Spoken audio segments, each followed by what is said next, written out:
evening and welcome back to another. I don't think I'm muted this time, so that's great to hear. Good evening and welcome back to another Wednesday night movie live stream. I hope everyone's doing well. It's me, Pete Playtendoguy, as always, and tonight I am joined by Andy from Forgotten World of Movies. Hey everyone. And Scott, the movie critic. Hello everyone. Josh from Through the Lens. Hey guys. Hey everyone. And David from the 4KLowedown. Hey everybody. Unfortunately, Mike can't make it tonight as he's gone down with the flu and he's struggling to speak. So we all wish Mike a speedy recovery and look forward to his return next week. We also do have another special guest joining us later on in the night, I think, and that's Jamie Batman Smith. So look forward to chatting to him. But before we get into the comment section, as I always ask on these streams, what are some of the movies that you've watched over the past week? Do you want to go first, Scott? Yeah, sure. So on Sunday I watched Stay Tuned for the first time, which was an excellent movie. I had a blast watching that. Thought it was a load of fun. Thank you, Andy, for recommending that. No worries, Scott. I'm really glad you enjoyed it. It's one of my favourites. It doesn't get talked about enough, but yeah. Yeah, definitely, I agree. And yesterday I also watched another movie which I thought was quite underrated called 21 Grams. We thought that was a really good thriller. Really enjoyed that. And I also watched Paddington for the first time, which I thought was a really sweet and charming movie. I had a great time watching that as well. Oh, very nice. What was the final film you watched? Paddington. Oh, Paddington. Oh, I love Paddington. It's such a great family film, isn't it?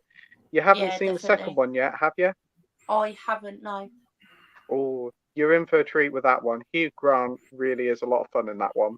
I'm hearing great things about the sequel, to be fair, so looking forward to watching it soon. I look forward to hearing what you think of it. So stay tuned. What's that about? It sounds like it's based on a TV show or like a news broadcast thing. So what's that about? It's similar to that, but it's quite different. It's about this guy is really obsessed with television, and he can't do anything but just literally watch the telly. And this guy shows up to his door and gives him a new TV remote and a new telly because his TV's gets smashed by his wife because his wife's really angry with him because he just watches TV all the time. And but it's all like a magic remote, and when he goes to a satellite dish and presses it, he gets sucked into a satellite dish, and it sort of puts him in all these iconic like TV shows and movies and that, and it's quite a fun time, to be fair. Really enjoyed it. Oh wow, that sounds fantastic. It sounds similar to that Treehouse of Horror episode from The Simpsons where they got the glowing green batteries. Yeah, I don't think I'll watch that episode, to be fair, but oh, sounds good. I'll have to keep an eye out for that one. Stay tuned. Oh, well, stay tuned for my review 20 years on down the line. What about you, Josh? What have you been watching? It's been a slow week, but I've watched a fair few. So I watched Nobody again with Bob Odenkirk. It was fine. Columbus, rewatched it. It's in my top 4 on Letterboxd at the minute because I just fell in love with it on rewatch. Infinity Pool, I rewatched that. It was dope.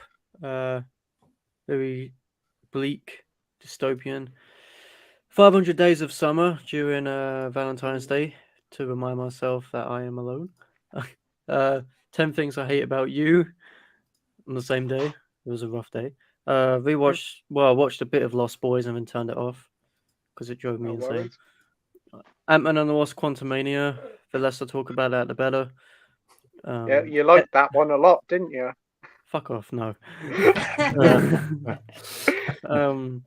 Edge of 17, I rewatched that and it's really great. And then I rewatched The Whale yesterday and yeah, it's still not great.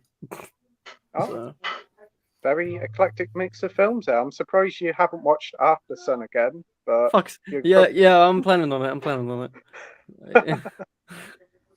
Good selection of films there. I must admit, I do love 500 Days of Summer. That's cracking film. But for me, Yeah. the perfect Valentine's Day film to watch when you're single is probably Wild Things or something like that. What about you, Andy? What have you been watching over the past week? Yeah, just I watched for the first time the Nightmare on Elm Street and Friday the 13th documentaries. I had a blast with those. They were absolutely fantastic. They just left no stone unturned talking about the horror series. I watched all the American Pie films back to back on Sunday. I just had an amazing time watching all four of those. It was a lot of fun. Went to see Ant-Man and the Wasp on Friday. I really enjoyed that film. I watched a lot of first-time watches on Saturday. So I watched a film called Navy SEALs, Charlie Sheen and Michael Biehn. A lot of fun. Not great, but a lot of fun. I watched Barbed Wire with Pamela Anderson for the first time. That movie was nuts, but entertaining for all the wrong reasons. I watched Red Scorpion with Dolph Lundgren as well. That was great. I want to watch that. Yeah, but I watched this. I watched this other film on Saturday, and it put me in a really, really dark place. It's called. I don't know if you guys have heard of it or seen of it. It's called Bastard Out of Carolina. No. It's what really surprised me was it's directed by Angelica Houston, and I know her from the Addams Family movies as Morticia. And the movie's got Christina Ricci and Michael Rooker in it. And there was a scene in the end of the movie that made me nearly turn it off because it just really upset me and it really disturbed me. I'm going to talk about it more when I do like my monthly first time watches at the end of the month, but I've watched movies like Irreversible and Scum and really hard watches. This one for me went too far and I nearly turned it off because of what happens in the last 10 minutes of that film. It was just so upsetting, so disturbing, but I just felt I had to talk about it. But yeah, it's a very, very hard watch. Amazing cast, but yeah, one of those movies that just goes under the radar. But yeah, the last 10 minutes of it of really, really tough to sit through. Oh, wow. I have never heard of that one before. I'll look forward to your video where you talk about it a bit more. So that'll be coming at the end of the month, will it? Yeah. Oh, nice. So what did you think of Ant-Man? Were you a big fan of it or not? I enjoyed it, to be honest. If I'm honest, I don't get the criticism the movie's getting. I had fun with it. It's what I expected it to be. It was just a good, fun, entertaining time. I wasn't looking for anything exceptional. But yeah, it was what it was, and I enjoyed it. 7 out of 10 from me. Just had a fun time with it. Yeah. Oh, glad to hear you enjoyed it. I'll look forward to giving it a watch when I get to Disney Plus. So it's good to hear you enjoyed it. It won't take long. Makes to hear some positive news about it because the majority of it's been negative. So that's cool to see. What about you, David? What have you been watching recently? Well, you know me, Pete. I watched quite a few movies, and so in the cinema, I saw Marlowe, which is with Liam Neeson, of a film noir type movie. I enjoyed that for a good change of pace. I saw Ant-Man and the Wasp twice, once in 2D and then in 3D, and I got to say I prefer the 2D version better. I'm a little spoiled from the frame rate change in Avatar to 60 frames a second, so there's a lot of blur and stuff in the 3D that I didn't appreciate. But yeah, I'm kind of in the same boat as Andy with Ant-Man. I enjoyed it. It is what it is, and for being so disappointed with the rest of Phase 4, this was kind of okay, cool. This is about what I expected, and it wasn't really a disappointment, but it wasn't great. So otherwise, I've seen Strange World on Disney Plus. It was okay. After Sun, I saw Blood on Netflix, along with Lou with Alison Janney, and Viking Wolf, which is a Norwegian film, werewolf film. And then I've seen The Fablemans and I think that's about it. Good. Oh, That's good for the last week. fantastic list of films there. Now, I think Josh is chomping out the bit to find out what you think of After Sun. I liked After Sun. Oh, It's a tough watch. hmm. With you know, we'll just say that I've been in that situation from the child's perspective. So it's a difficult watch, but Paul Mescal did an amazing job. He absolutely deserves the Best Actor nomination for what he did. I definitely I don't know if agree I'd with get you it. there. It's a tough watch. I don't know if I'd watch it again.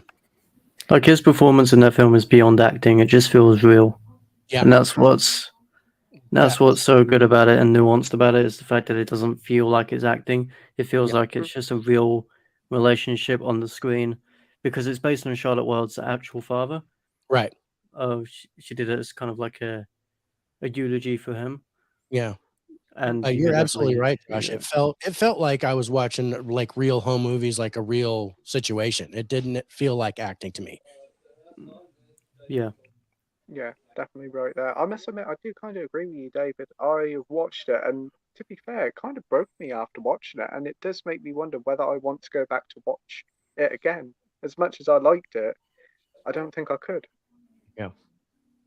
No, Yeah, it's a hard one. It's a hard one it- to watch because of how emotionally draining it is. But Yeah. I've seen it so many times, and I'll keep watching it and Yeah. watching it because it just hits that hard. So the under pressure part of it is very good. Best use of under pressure I I've seen listened to in a that long song time. earlier, and I was thinking, holy shit, it still doesn't sound the same. Yeah. I can't hear it. Like, if you listen Mm. to the lyrics in the context of the film, It just fits in so well. yeah, it shouldn't work, but it does. That's the thing. It shouldn't work, but it does. And there's one other film you saw, David, that I'm really intrigued to hear your thoughts on, and that's Marlowe with Liam Neeson. Mhm. It's not an action film with Liam No. Neeson. What's going on? I know it was an interesting and it kind of I was able to see it as a preview before it actually was released in the cinema. I saw it a few days early, and Ryan Kruger and Hey, Jessica Jamie. Lange is in it. It's got a really good cast, and it's just one of those like classic, it's set in the 1930s, like like those classic Maltese Falcon type movies, only without the narration. It was a nice change of pace from what I usually see. Oh, that's good to hear. I'll have to keep an eye out for that one. Let's make a change to see Liam Neeson do something that isn't a middle-aged man hunting people down and killing them. So I'll be up for that. There is his a daughter little, getting he taken. does fight. You can't get away from fight scenes with Liam Neeson, so he is fighting in this, which is really funny to see him like belt somebody that's half his age and knock him to the ground. But still, but yeah, it's definitely a different movie for Liam Neeson. Ah, that's cool. And just joined us is Jamie the Batman. So how are you doing, Jamie? Hiya. Hey, mate. Thanks for joining. What you been watching For recently? having me Ah, no worries. Thanks for joining at such a last minute. So the other night I watched Men.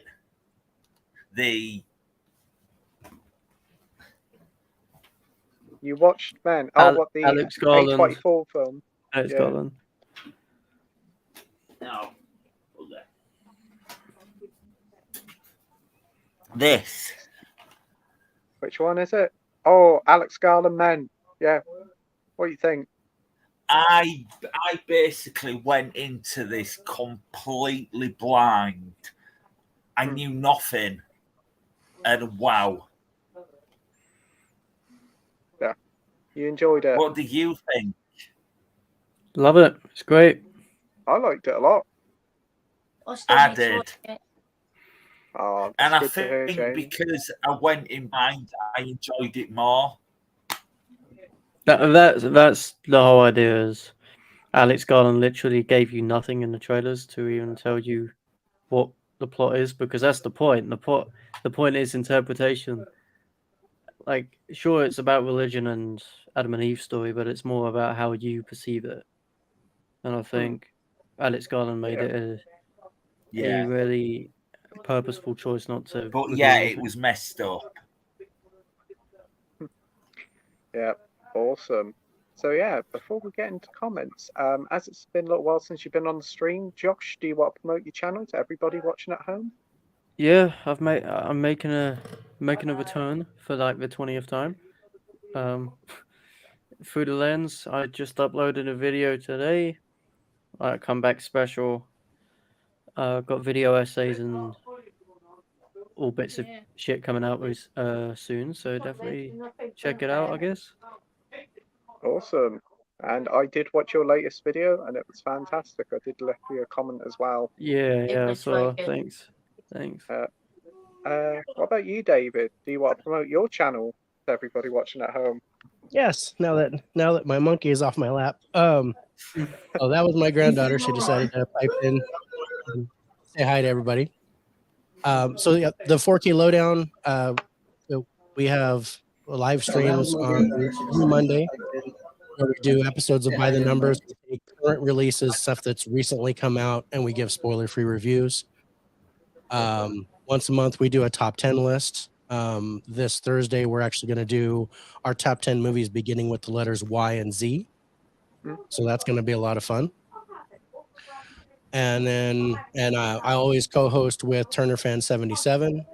He's got his own channel where he talks about his collections and stuff. But yeah, unboxings, collection updates. You can find me on Letterboxd, Twitter, Facebook, Instagram, and everything else. Awesome. Brilliant to hear. So yeah, David's got a fantastic channel. So if you haven't gone and subscribed to him, you definitely should do. I think you're getting close to 200 subscribers, aren't you, David?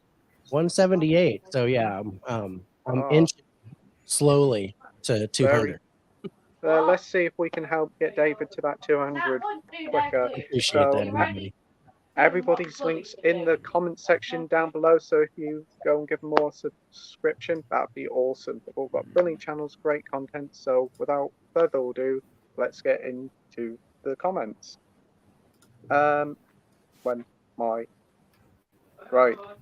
First up, we have One Real Nerd here, and I'd just like to make a little statement before we go any further.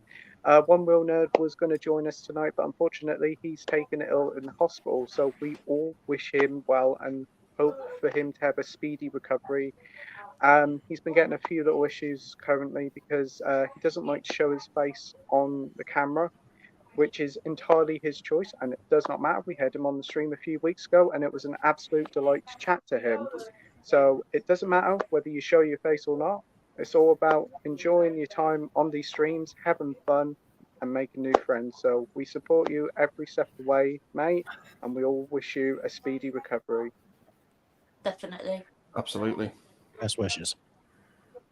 Best He wishes. says here, hi all you amazing people. Hey, mate. We have Sinjin here saying, evening all. I want to get the first question in tonight, and there is, are any of you excited to see the remake of Salem Lot, even though we are still waiting for an official release date?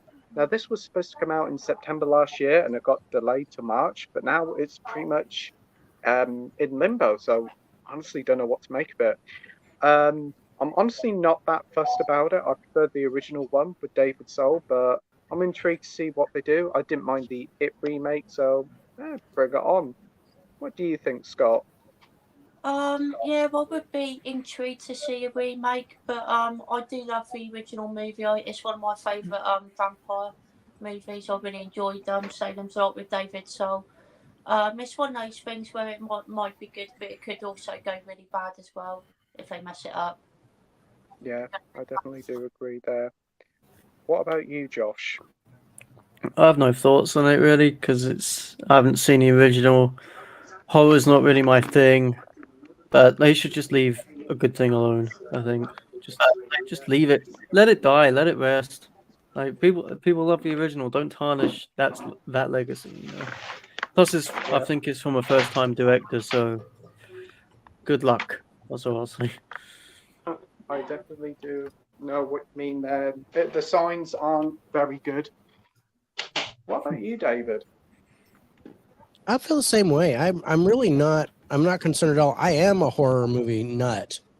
But it's when they reboot these types of movies that are the original's so good, like this, and then we also have The Exorcist coming this year, which I'm actually dreading because it's my favorite horror movie of all time, and they're going to turn around and reboot it.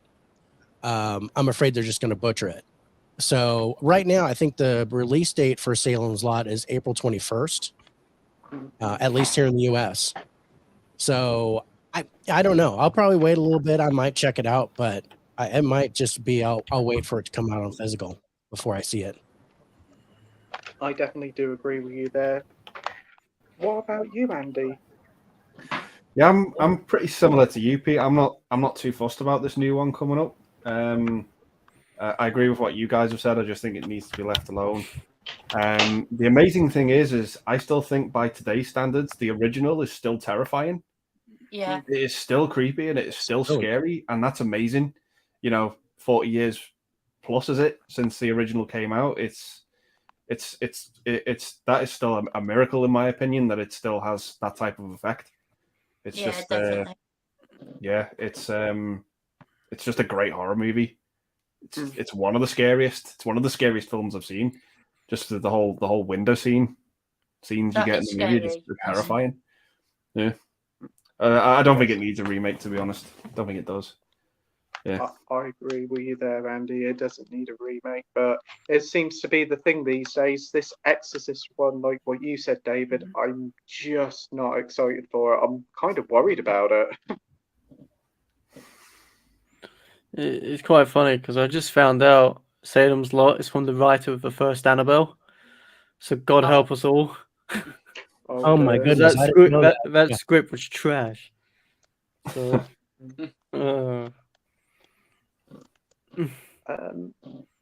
Jamie, you've just popped up, but I can't seem to add you in the stream. Try joining again through. Oh, he's joined again. Here he is. He must be having some internet problems. But we'll move on to the next comment. We've got Dawn of the Discoholic 66 here saying, "Hi everyone, looking forward to another great stream. This week I rewatched Bone Tomahawk and Whiplash, still great films, and the video Josh put up today was amazing." I do agree. Yeah, definitely.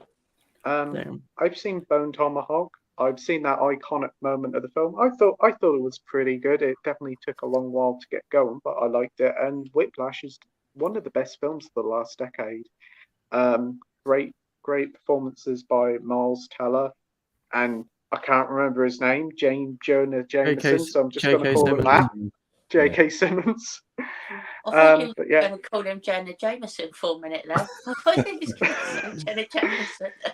Literally, his name went out of my head, so I just said, the Daily Bugle guy. Yeah, tells the guy off Top Gun Maverick to play the drums better.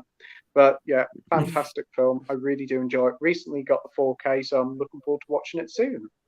What about you, Scott? What do you think of those films? I really enjoyed both. I think Whiplash is one of my favourite films ever. I absolutely adore that film.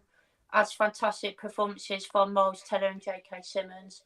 And also has one of my favourite endings to a movie ever, in all honesty, as well. Bone Tomahawk is also good. A bit slow in places, but I enjoyed it overall. Oh, that's good to hear. What about you, Josh? I haven't seen Bone Tomahawk, but Whiplash is as perfect as it comes. It is a very bleak. It's kind of a film about dreams and aspirations, but things can tear you down. For instance, Fletcher tries to turn Andrew down a lot, but he keeps persevering with it nonetheless. It's got more to it than people let off. But it's just one of the best edited films ever, I think. The editing in that film is just so meticulous. But yeah, I adore it.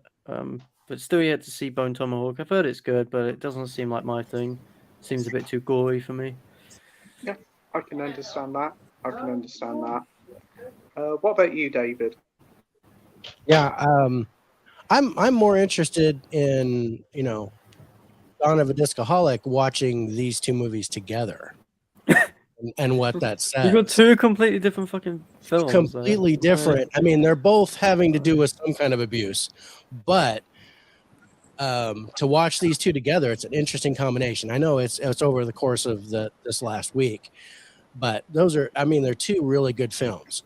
I really liked Bone Tomahawk, and Scott, you're absolutely right. It's really slow in the middle, but once you get to that scene, and everybody knows what I'm talking about. Once you get to that scene, then everything is just balls to the wall, gory, nasty, just scary, all the way through to the end.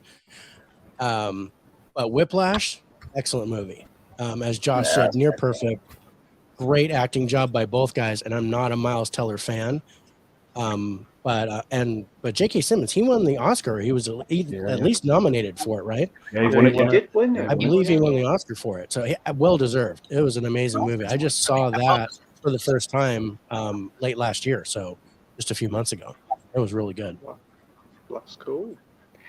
What about you, Andy?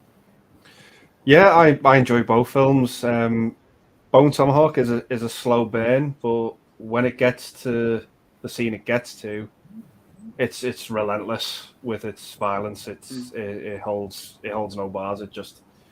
It's not afraid. It just shows you straight up. It's so ruthless. But yeah, it is a slow burn, and it does take its time to get there. But yeah, it's horrific what you see in that movie towards the end. Whiplash for me is a 10 out of 10 movie. I think it's absolutely phenomenal.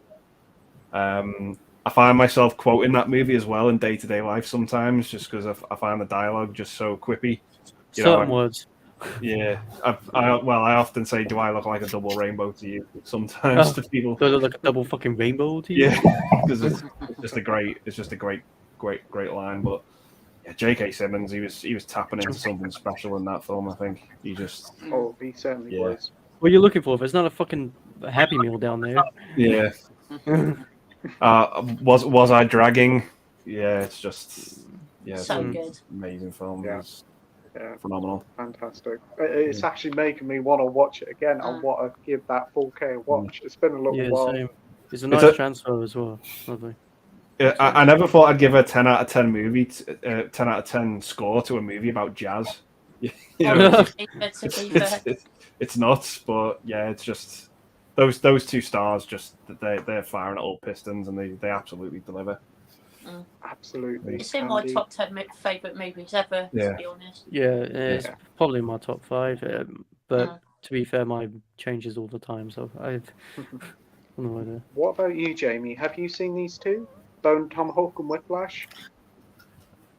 I do own Bone Tomahawk, but I know it's a Western and I've not watched it. But Whiplash is basically a 10 out of 10 masterpiece. Yeah, I definitely agree with you there, mate. Hey. Great film. Yeah, awesome.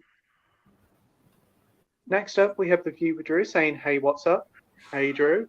Hey, Drew. Hey, Drew. True Action Stars here saying, "I'm so ready for tonight. I beg your pardon. Granny, shift your fanny from the checkouts. I want to get on for Playtendoguy stream." Wow. That's a sentence I never thought I'd hear. Very descriptive. Yeah. Granny very... Fanny's bad for you guys, right? That's the ultimate bad word, right? It's one of them, yeah. Yeah. It's one of the taboo words that you do not know. Like in the US, it's the C word. It's the same here. Yeah. But it's funny. I had a coworker in my office who came over from our London office, and I was trying to do my best English accent, which was awful. And I said Fanny, and she pretty much slapped me in the face. It's a funny word to say sometimes. She did not find it funny. Hopefully you can get home from your grocery shop pretty soon, True Action Star. But he does say, "Hey, everyone in the chat."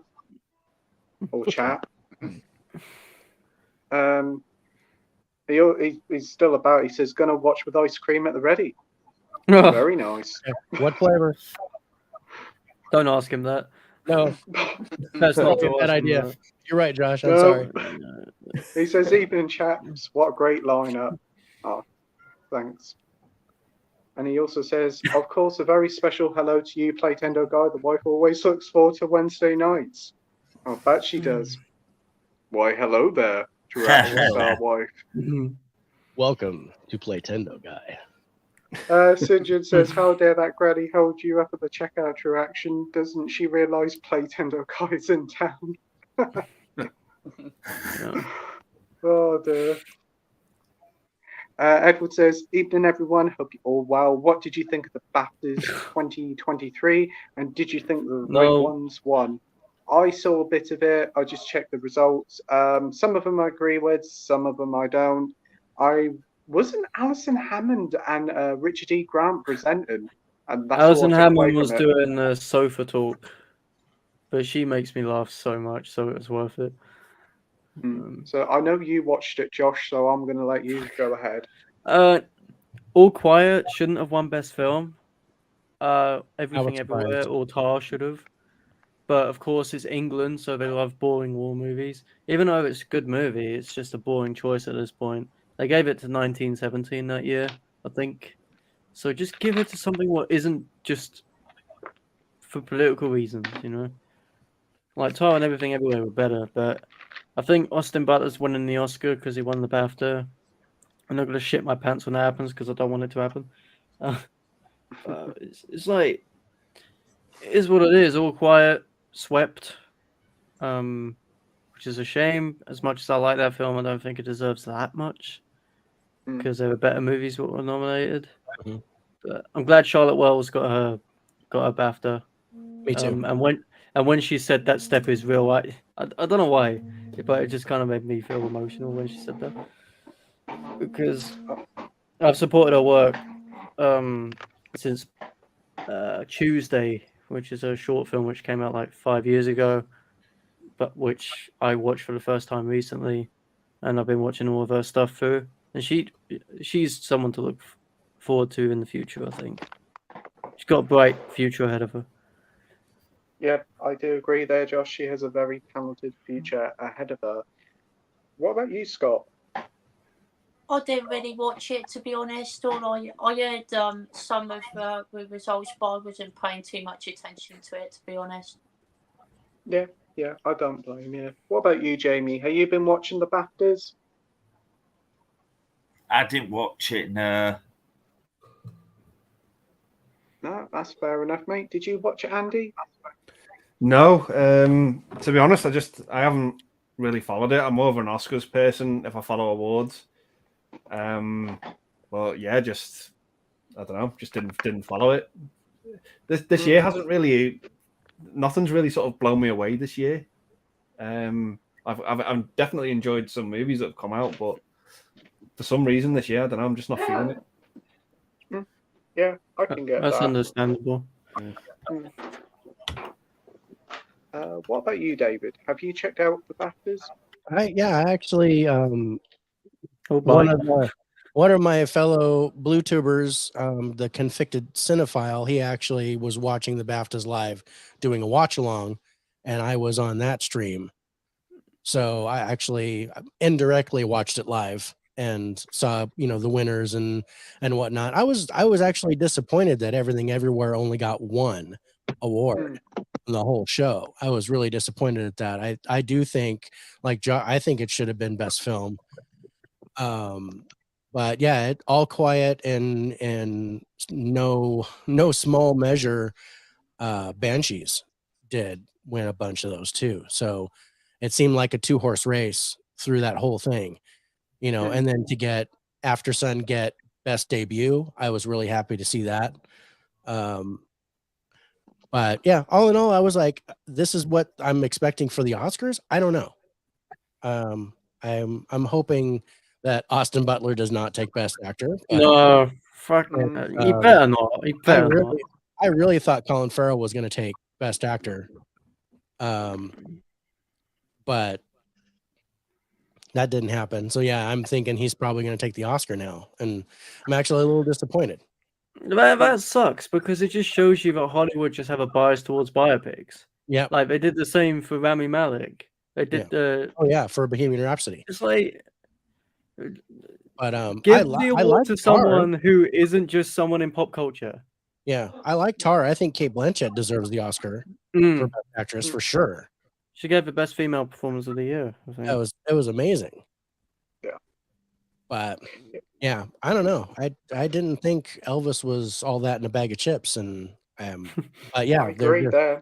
Yeah, I was a bit disappointed with Elvis. They're just addicted to biopics, you know. So that's who gets the Oscar.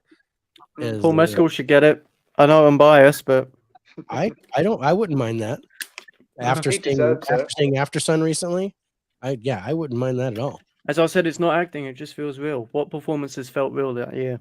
None. Yeah. I do agree with you there, Josh. You've got it in one.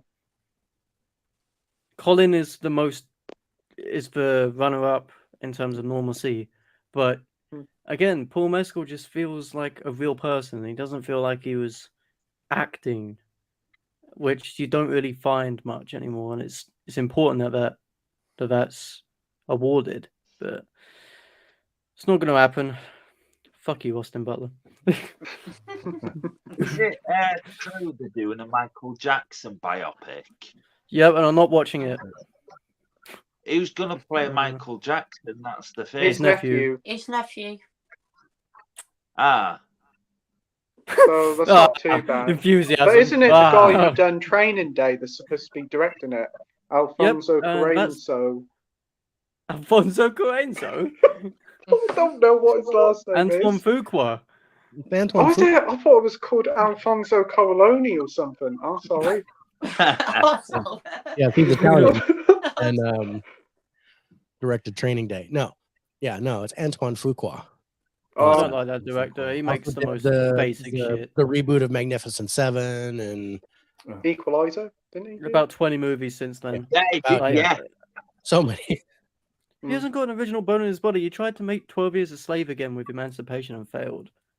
Because that film was just boring.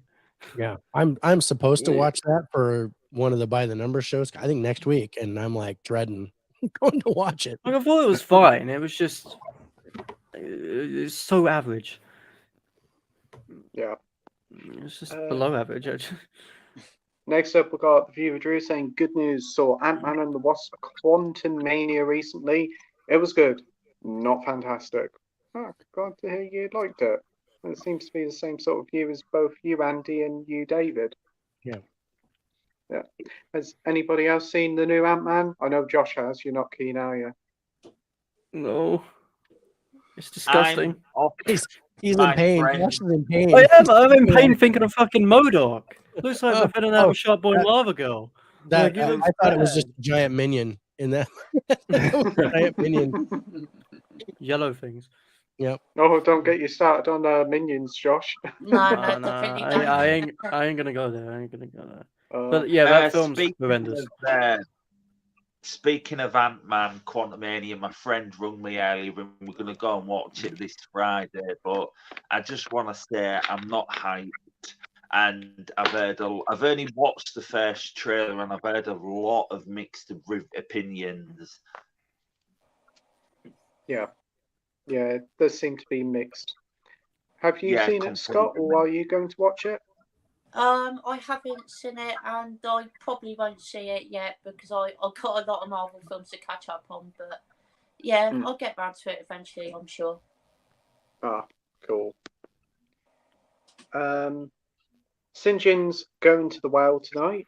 Looking forward to that one. I hope you enjoy it, mate. You have a whale of a time. I see what you did there. He's having a sip of his drink as well. I look forward to seeing what you think of it, Sinjin. Have you seen it, Jamie? The Whale? No, I want to there. But I think the whole purpose of the Whale is just to give Brendan Fraser an Oscar. That's how it's not going to happen, though. That's the sad thing. Really? No, it's Austin Butler for the win. And it's sad. Yeah. Because Brendan Fraser was better. Everybody wants Butler to win it. I don't like The Whale, but Brendan Fraser, he deserves the Oscar. Either him or Paul Mescal. It's those two for me. Even though I've not watched the film, Brendan Fraser is an amazing actor. Oh, he certainly is. Yeah, I agree there. What about you, Scott? What's your thoughts on the Wow? I haven't seen it yet, unfortunately, but I do plan to watch it at some point. Oh, cool. What about you, Josh? What's your thoughts on it? It's quite varied, quite expanded, quite expansive. I like the performances from Fraser and Chow. Fraser feels like he is giving it his all. He does so much with his eyes in this film. Like you could just see the fear in his eyes. But the film is shit. Because the whole the whole thing is the writer, there's a quote in the film where it's like the writer something his own sad story, and the film is basically about the writer himself, and it just tries too hard to be the next most profound thing, and it loses you in what it's trying to say, and it sucks. And Sadie Sink is like the worst Twitter troll you've ever seen. And Brendan Fraser's still like, "Oh, I love you. You're the best person ever," even though she calls him some horrible things. Yeah, it's just really off. It made me feel ucky, and I think that's the point. But you don't feel any sympathy. The weight of the emotion, no pun intended, is just not there. Oh, yeah, I can get that. It's sad. It's sad. David, have you seen it? What's your thoughts on it? I have not seen it. I will see it at some point because we're trying to watch as many of the Oscar nominations as we can for our live stream. And I was gonna say it seems like a heavy movie, and I just did. So that kind of, my own little version of dad humor. But I don't know. Yeah, I think Brendan Fraser will give a spectacular performance, but I don't think I'm gonna like the movie. Is how I think it's gonna happen. Yeah, it's not for everyone. It's not for everyone. But I don't think it'll be something I'll buy. I'm gonna try to maybe watch it on digital or something. Yeah, it's on VOD now, so yeah. So I'll probably just do, instead of get the physical copy, because I'm afraid I'll watch it once and it'll just be on the shelf. It's like I don't blame Aronofsky for what happened to it. I just blame the script that he was given, which is just piss poor. He's a first-time writer. It's based on a play. The play wasn't even the best play in the world, but it's whatever. It's whatever. What about you, Andy? Have you seen The Well? What's your thoughts? Yeah, I went to see it last week, and I enjoyed it. Yeah, I think there are some problems with it. One of the characters in it is insanely unlikable, and that's an understatement. She's a bitch. To be honest, yeah. But I think you are in safe hands with Brendan Fraser because he is really delivering in this movie. He's the best part of the movie. But the movie does lose me when it tries to focus on the characters that you don't see in the film. It loses its way a bit when it's talking about them without trying to spoil the movie. There's characters that get referenced and talked about, and that's it. You don't see any flashbacks or anything. It just nothing about them, but they mention them anyway. Yeah, it's kind of nothing like, about. Are you trying to make us sympathize for characters we don't know? Yes. Yeah. Yeah. That's what I was trying to.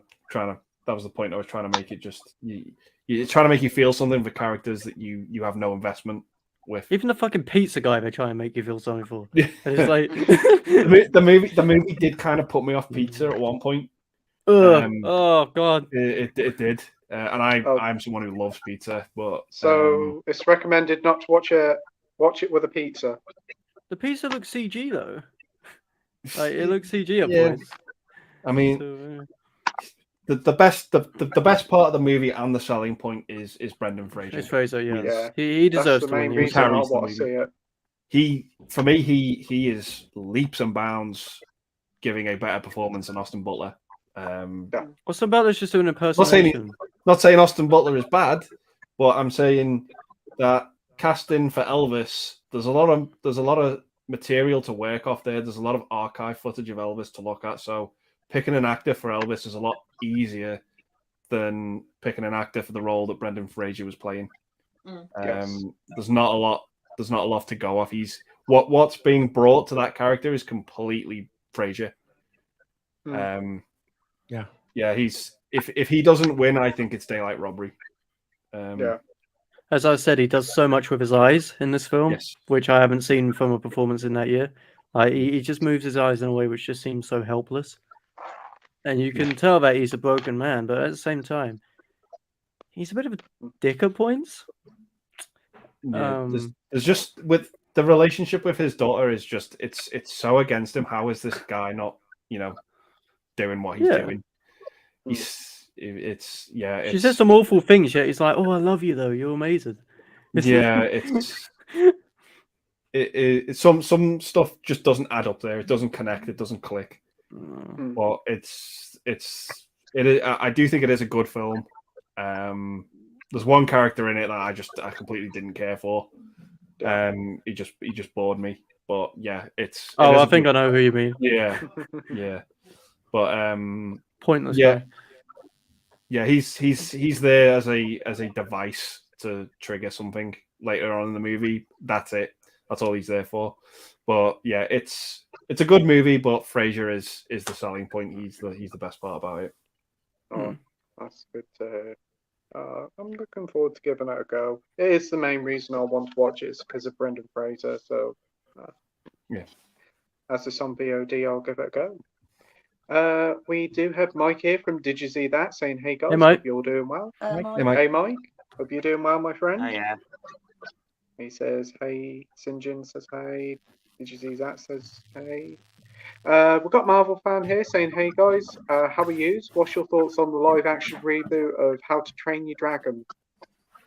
I'm not sure. I mean, I do like the animated movies, and I think they're very charming. Some of the best animated movies of the past decade, I would think. But I don't know whether I really want a live-action one, especially so soon after the animated ones. But it could work really well, so I'm up for it, but I don't think it's needed. What about you, Scott? Yeah, I don't think it's necessary. I haven't actually seen the original animated How to Train Your Dragon movies yet, but I do plan to watch them very soon, as I've heard they're absolutely fantastic movies. But yeah, it's a weird choice, I think. Yeah. What about you, Josh? I love those movies. I haven't seen the third one, so it kind of just defeats the object of what I said. But it's one of those things where with today's CGI, with the state of it, I think it could be a disaster. How we've gone downhill in CG makes no sense. Because we rely on green screen too much. Plus, it depends on casting as well. If they get someone like Noah Centineo in it or some shit like that, I'm out. But I'm open to it. It depends on who they get to direct it as well. If they get some schmuck like Peyton Reed, then no chance. But, yeah. You know what will probably happen? The leading boy character will be played by Tom Holland. Oh fuck! If he plays Hiccup, I'm selling my Blu-rays of the originals. It's gonna put me off them. Oh dear. What about you, David? What's your thoughts on this? Well, I didn't even know it was coming until recently.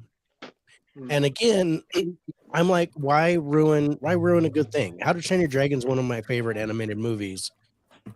Why follow what Disney has done? And I'm just gonna say horribly with Pinocchio. Oh my god, that was the shittiest. And I'm like, is that Tom Hanks? I can't believe that. Tom Hanks. Oh, he had a bad year last year with that and How to Train Your Dragon. I don't know. I will probably watch it, but I'm more dreading it than anticipating it. Yeah, I can definitely get that. What about you, Andy?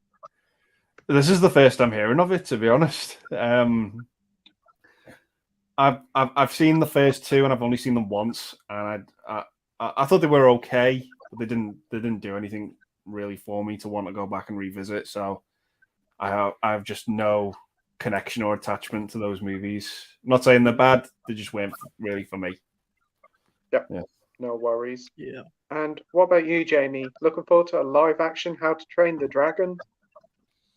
I've seen the first one. No and steelbook. I've seen the second one, but I've only watched it once. I've not watched the third one, but I think there's only one actor that comes to mind that should play the main lad, and it's John Krasinski. He's too old. Because when How to Train Your Dragon was out, I think it was the second one or whatever, or the third one, there was a pitch side by side picture, and it showed you of the lad from the film, the cartoon, and then it showed you John Krasinski in part of it, and each film was a picture of him and John Krasinski side to side with a beard, and it kind of looks spot on. I suppose So there's an older version of Hiccup he could be, maybe. Yeah, that is true. Yeah. Oh. I always thought he looked like Jake Gyllenhaal. I don't know if it was me. Yes, I'd agree there. Looked like Jake Gyllenhaal, but Jake Gyllenhaal's too old too. I still think Gerard Butler should be the dad. Huh. Yeah, because he voices the dad in the cartoon, so they've got to get him back. Yeah. Yeah. Stoic. we got... That's the guy's name. We got St. John and Kate Blanchett as the mom. If they kind of merge the first two films. I agree with Kate Blanchett as the mom. Definitely agree there. Sinjin says, I am now going back home today after being away for 3 months, and it wasn't prison. I'm glad. Oh, I'm glad you weren't putting the slammer. Like, that's good to hear, mate. I just have a safe trip home. We have exploitation reviews here saying to Marvel fan, live action reboot equals boo. It just seems like Hollywood are using the same formula. You know, there's not much originality, and when there is, like everything everywhere, people don't go and see it. So yeah, it's just like when in doubt, give it a live action. I have a lot with the MCU. It's like people didn't go see the Northman, and sure that could be down to appeal, but at the same time, it's so much better than Doctor Strange 2. Like, come on, Stranger. We got Mike here saying you have to spend the day with James Corden. What's on the itinerary? Itinerary. Oh, kill him. Dear. Can't do that. Well, I don't. It's James Corden. I think it'll be better without him. I'll tell you what I'll do. I'll take him to McDonald's and leave him there. Fuck off. Leave him. McDonald's. Put him in a desert. What would you do, Jamie? I would just talk about Gavin and Stacey. Yeah, you could do that. Yeah. That's really him. Either that or frame someone's murder on them. Or you could just have a little one-to-one with them and just said, "What the fuck went wrong with James Corden?" I like James Corden. You're he the only was one. Right, a few years ago, I even had his autobiography. Yeah, I was one of those people. Oh, you weren't the first person in queue for his autograph and all that, were you? The first person, he's the only person there. Oh yeah.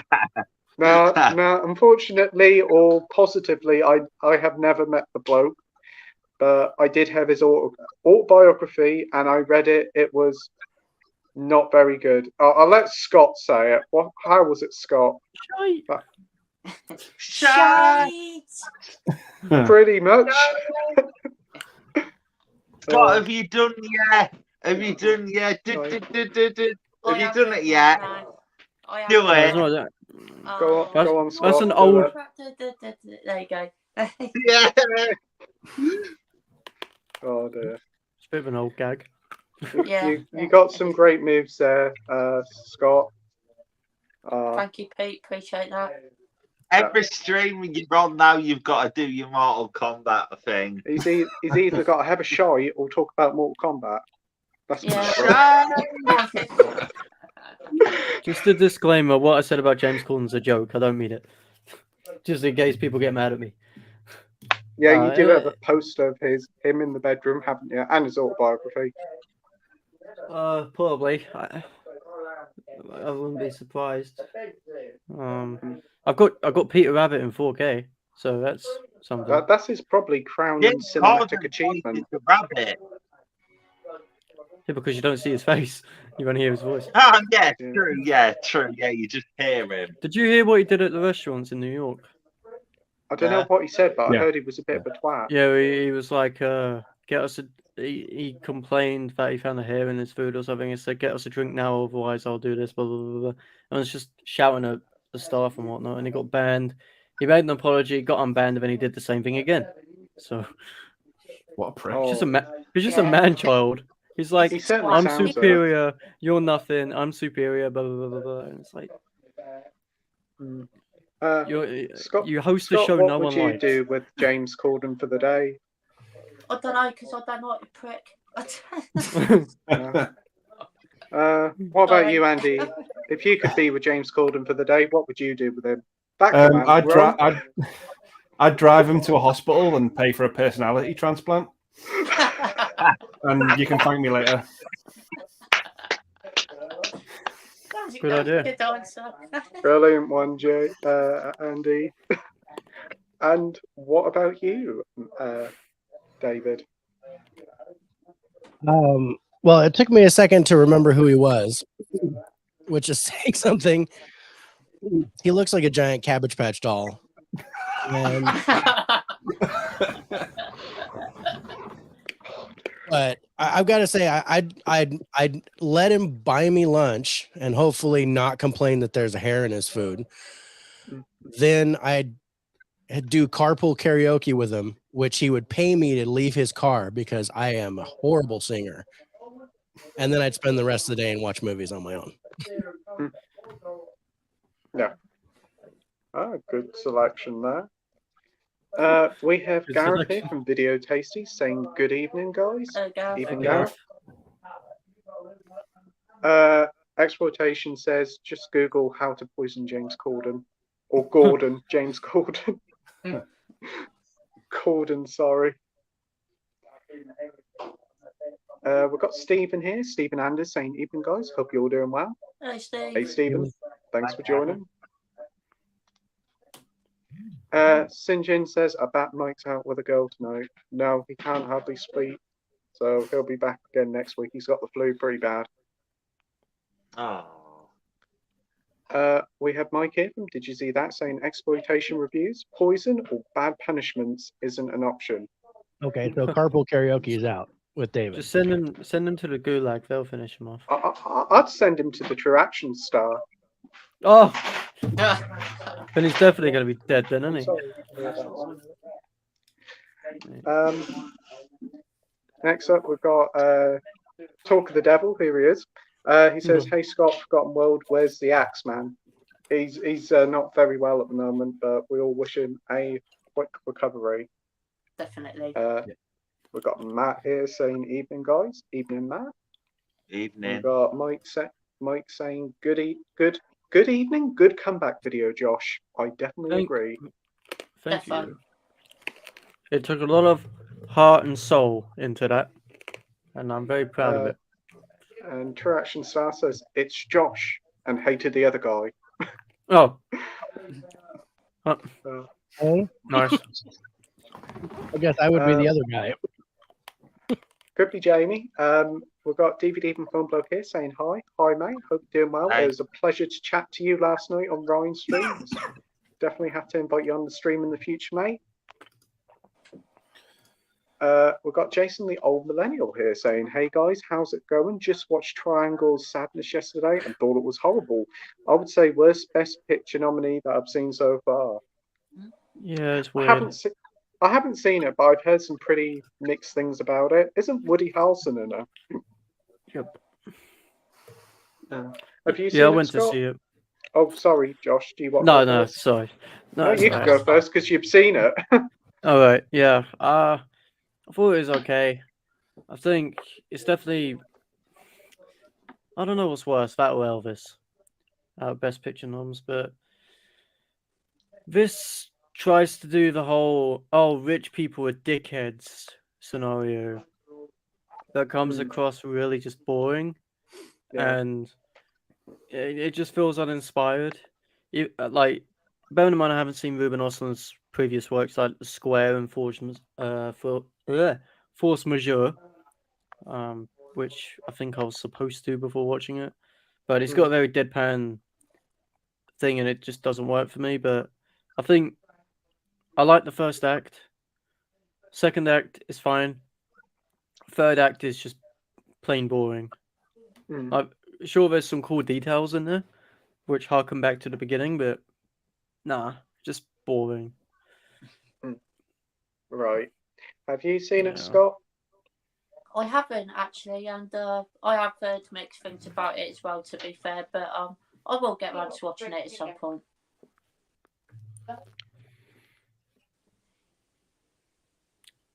Oh, Jamie? what? Me? Have you seen it, Jamie? Don't think I've heard of it until now. I've heard of the film Triangle, but I don't think I've heard of the Triangle of Sadness. Nah, no worries, mate. Have you seen it, Andy? No, I haven't seen it yet, but my my copy of it arrived today. So I'm going to give it a watch. Oh, very nice. This week at some point. So I got that, and I got the 4K of the Fablemans. Nice. Yeah. Nice picture.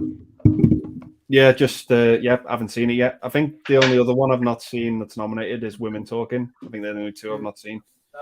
I've seen all of them. Yeah. No. Women Talking is like my fourth favorite, maybe third. I don't know. It's so good. Love it. Yeah. What about you, David? I haven't seen it all the way through because I shut it off about 20 minutes in. Just was not. I wasn't ready for that. I didn't. But I will go back and try to finish it because it is a Best Picture nominee. But yeah, it seems like the redheaded stepchild of the Best Picture nominations. That and probably Elvis. Yeah, it definitely does seem like probably the weakest of all the nominations. We have DVD and Film Bloke saying bloody notifications.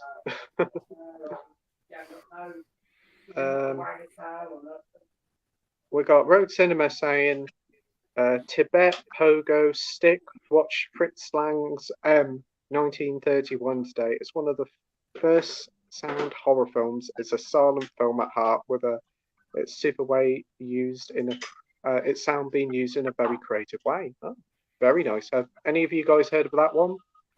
No. Yeah. I've heard of it. Metropolis? No, it's just called M. Oh, It's called Yeah. Yeah. Yeah, it's a great film. Oh, that's good to hear. Yeah. We've got exploitation reviews saying, well, if I can't punish him, then maybe just annoy him as much as possible. Maybe I could read to him all the things people say about him on Twitter.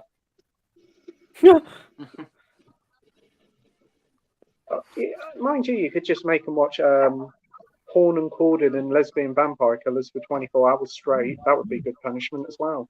Just That make him was watch low Thor: key. Love and Thunder. That'll make him squeal. I was like, To be honest, I'm just thinking of Russell Crowe's James character Corden in it. movie. Could have been played by James Corden. Oh, don't put that image in my head. I don't want to see him in a tunic. No. Marvel fan says, I watched Monty Python's Life of Brian for the first time. I really enjoyed iconic song at the end. Yeah, it's a classic film. It's definitely one of my favourites of the Monty Pythons. You got a lot there you enjoy with the song. Sorry about the noise in the background. Got stuff going on at the moment. But yeah, it's a great film. Scott, what about you? Yeah, I agree. I really enjoyed it. I only watched it for the first time a couple of months ago, but thought it was really funny. It was really entertaining. I had an absolute blast with it. Would definitely watch it again. Oh, that's good to hear. What about you, Josh? Have you seen it? I've only seen. What's the other one? Holy Grail. Yeah. Yeah. Holy Grail, yes. Fuck, I've forgotten the name of it. Yeah, I've only seen Holy Grail. With my brother Oh. a long time ago, and it was hilarious. That film's great. I love That's that fair film. enough. What about you, Jamie? Have you seen it? I think I've watched it once. I know at the end they always sing, always look on the bright side of life. Ah, right. What about you, Andy? Have you seen it? Yeah, it's some of the humor works for me and some of it doesn't, but it's a great looking movie. If you look close enough, it's got a cameo by George Harrison in it as well. Oh yeah, it does. Yeah. Yeah, but yeah, I like it. The soundtrack's really good. But like I said, some of it works for me and some of it doesn't. Yeah, I definitely do agree with you on that. The Monty Python humor is definitely very. Yes. Some people either like it or loathe it. Yeah. Yeah. What about you, David? Yeah, it's an acquired taste for sure. I have seen Life of Brian. I liked it for the most part. More of a Holy Grail fan, but yeah, it was good. Good to hear. We have Winslow here. Watch The Taking of Pelham 1, 2, 3 from 1974 today, and it was damn good. Honestly, one of the best final shots I've seen in a while. Robert Shaw is great in it. Have you seen it? I've seen the original. I think it's one of the best films of the 70s. It's a great little thriller. And I watched the Tony Scott remake, and I must admit, I really enjoyed the remake as well, with Denzel Washington and John Travolta. So it was a really good time. What about you, Scott? Have you seen them? I haven't, unfortunately, but it's been on my watch list for quite some time now, and I'm definitely looking forward to checking it out. Nothing but great things. Oh. What about you, Josh? Haven't seen them yet. I know, hasn't Taken Pelham got Denzel in the new one? Yeah. Oh, Yeah. that's I think it's fair Travolta enough. as well. Yeah, I haven't seen them though. No I know worries. of it. What about you, what about you, Jamie? I've not seen the original, but I've seen the remake, and I actually really enjoyed the remake. I thought it was really good. Yeah, I do agree. It's one of the best remakes. What about you, Andy? Yeah, I'm the opposite to Jamie. I've seen the original, but not seen the remake. The original's great. It's got an amazing cast: Walter Matthau and Robert Shaw. The original has one of the best final frames in movie history ever. That's what I'm saying about it. It's Really? Yeah. the way that movie ends is just it's great. It's just Good to hear. really awesome. Yeah. And what about you, David? Have you seen it? Oh yeah, seen both, loved both. Actually liked the remake a lot more than I thought I would. But you know, Denzel and John Travolta, good pairing there. I like their chemistry in that one. But the original one, Walter Matthau and Robert Shaw, is amazing. Yeah, it's a great watch from 1974. And I was just barely alive during that point, but it's still worth watching today. It holds up. It definitely does. I do agree with you there. We have DVD from Film Bloke saying, anyway, last night was fun. The wider internet finally saw my ugly mug. Well, it was great to finally put a face to a name, mate, and it was a true pleasure to chat to you. And as I said to you last night, you're always welcome on these streams, so we'll sort out a date and get you on air. Jason, the old millennial, says, is there a Best Picture nominee that you would like to swap out with a different movie? I'm going to let Josh go with this one first because he knows his Best Picture noms. Right. Take Avatar out. Fuck that. It's only there because it's an event. That's the only reason why it's there. Take Elvis out. I'd put maybe, obviously, After Sun in. Goes without saying. I'm just having a look. I'd probably put Marcel in. Marcel with shoes on.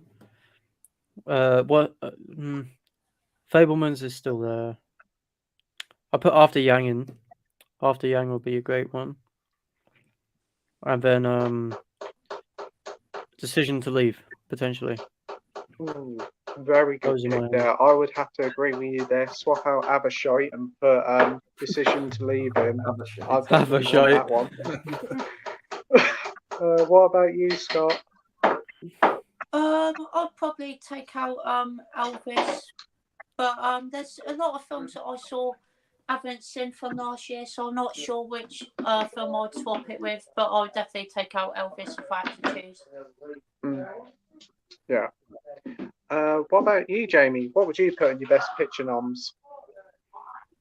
I don't know. The Batman, maybe? No idea. I'd probably do what Josh said. I'd probably take Avatar out. Oh, that's good. What about you, Andy? What would you pick? I'd take out Avatar and swap it with Jackass Forever. That's quite funny choice. Nice. Yeah. Oh, That'd be very quite good fun. pick. I was sneezing at the time, but I did get it. What about you, David? Yeah, I'd probably pull out Triangle of Sadness, and I loved Marcel the Shell with Shoes On. That was an amazing film. Yeah. So yeah, I'd swap those two out. I'd swap that one in. Oh, that's good too. That film is so mature for its age.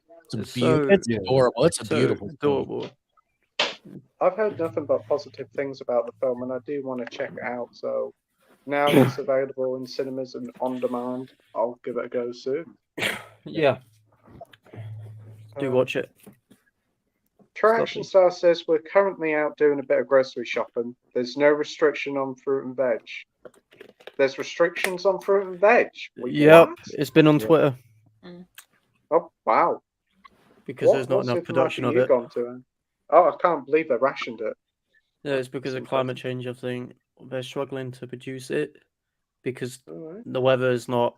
There's no rain at a minute. It's quite hot, so they're unable to produce the vegetables that we need. So they're literally rationing it. It's weird.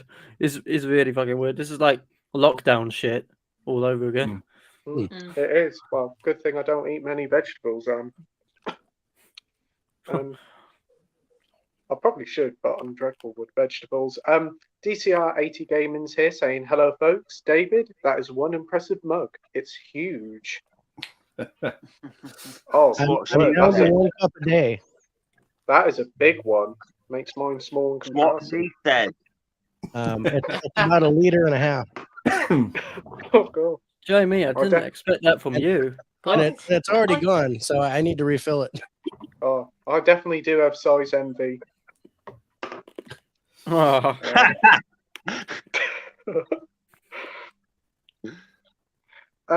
Exploitation says, why would they restrict fruit? You said climate change, Josh.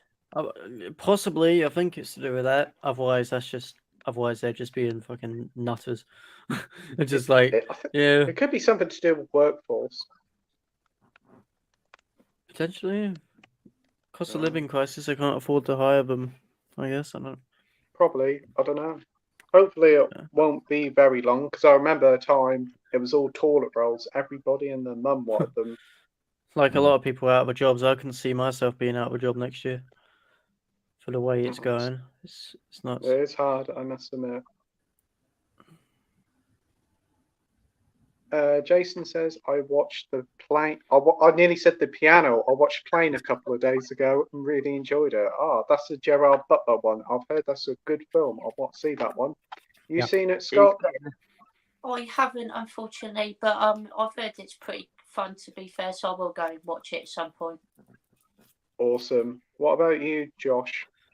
Nah, I don't know if I could be bothered to watch it. The trailer looks so bad, but I've heard it's alright. It's just like Gerard Butler puts me off. As soon as I see Gerard Butler in something, I'm like, yeah, it's doomed. What about you, David? Have you seen Plane yet? Yep, I saw it in the cinema a few weeks ago, and I liked it. I enjoyed it. Again, yeah, it's the worst title ever. I'm like, Plane? What the heck? And yeah, the trailer does not do it justice, but Gerard Butler's pretty good. The guy who plays Luke Cage, I can't remember his name off the top of my head. Yeah, he did a great job. and I like the cast how they did it, and you know, and they're in the Philippines, so it kind of brings my in-laws into mind when I hear them talking. Oh, Are you looking What forward about to you? Ship? Andy. Oh yeah, they're doing a yes. sequel. Shame is Yeah. Ship, Ship. and then Next the boat, trilogy, train. and then car. There's going to be car, and then bicycle will be the last one. Unicycle. Skateboard, Spin-off. yeah, Yeah. Roller skates. what roller next? skates. No, it's 2 words. It's got to be 1 word, Pete. Oh, I think it's just Okay. got to be 1 word. So Locomotive. horse. Horse. they could call it just for feet or whatever. That's a form of Foot. transport. Your feet. Run. Walk. Mm. Walk would be a good one. Yeah. I'd see that. Introducing the new action thriller, Walk, Walk. starring Gerard Butler. Butler, or no, it'd be Walker, because it'd be Oh yeah. with the walk. That's true. What about you, Andy? Have you seen Plane? No, I haven't seen it yet. I did want to, but there were too many other things on. That I wanted to watch over that. But yeah, I will get round to it at some point. What about you, Jamie? Have you took a trip and watched Plane? No, I haven't, but I've heard it's meant to be really good there, and I do want to watch it. Awesome. DVD and Film Bloke says, film-wise, I finally saw After Hours. You know my opinions on that. It blew away my already high expectations. I loved it. That's good to hear, mate. That's Martin Scorsese, isn't it? Yeah. I love Yeah, that I want to film. watch that. Yeah. Alright. We've got Winslow here saying it's definitely better than Tony Scott's remake, though it doesn't have John Travolta shouting, "Lick my bunghole, motherfucker," down the phone. I can remember that line. DVD and Film Bloke also saw 1984, the John Hurt version, which was good. I've yet to read the book. I've heard the John Hughes version is pretty good, but I haven't seen it yet.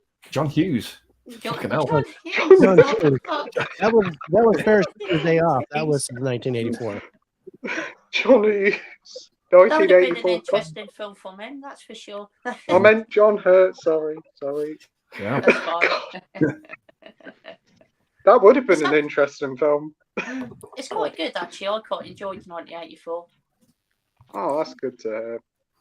It's on the premiums, isn't it? H&V premiums. Yeah. Which means Ryan's you probably seen- got it. Yeah. I think he has got it. I think he's actually seen it and reviewed it, or going to. Have you seen it, Josh?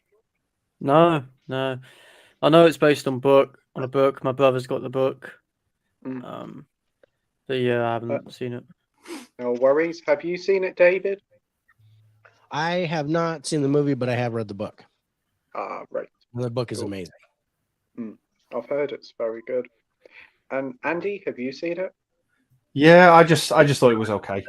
It didn't do much for me, to be honest. But yeah, I just thought it was okay. John Hurt's the best part about it. Sounds good. Yeah, it's not the best movie ever, that's for sure. We've got True Action Star saying, what's your favourite Drew Barrymore film? Charlie's E.T. Angels. Full throttle. Nah. Blended with fucking Adam Sandler. No.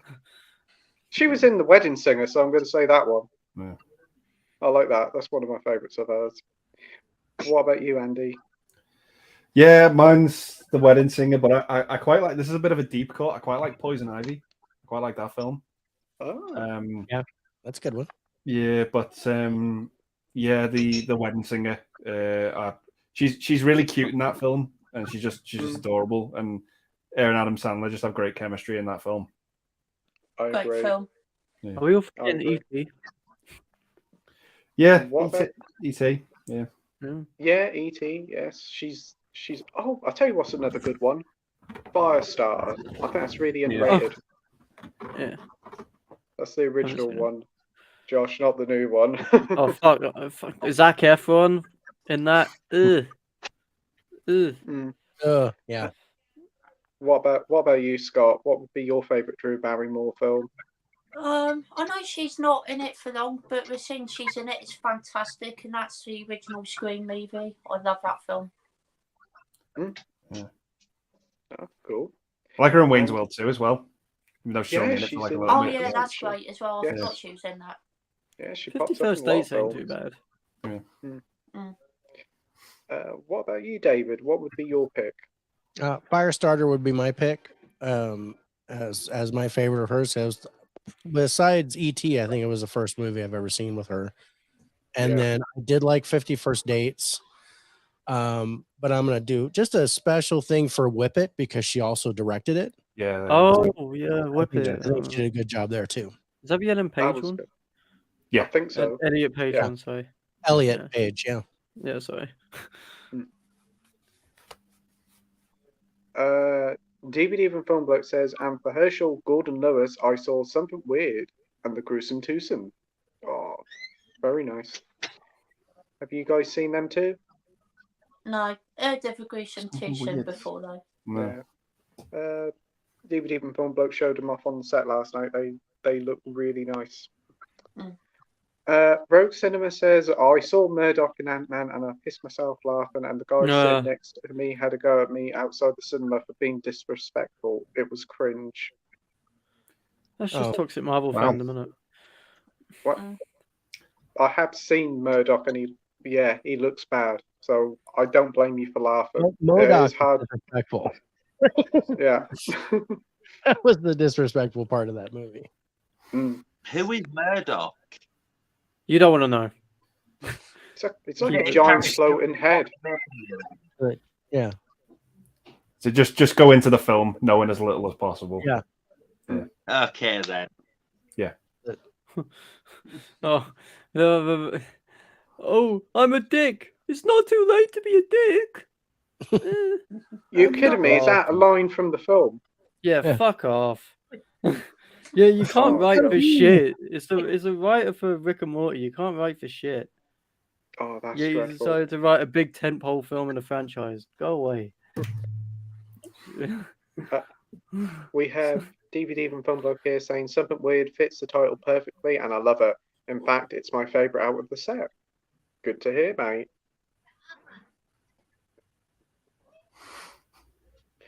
DCR 80 Gaming says Navy SEALs is an epic film. Yeah, I thought it was great. Fun. Yeah. I dug it. Yeah. Bill Paxton is in it. Yep. Yeah. Yeah, Charlie Sheen, Michael Biehn. Yeah. It's one of those classic, like team soldier type movie with doing some stuff. Yeah, it was. The acting is not great, but the action is awesome. Yeah. Oh, you've sold me at Bill Paxton. Sounds great. Yeah. We've got Sinjin asking Andy, has he watched In the Search of Darkness yet? I'm still waiting for it to arrive. I don't want to watch it digitally. I'm just waiting for the Blu-ray to arrive. So when it does, I'll probably do an unboxing for it. That'll be good. I look forward to that. Awesome. We have Ian Hill, the Ramblings here, saying, hi, everyone. Hope you're all doing well. Enjoying the chat. Hey, Ian. Thanks for joining, mate. Ian. Hope you're well, my friend. We have Dr. Impossible here saying, Alejandro Amenabar did a film called Tessis. Are any of you familiar with this horror film? I haven't got a clue. Nope. Anybody else? No, can't say a bit. No, unfortunately, we're at a loss, Doctor, but thanks for joining. We have the brilliant Brian Drums here saying, hey, how are you guys doing? Hey, Brian. Thanks for joining, mate. Mike says, in the honour of the legend that is Nige, will you guys give us your best shy? Sounded constipated, bro. Stop the girth first. Shy, God. Well, I did mine. It sounded like I treaded on a bit of Lego or something. So come on, Scott, you got to start it off. I can't. Three- I'm trying. Man. I can't. No. Let Josh go. Why me? Okay. You look like you're desperate for one. What, shite? No. Shite! I don't know. I'll do Fair enough. Does Jamie want to go next? Shite! it. I'm looking forward to hearing Andy's one. Andy? Fucking hell, I mean, I'd give you my best shite, but it's probably about 3 days ago. Oh, nice. Oh, No, I can't do it. Oh. I can't. David, do you want to have a go? It's up to you. I have no idea what this is about, but I'll give it a go. It's a Come on. What a load of shite! Okay, Billy Connolly. It somehow happens like that. Brilliant shite, David. Oh, thanks. That is a and now for Josh. I said Josh Scott. I mean, to give us his best shite. Shite!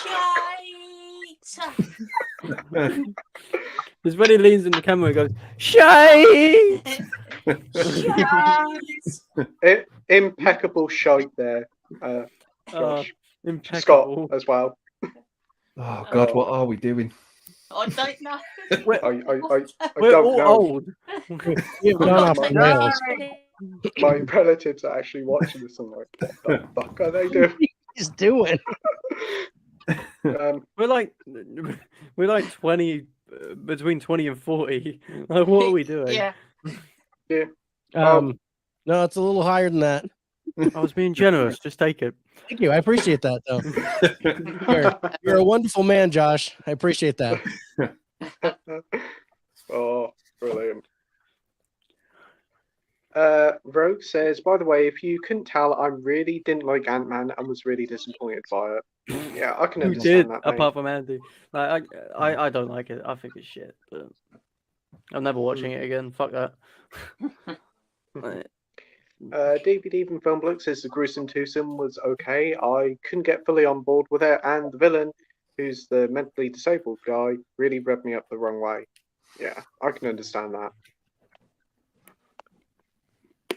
that. True Action Star says, I'm a dirty lad for liking wild things. I am a man of culture. So am I'll I. just say. Yeah. So, yeah, same. Love that movie. It Great is fantastic. It has its quirks, shall I say? If you want to see Dirty, watch Love by Gaspar Noé. Fuck me, you'll yeah. be. Wow. I've heard about that one, yeah. DVD and Film Bloke says, I've pre-ordered Pump Up the Volume from Warner Brothers store. It's coming out in a few weeks. That's the one with Christian Slater, isn't it? I do Yes. want to get that one. Great Yeah. film. Really good. I've seen it. And I know Andy likes it, don't you? Yeah, really good movie. Really good. Josh, have you seen it? No, I haven't. I haven't even heard of it, I don't think. David, have you seen it? Yeah, seen it, own it. Great stuff. And Jamie, have you seen Pump Up the Volume? No. No worries. We've got Sinjin saying, how big do you like your mug, David? Fuck. Oh yeah, I like it. It's a little small, but It's bigger than my kitchen sink. it is not my biggest mug, by the way. Just You've to got let a you know. like bigger this? one. I have Wow. a bigger one, but I need to work out before I can start using that one. That's a gallon, or Wow. what, 4 liters. So it's like Wow. That is an impressive size for a mug. You're probably way more than me. Oh dear. We've got Dr. Impossible saying, what is the most subversive scene in a film you've seen? Ooh, I think we have had this comment before. Do you want to go first, Scott? What does the word subversive mean before I answer? I'm looking that up Googling it. myself. It's seeking attention, isn't it? Oh, No, is it? seeking or intended to subvert an established system or institute. Yeah, that doesn't Thank- help. Thank you, Google. Yeah, I have no idea. Sorry, Pete. I don't know. Is No that worries. is that like the term woke? That's something that I've heard a lot, to where it's Oh, the whole MCU then. In that case. It's if it's going by an adjective, it's apparently well, I don't know. I haven't got a clue. It says refers to a disruptive. process by which the values and principles of a system in place are contradicted or reversed in an What? attempt to transform the established social order. What? Not that that helps either. No, it doesn't. Anything with James Corden in it? There you go. There you go. I'll say that. Yeah. That disturbs my social order. Yeah. There you go. I'll take the James Corden one as well. The entire hour and 26 minutes, that is Peter Rabbit. I mean, the only thing that comes to mind for me is the movie Southland Tales, which is a complete 180 on how the future is and how they basically like changed the whole thing of how society is in Southland Tales. So I rather like that. That's from the director of Donnie Darko, isn't it? Yes. Kelly. Starring a very young Rock Johnson. Yep. That was another Drew Barrymore film as well, Donnie Darko. Was it? Completely. That's a good, I saw that. Yeah, it's a good film. Yeah. Oh yeah. We'll move on from that question. Sorry, Dr. Impossible, we're at not a clue there.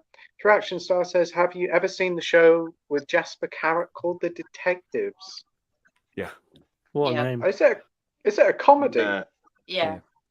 I think I've seen the box set about, but I've never seen it. So, Scott, you said you've seen it. Do you like it? I absolutely love it. It's one of my favourite comedies from the 90s. Really funny stuff. Oh, cool. And Andy, you said you've seen it? Yeah, I haven't seen it in a long time, but it's side splitting. It's good so stuff. funny. Yeah. Jamie, have you seen The Detectives? No. Josh? No, I haven't. No. And David, I probably guess you haven't seen it. No, I hadn't heard of it. So yeah, I just went and looked it up. Yeah, it's a UK comedy, so it probably weren't broadcast in America. Mike says, what movie that hasn't been released in 2023 yet do you think will be the biggest flop by the end of the year? Do you think? F10 maybe, Fast X or whatever it's called. Salem's Lot or The Exorcist? I'm wondering. Fast 10 your seatbelts. I don't know what it's called. Without probably fail. Fast 10's gonna do gangbusters at the box office. Make People will still see it. Yeah. I didn't see the last one. That money at the box office, yeah. I'm gonna say Dungeons and Dragons: Honor Amongst Thieves. Oh, God. Yeah. Like who is that marketed towards? Who the fuck? Who is it for? D&D players. Like myself. It's a very odd film. It's marketed for D&D players, but it looks like something in it. I'm going, what the heck is going on with this? But yeah, no, I'm definitely gonna watch it, but I think it's gonna tank. Chris Pine in it, he never makes in any money. He never does. The closest thing he did was Star Trek. That's it. That's the only just success. an odd idea for a film, and everything about it, the humor just looks odd. Doesn't suit with the world, shall I say? Scott, what do you think is going to be a big flop this year? Yeah, with Dungeons and Dragons one, well, I think it's a good shout. To be fair, I'll probably have to go with that as well. Nice one, Andy. I think it comes out this year, but I'm gonna have to say Aquaman. Yeah. That's gonna bomb off. It wouldn't surprise me if Shazam doesn't do that well either. And the Flash, I could see the Flash failing. I'm wondering about the Flash with all the negativity toward Ezra Miller, to that boy. The thing about the Flash, I personally think the Flash will make money because I know a lot of people are excited to see Keaton back as Batman. Yeah. So it's one of those things where it's nostalgia bait again. Like I think people are going to get tired of nostalgia bait. Like, sure, No Way Home made 1.6 billion or some shit. But that was the first time we had superheroes from like an old time show up. But when you keep doing it, the novelty wears off. Yeah. And I think that's going to happen here. Yeah. Like, Yeah. I'm definitely not excited for it. I like the cinematography of it. I'll go see it because it's something to watch, but I couldn't care less if Michael Keaton or Ben Affleck comes back. I couldn't care less. Just make a good film. That's all I care about. I agree. Jamie, what do you think is going to be a big flop this year? I don't know. I don't know. It's a tough one. No worries. DVD and Film Bloke thinks the Winnie the Pooh Blood and Honey will, but I don't think it will. I think it will do quite well because it's a low budget thing, and it's going to generate buzz because it's Winnie the Pooh being a horror film. I think it'll do all right.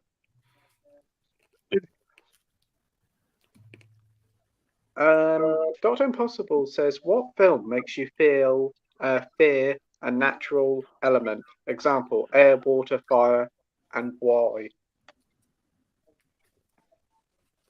That's a good question. Yes, anyway, we're kind of getting existential here, but I just saw a trailer for Elemental, and I don't know if I want to see it. The animated movie. That looks weird. That film. It looked really odd, and you know, it was a 3D trailer too, which was really strange. But I think the most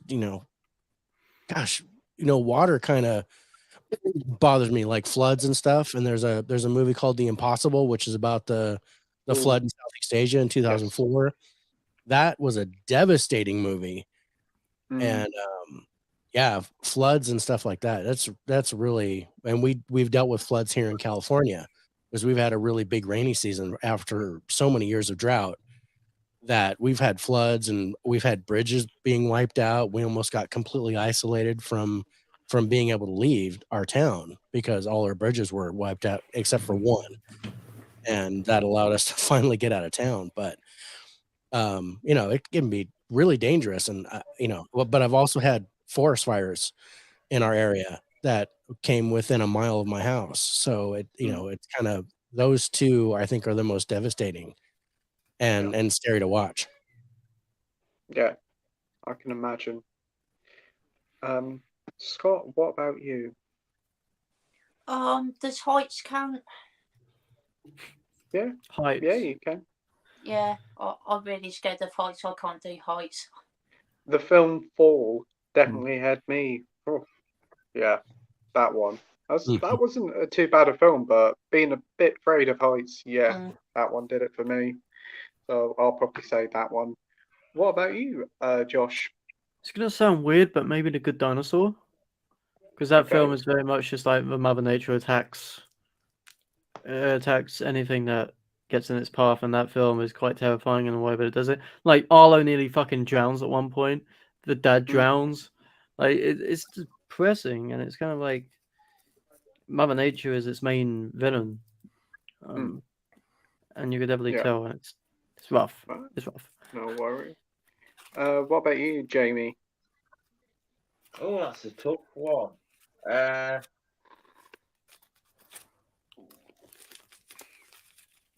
Can't think. No worries. What about you, Andy? Yeah, I sort of get I get like sweaty palms whenever I'm watching like in a movie where things get like big open spaces.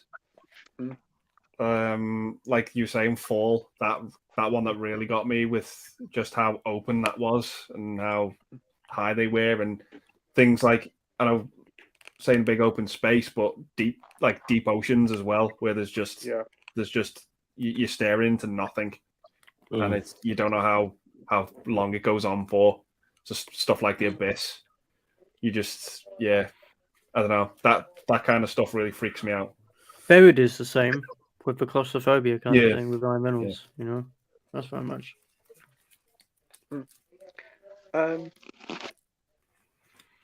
got Nos here. Nos actually has messaged me saying my answer for the element question is no one with Nicolas Cage. Still haven't seen that. I haven't. I either. haven't. I haven't seen that one. Yeah, I've seen it. I've got that. Oh, Is that about like a code or something? Otherwise, shit goes down. I don't remember. I know it involves numbers somehow. well, It's a thanks for the really good message, film. Nos. His channel is Pro Physical Media, so go and give Nos a sub. He's a great channel there. Thanks for doing that, Nos. We've got Sinjin here saying Winnie the Pooh, Blood and Honey is terrible. Blustery Day was more scary. Yeah, I've heard the reviews aren't very good, but I think it's more of a gimmick just to see it. I mean, Yeah. a murderous rampage, Winnie the Pooh. Everybody's intrigued to see that. We've got Timmy here saying, hi all, happy Thursday, Wednesday. Looking forward to another stream. Hey Timmy. And he actually Timmy. says, sorry, Ben, Wednesday. No worries, mate. I'm sure Thursday will be happy too. It's fine. We've got Edward here saying, what's your thoughts on the Pope's Exorcist? Haven't even heard of this one. What's This it, a TV show or this something? trailer fucking reeked. I watched it earlier. It's got Russell Crowe doing his accent again from 4. Wow. Oh no. It looks like shit. It looks awful. Yeah. Okay. I'm probably going to skip the trailer. I haven't seen it. Are you seen the trailer, Scott? I haven't. No, don't plan No. to. Have you seen on the the trailer, bullet. Jamie? I watched a few seconds of it and then I stopped watching it because I don't really watch film trailers now, and I thought it looks probably quite interesting. Okay. You seen it, Andy? No, this is the first I'm hearing of it. And what about you, David? I haven't seen it. I haven't heard of this, but I've got the trailer queued up right now. I'm gonna watch it after the show. Yeah, it looks like shit. Like, it's from the director of Samaritan with Sylvester Stallone, so I haven't got high hopes for that. Oh, yeah, okay. Well, Samaritan wasn't too bad. I don't mind it, to be fair. It's you know exactly that the story is like from the beginning. I'm like, okay, I know what's going on. I know what's going to happen. It was very predictable. It was okay for what it was, but I wasn't nothing right about it. For a straight streamer movie, I thought it was not too bad. We have Mike here from T Shizzle saying, hey guys, hope you're all well. Hey Mike, thanks for Hello, joining, Mike. mate. We have William here, the Blu-ray and DVD collector. Hey everyone, anyone has any thoughts on the new Alex Rider season 3 currently being filmed at the moment? I haven't actually seen the TV series, but it's based on the series of books, and they did do a film in 2006, if I'm not mistaken. That wasn't the greatest, but I've heard the TV series is pretty good, so I'll have to keep an eye out for that one. Have you seen it, Scott? I haven't, but I have heard decent things about it. Josh, have you seen it? Never even heard of it, if I'm honest. David, have you seen it? No, I haven't seen it. Andy? Nope, I haven't seen it. And Jamie, have you seen it? I've seen the old one from like 2006 or whatever, but I've not seen the series. Oh, cool. Dr. Impossible says, if you were told tomorrow you only have 24 hours to live, what would be your last watch? Think about it carefully. Whew. That's a depressing one. Well, you know what mine is. After Sun. No. Yeah.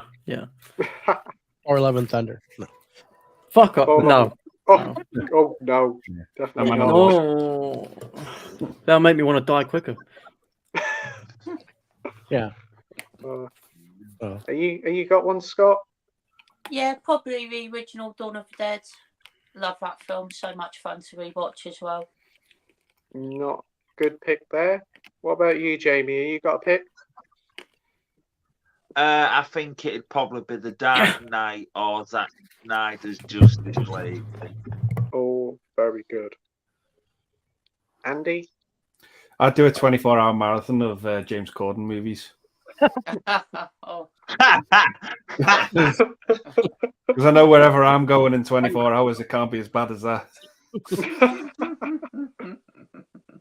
Does that mean you've got to watch Cats? Oh, yeah. Yeah. At least there's pussy in Cats, so you're all right. Oh dear. I still need to watch that film, but I don't plan to watch it anytime Fucking soon. hell, it's an abomination, that film. I haven't. It's I really wouldn't bad. even bother, Scott. I've seen the No. trailers. It's enough. And entertaining for all the wrong reasons. It's I one of can't those find films that. where you need to be on like 12 tabs of acid to even enjoy it. Yeah, get another 5-day hangover afterwards. Yeah. 5-day hangover. That is an enigma. That is how you got that. I'll never know. Yeah, I don't. It was rough. I gather you felt like shite. Yeah, I did. Yeah. What about you, David? What would be your film of choice? Well, yeah, I mean, if I had 24 hours to live, I'd be watching 12 movies. But I would probably finish with, my two favorite movies of all time, which not the best movies ever made, but ones that I always watch are Independence Day and The Count of Monte Cristo. Oh, very nice picks there. For me, I honestly don't know what I would pick. Probably something like something upbeat, probably like Back to the Future or something, or Peter Rabbit. I don't know. No. Probably a Bond film or something, or I could just watch something like Basic Instinct or something. I don't know. Wild Things. Oh yes. What a way to end. Yes. True Action Star says, "Give me a good Molly ring. Give me a good Molly with what? Give me a good Molly Ringwald." Spit it out, boy. Wow. Right. So that's her from the Breakfast Club. 16 Candles. So Scott, give us a good Molly film. I'm gonna go with Pretty in Pink. My favourite Molly Ringwald film is Breakfast Club, but I feel like everyone's gonna say that, so I'll go with Pretty in Pink because that's really good as well. Oh, great stuff there. What about you, Josh? Yeah, I'd probably say Breakfast Club. It's a safe bet, and it's just Good incredible. stuff. What about you, David? I mean, it's obvious Breakfast Club for me, but I'd probably go 16 Candles as my number 2. Yes, I would probably agree with you with 16 Candles as well, but I do like Pretty in Pink as well. I think that one's a great one. What about you, Andy? Yeah, like the three obvious ones are the John Hughes ones, aren't they? The Pretty in Pink, 16 Candles, Breakfast Club. But I'm going to go for one that's a bit of a deep cut, and it's from 1992, and it's a TV movie called Fatal Love. And it's about her. She's given a lecture to the school of how she contracted AIDS, and the movie follows like her story of how she actually got it. But yeah, it's not a very well known movie, but I really like it for what it is. I think it's pretty good. And also as well, I'll give a shout out to Not Another Teen Movie as well because she's in that. Ooh, I can remember that one. That's a good one. But nice pick there, Andy. I have heard of that one before, but I didn't know it was such a quite a sad topic. So I'll have to check that one out. It's a good film. Yeah. Jamie, have you got a good Molly Ringwald film? I'd just go for pretty much the obvious Breakfast Club. It's all that comes to mind. Nice. DVD Film Bloke says Dr. Impossible, maybe Sallow. I mean, I have nothing to lose. Fair enough. Dr. Impossible says you sick it after hours. Sorry, DVD Film Bloke. We have Adam here from What the Gym saying, "Hey Pete, hopefully this live stream won't be 8 hours like last time." I don't think I've got the stamina tonight for 8 hours, but thanks ever so much for joining, Adam. Hope you're doing well, my friend.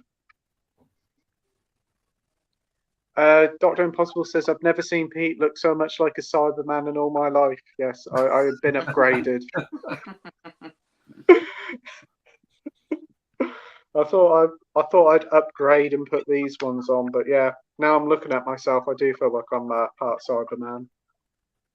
Oh yeah, or Ciderman as you call it, Dad. Ciderman. Rogue says I recently bought Rogue says I recently recorded a boutique Blu-ray collection, but the audio is all fucked. I will try to fix it in Audacity, but I may have to re-record it. Oh, I'm sorry to hear that, Rogue, but hopefully you fix it. I know Audacity is a really good app. My dad normally uses that one, so look forward to the video. DVD and Film Bloke says, wish you well, one real nerd. Yeah, we all agree there. Rogue says, DVD and Film Bloke says to Rogue, sorry to hear about that. That's a bugger. Yeah, that's happened to me a couple of times. True Action Star says, the wife says, Playtendoguy's looking delectable tonight. Okay. Thank you, I suppose. She ain't gonna eat me, I hope.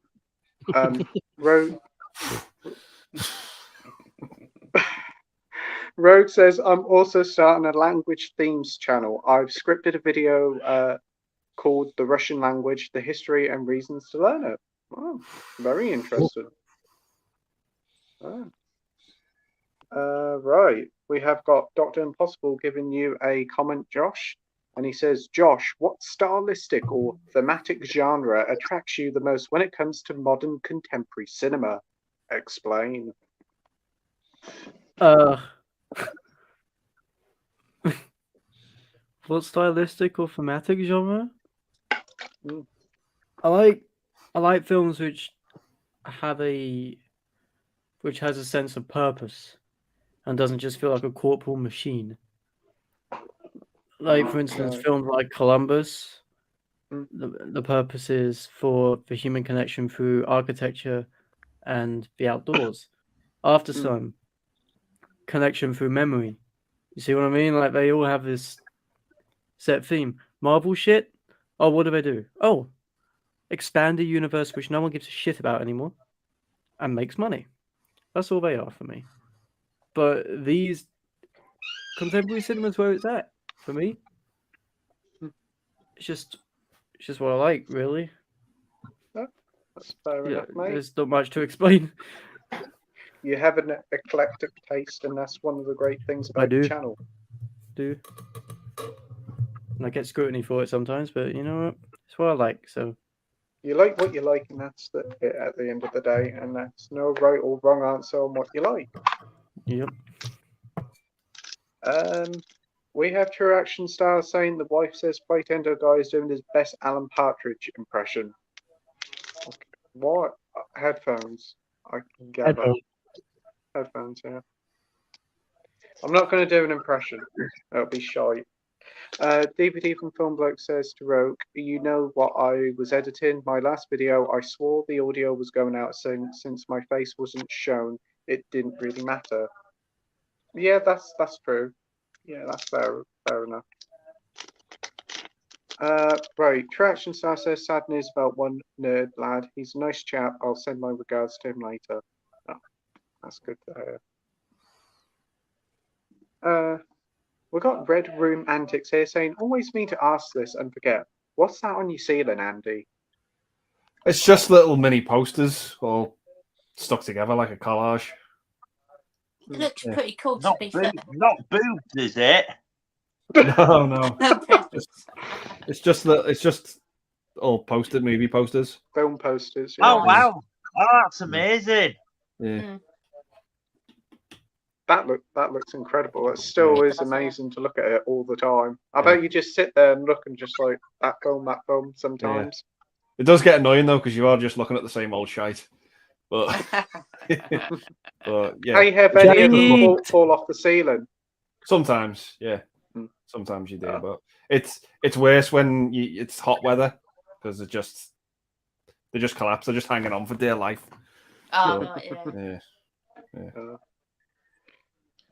Right. We have Red Romantic saying, "What's everyone's favourite Sofia Coppola film?" Sofia Coppola film. Yeah. Did she do the Virgin Suicides? I'm pretty certain she did. Yeah, she's a lot better as a director than an actor. A lot better. And she's a lot I- better of a director than her sister. Fucking her. Mm. Gia Coppola. Ugh. I've only known that one, and I really did like that one, so I'm going to say that. Andy? Yeah, Virgin Suicides, or as the only one I can think of her as an actress is Godfather 3. But yeah, she's not great in that. That was supposed to be Winona Ryder, which would have been so much better. It certainly would have been, yeah. But yeah, I'd have to say, as behind the camera, Virgin Suicides. Cool. You got one, Jamie? Don't know who she is. No worries. David? Say it how it is, Jamie. I'm gonna go Lost in Translation. She won the Oscar for that. Yeah. So yeah, I thought that was really good, and I thought she did a great job on that. So that would be my pick. I didn't think the That's great. Bling Ring was that bad. I hated that film. You did? Which I one was went that? fun on Oblivion. Bling Ring. Oh, Oh, Bling nah. Ring. It wasn't that bad. It was just lifeless. It just felt really lifeless. What about you, Scott? What's your favourite? It did come up with The Outsiders and Godfather Part 2, but I think that's because Francis Ford Coppola directed those, so that's probably why it come up with those. But I think I've only seen Godfather Part 3, so it'd have to be that one. No worries. I Awesome. know she's making an Elvis film next with Jacob Elordi from Euphoria. Another Elvis film. Oh, It's my about days. Priscilla this time. Yeah. It's an A24 film, I heard. Yeah. We've got True Action Star saying Playtendoguy, the radio star. I wish. Sinjin says, I agree with you, Andy. The original Salem slot is still the best, and I don't think it can be beat. Absolutely. yeah, it's just still scares the shit out of me to this day. Believe it or not, I've never seen Salem's Lot. Believe it or not, wow. you never seen Salem's Lot. There you go. You could. I think you enjoy it, Jamie. You should definitely give it a shot. It's a bit long, but yeah, it's good. Yeah. Like Fire Starters, I've not seen them, but I've got them. You leave the Oh, new one well, alone. I Oh, fuck. hope you enjoy it. You leave the new one alone, I'd say. We've got Sorry Robson here. Have you guys watched the trailer for Sisu? It looks awesome. Never heard of it. Sisu. I have no idea what that is, to be honest. Me neither. Anybody seen the trailer? Heard of it? No. Nah. Is that the war movie? Is that anime? Sounds like anime.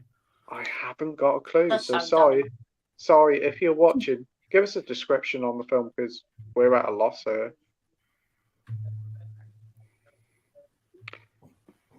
We've got Red Room Antics here saying, what was everyone's first imported Blu-ray? I think the first one I got was probably The Three Musketeers from the Netherlands on Blu-ray for some reason.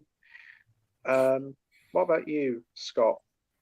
I can't remember the very first one I bought because it's been years since I first imported a Blu-ray. But one of my first ones was Lowedown's The American One. That's a good release. What you got, Josh? I haven't really bought any. They've mainly been gifts. But one of the best gifts I ever got was the Green Knight in 4K before it released here, from Canada. It's lovely. It's great. I think that was the first one as well. Nice. It's so Very nice. good. Jamie? I don't really buy imports because the thing is you can't sell them on. Yeah, that's true. You can sell them on online on sale sites, but the thing is, if you go in CX with an import, oh sorry, can't take that, no UK age rating and this and that, and yeah. Yeah, I can understand that, mate. Andy, what about you? The first one I got was the US release of Ingrid Goes West Ooh, on Blu-ray. very Oh, Ingrid good. Goes West is a cracker. It's Yeah, good. it is. Oh. Yeah. I've heard that's pretty good. David, what about you? Oh, Pacific Rim Rim. Uprising. Pacific Rim Uprising Oh, import because it's in 3D. So this one just came to me in the mail from a subscriber, which was great. I don't know whether he hated me or not, but it's fun on 3D. But it's not a great movie. Pacific Rim, it's just basically like Power Rangers on steroids or something. That's one way to put it, Jamie. True Action Star says, Playtendoguy, what did you watch? You didn't say, didn't I? Oh. No, you didn't. To be fair, I know what you watched, Pete. I know what. Gordon. Finally. Yes, I finally watched Yes. Bright Night. Yes, I watched it Yeah. after Scott's stream at about midnight, and yeah, really enjoyed it. took Fantastic your film. fucking time. Wow, I'd like to Fright keep Night. people in suspense. Fright Night, did you say? Yeah, that one. Have you seen the remake with I haven't seen the remake, but it's on Colin Disney Farrell. Plus, so I might give it a go. I still need well, to watch a remake. To be fair, I also watched Double Jeopardy with Ashley Judd and Tommy Lee Jones. I thought that was really good. I like that. Yeah. It's not the greatest thriller, but it was really enjoyable. And you I get didn't Double thought the 4K Jeopardy on transfer was too 4K? bad. I thought it was quite impressive. What did you say, Jamie? Did you get Double Jeopardy on 4K because it's just been released a few weeks ago? Yeah, I got the premium. The 4K of it, yeah. Premium. Premium. Rogue Cinema says Stevie Demon Film Blog is my first video on my new camera, so is Stephen Problems. Well, I hope you get it all sorted out, mate. We've got Timmy saying, what are your thoughts on Cowboy Bebop for those who have seen it? One of my favourite anime, and highly recommend you check out Shinkiro or Watabe's other animations. Shinichiro Watanabe. Samurai, Chaplu, and Space Standees. Thanks for the confirmation, Josh. I don't even. I think that's how you pronounce it. I've never heard of him, but just going by. I have seen Cowboy Bebop. I do like it. I think it's a cracking little anime. I've yet to see the film, which I got a few months ago, so I look forward to watching that one. But yeah, great stuff. The Netflix live action one, less so. Have you seen Cowboy Bebop, Scott? I haven't. I never really grew up watching anime when I was a kid. It was something that I never really gravitated towards, so I haven't seen much anime, unfortunately. No worries. You seen it, Josh? No. The only anime I've really been interested was like Spirited Away and My Neighbor Totoro, but that's it. No worries. I'm not an anime guy. Jamie, have you seen it? No. No worries. Andy, you seen it? I've got it on Blu-ray, the series. I've got Cowboy Bebop and Wolf's Rain, but I haven't got round to watching them yet. Oh, cool. I hope you enjoy it when you get round to it, Andy. Yeah. Thanks. David, have you seen it? No, I am not an anime fan. I have seen the Netflix series, and okay, but but yeah, I can see why it was canceled. So I actually didn't finish it. I was like, they're not going to do a season 2, then I'm done. I'm okay with not watching it anymore. But yeah, just not much of a anime fan. No worries. We've got Red Room Antics here saying, Josh, your Man of Culture, favourite film of all times. I've mentioned it enough. I've mentioned it enough. Yeah, I think I know what it is. Begins with A, ends with N. Yeah. Dr. Impossible says, what's the most chilling sound effect you've heard in a film or TV production? Oh, Oh, that's a good question. I remember when I was a kid, I always thought the Dalek like Zapper was quite chilling when I was a kid. So I'll say that one. The way that it just go the zap and then the humans would die, that used to be quite chilling. Scott, what about you? I'm not too sure. Come back to me on that one. No worries, Scott. What about you, Josh? I find the silence in Sound of Metal quite haunting. A little, like the final scene where he takes his hearing aids off and it's just silent. I find that quite. I silence is really uncomfortable for me, so I actually fear silence at a point. So that scene kind of fucks with me. Yeah, I get that. What about you, Andy? It's for me. It's Michael Myers breathing in Halloween. Oh, Yeah, that's pretty creepy. What about you, David? Well, when Josh was talking about silence, I was like, oh yeah, but that usually means that my wife's mad at me, and that's why it scares me. I gotta say, bones breaking. That always makes me cringe. There's a movie in particular called Splinter, where it's basically this organism takes over a body, but it doesn't know how to move the body. So you can hear the bones cracking when it's trying to walk. And that always just gives me the heebie-jeebies. Another one I'd say is Bones and All as well. That's got some horrible sound design. That's got some horrible, like, just just slurpy sounds and shit. Yeah, I was like, that's the slurpy sounds where I was just like, oh, I love that movie though. But the sound design is just really good. It's really good. Even though check it's that one out. gross, it's gross, but yeah. Jamie, what about you? I can't think. No worries, mate. Batman's Batman, maybe. That's quite disturbing.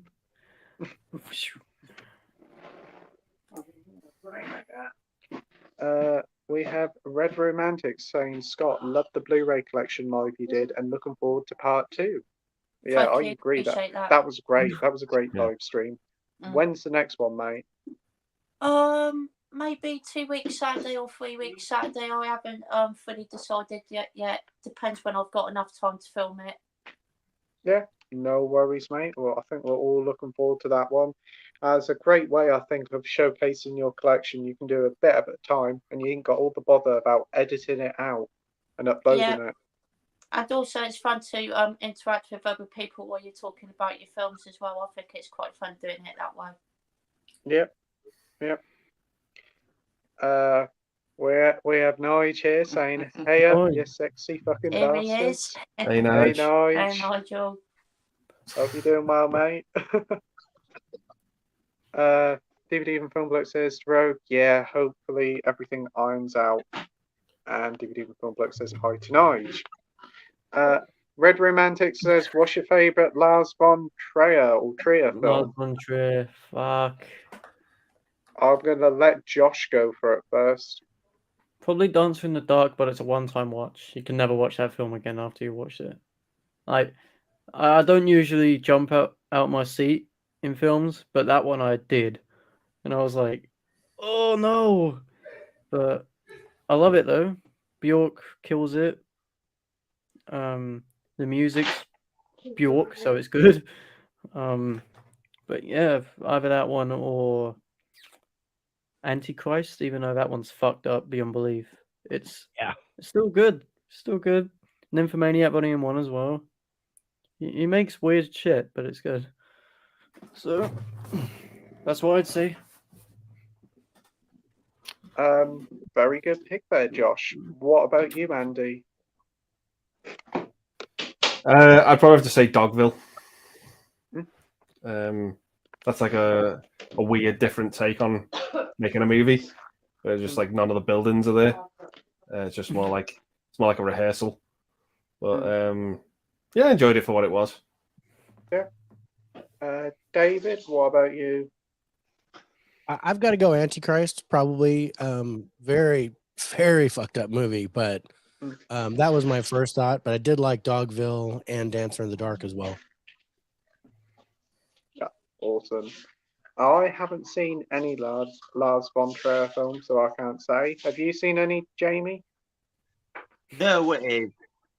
Not even No know it worries. is. Nah. Scott, what about you? I haven't seen any of these movies, but Dancer in the Dark is one that I've been meaning to check out for quite a while, so I will get round to watching that one. We have Dr. Impossible saying, give me a film, Andy, that would reflect today's world view in a nutshell, both on an economic and social footing. You have quite a few films to choose from. Bloody hell. I'm gonna go with one of my favorites, Boogie Nights. Ooh. Because I think when lockdown hit and all that stuff happened, we had to function without a lot of stuff that we take for granted in everyday life. And that's what Boogie Nights is like with the porn industry. Those people cannot function without it. And they take it for granted. So it's probably just what I'd say. Yeah. I don't know. Very good. Very good pick there. Sinjin says, I'm going to have to check out this Whiplash movie. You guys sold it to me. Cheers. Well, it's on offer now in HMV. It's like $4.99 or $9.99, depending on 4K or Blu-ray when you buy something. So I hope you enjoy it, mate. But yeah, I can't fault Whiplash. It's just a 10 out of 10 perfect masterpiece. I wanted that years ago. Oh, that's a really nice steelbook there. It's a great movie. Definitely. Absolutely. We've got Steve-O here saying, hi guys, what's your thoughts on the Superman Steelbook collection coming out from Warner Brothers? It looks really nice, but honestly, too expensive for me. I'm happy with my Blu-ray collection. What about you, Scott? Yeah, it looks pretty cool, but I already own the first one in 4K, so I probably won't be getting it, to be honest. Yeah, I get that. What about you, Josh? Nah, I've only got most of them. Even if it's on DVD, I don't really need them. I've got the first one in 4K because it was cheap. But apart from that, yeah, the others are on DVD and my brother's stuff. So cool. Yeah, it's probably there. Jamie, are you going to get the Superman Steelbook collection? Nah, I got the Blu-ray box set for CX. I think it was last year or coming up to the end of last year, and I paid £8 for it, and it was in really good nick. I don't blame you. Andy, what about you? Yeah, I've seen the set. It looks stunning, but I'm going to pass on it just because. How much is it? It's like £130, I think. Oh. Does it have Man of Steel in? No. I think it's got the best Superman film ever made in then, so it's pointless. I don't even think it's got Superman Returns in it. I think it's just the first 4 films. Yeah, just the Christopher Reeve ones. It's pointless then. Yeah. But it does look nice for what it is, but I'm sticking with the Blu-ray. Yeah. I don't blame you. Yeah. And what about you, David? Yeah, I'm a big steelbook collector, so I'll probably get it eventually. It does look really nice, but yeah, I'm gonna wait till the price goes down if I can, if I'm gonna do it. Yeah, I don't think it'll be a massive seller at that price. But that being said, it'll probably end up being a sellout. But they're releasing them separately, and I'm just thinking Superman 4 in 4K. That's going to be an interesting watch. Yeah. Oh yeah. We have Just a Nobody. I think this is Rhodey, isn't it, Josh? I believe so, yeah. Yeah, he's saying Ant-Man 3 generally made me want to put a fork down my throat. Jeez, Rhodey, that's a bit much. Calm down. Me and my friend started dying of laughter at Murdoch and had to leave the cinema for 10 minutes to cool down. 1.5 out of 5. That's a bit extreme. Wow. Sorry, T, you didn't enjoy it, mate. True Action Star says the son told me he saw Ant-Man 3 and wasn't impressed. Guess the Marvel bubble has burst. It just think what's going on with Marvel is kind of weird because it's kind of like since Endgame they've been at ends of how to continue it, and they're just like, let's do multiverse, shall we? So we can edit out any mistakes in our films because nothing fucking matters. It's like, what can matter? Because it's like he's probably just gonna come back anyway. It's like they want to bring back Iron Man for Avengers 5 or whatever. It's like, so the ending of Endgame makes no sense now. Its impact's gone. It does kind of ruin like the legacy of those films now if they're going to do it. It feels like a cheaper way to get these people back. Yeah, I'm not supporting his movies anymore with my money. I'm not. I'll watch them online. I don't care. Rhodey says the same. Bar Guardians 3, he can't be bothered anymore, and I feel the same. I've said this for years now. The MCU died with Iron Man. I think you're right there, Jamie. I agree. It did. Even the shows are bad as well. Like I liked Falcon and Winter Soldier, but I don't remember a single thing about it. Oh dear. The next comment. What about you, Scott? Do you think the Marvel bubble has truly burst? Yeah, I guess. I mean, I haven't seen a Marvel film since Endgame, to be fair. So you're not missing much. Andy, would you say it's kind of getting to the end for Marvel? Yes, they're just beating the dead horse now, aren't they? You know? Definitely so. But the thing is, every film's not going to be perfect. But the thing is, with this everything's got to build up to something. But what is it building up to, though? That's the question. I think it's got to build up to something. Kong the Conqueror. Kong the Conqueror. Kang the Conqueror, sorry. Nothing's going to be as big as the Endgame. Nothing's going to be as big as Endgame. But apparently in Secret Wars, they want to introduce every single Marvel character they've ever done. And it's like, come on, bro. What? Can you fucking not? You want to bring back Iron Man just for that one moment of gratification for the man children that spunk over? Like, we don't want it. We don't want it, bro. I'm still waiting for Howard the Duck TV series on Disney Plus. Make it animated. Make it animated. It could work. It could work if they did it a bit fun. What do you think about the Marvel films, David? Do you think they're getting a bit old hat? Yeah, I mean, most people are off the bandwagon with the MCU. I'm still running alongside it because I see them, and Ant-Man Quantumania has made almost 400 million in the box office since it opened. Whoa. So worldwide. Oh no! So as long as it's still going to make money, they're going to keep making these movies. And but yeah, I feel like you know, with the Fast and Furious series is the same thing where people are just getting tired of it. And but they still throw their wallets at the theater and go and see these movies. I think for people it's curiosity. yeah. It's curiosity of who's going to show up this time? Yeah. But when you started it with No Way Home, which was fine because that was the start of that was just an event really, because it was like, oh, we've got these characters from the movies you remember coming back for one last time. But then they just kept doing it with Multiverse of Madness and that Quantum Mania, trying to bait people. And it's kind of just like they're kind of relying on it at this point. They're kind of relying on the nostalgia bait and the intuition that they will go see it just because of cameos.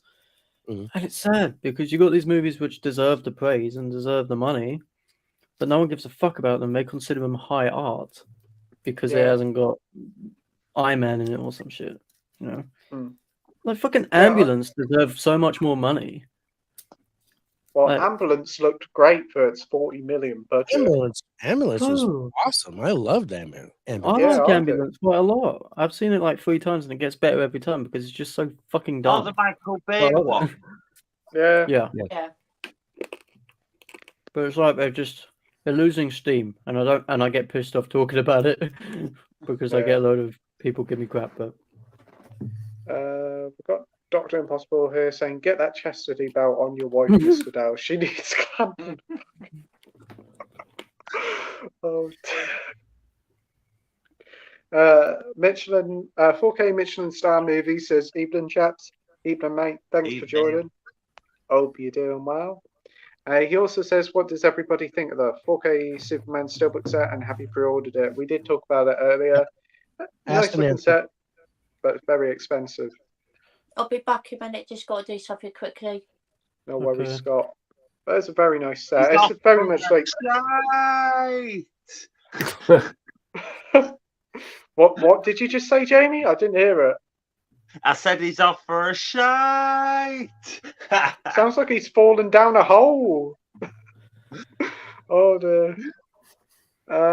They also did this like 4K Warner Brothers set that's 300 quid as well. I mean, again, it looks nice, but that's way too expensive. Have you seen that one, David? Which one? The 4K box set from Warner Brothers for 300 quid or $300. Oh, yeah. I'm not gonna get that. That would spell divorce for me, and no. Andy, you said it was nice. Would you go for it? It's tempting. It does look really nice, but I can't justify it. Yeah. Maybe, just maybe, it'll be half price in a Black Friday sale, because I think that's going to be a hard one to shift.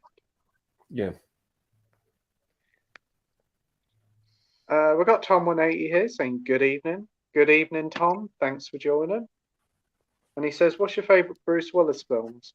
Well, bar the Die Hard ones, a big one of mine is probably Death Becomes Her. That's probably my favourite Bruce Willis film out of any of them. There was another one he did. I can't remember. Is it Empire's Son or something? Empire Tears or something? Tears of Sun. Yeah, that one wasn't too bad. What about you, Scott? What's your favourite Bruce Willis film? It's got to be Die Hard for me. That's easily my favourite of his. But I also really like Die Hard with a Vengeance. I think that's an absolutely That's a good one. Cool. That's a good one. What else has he done that I really enjoy? The Sixth Sense is great. I think that's really suspenseful and has great cast in that film. Also, The Last Boy Scout is quite a fun action movie as well. Really enjoy that one. What about you, Josh? Probably Die Hard, stereotypical choice. But either that or Sixth Sense for me, I think. No worries. What about you, David? Yeah, it's Die Hard for sure. I gotta say, I did like him in Pulp Fiction. Although I'm not a big fan of Pulp Fiction, but I thought he did a good job of that. He did The Last Boy Scout with Damon Wayans. That was fun. Ooh, Tony Scott film, isn't it? Yeah. Yeah. So yeah, I'd go there. Cool. Andy, what about you? Yeah, Die Hard, Pulp Fiction, Last Boy Scout, Death Becomes Her. There's one from the 2000s, a Disney film I quite like called Kid. Is it the Kid? Yeah. That's a pretty fun movie. Yeah, the whole 9 yards. I think is a good movie. Yeah. Nice selection of films there. Very good selection of Bruce Willis films. Jamie, what about you? I don't know. I do like him in Die Hard 4, though. Yeah. Oh, well, Die Hard 4 is a pretty good one. And I do like him in Red as well. Yeah. Oh, yes. I was thinking about Red.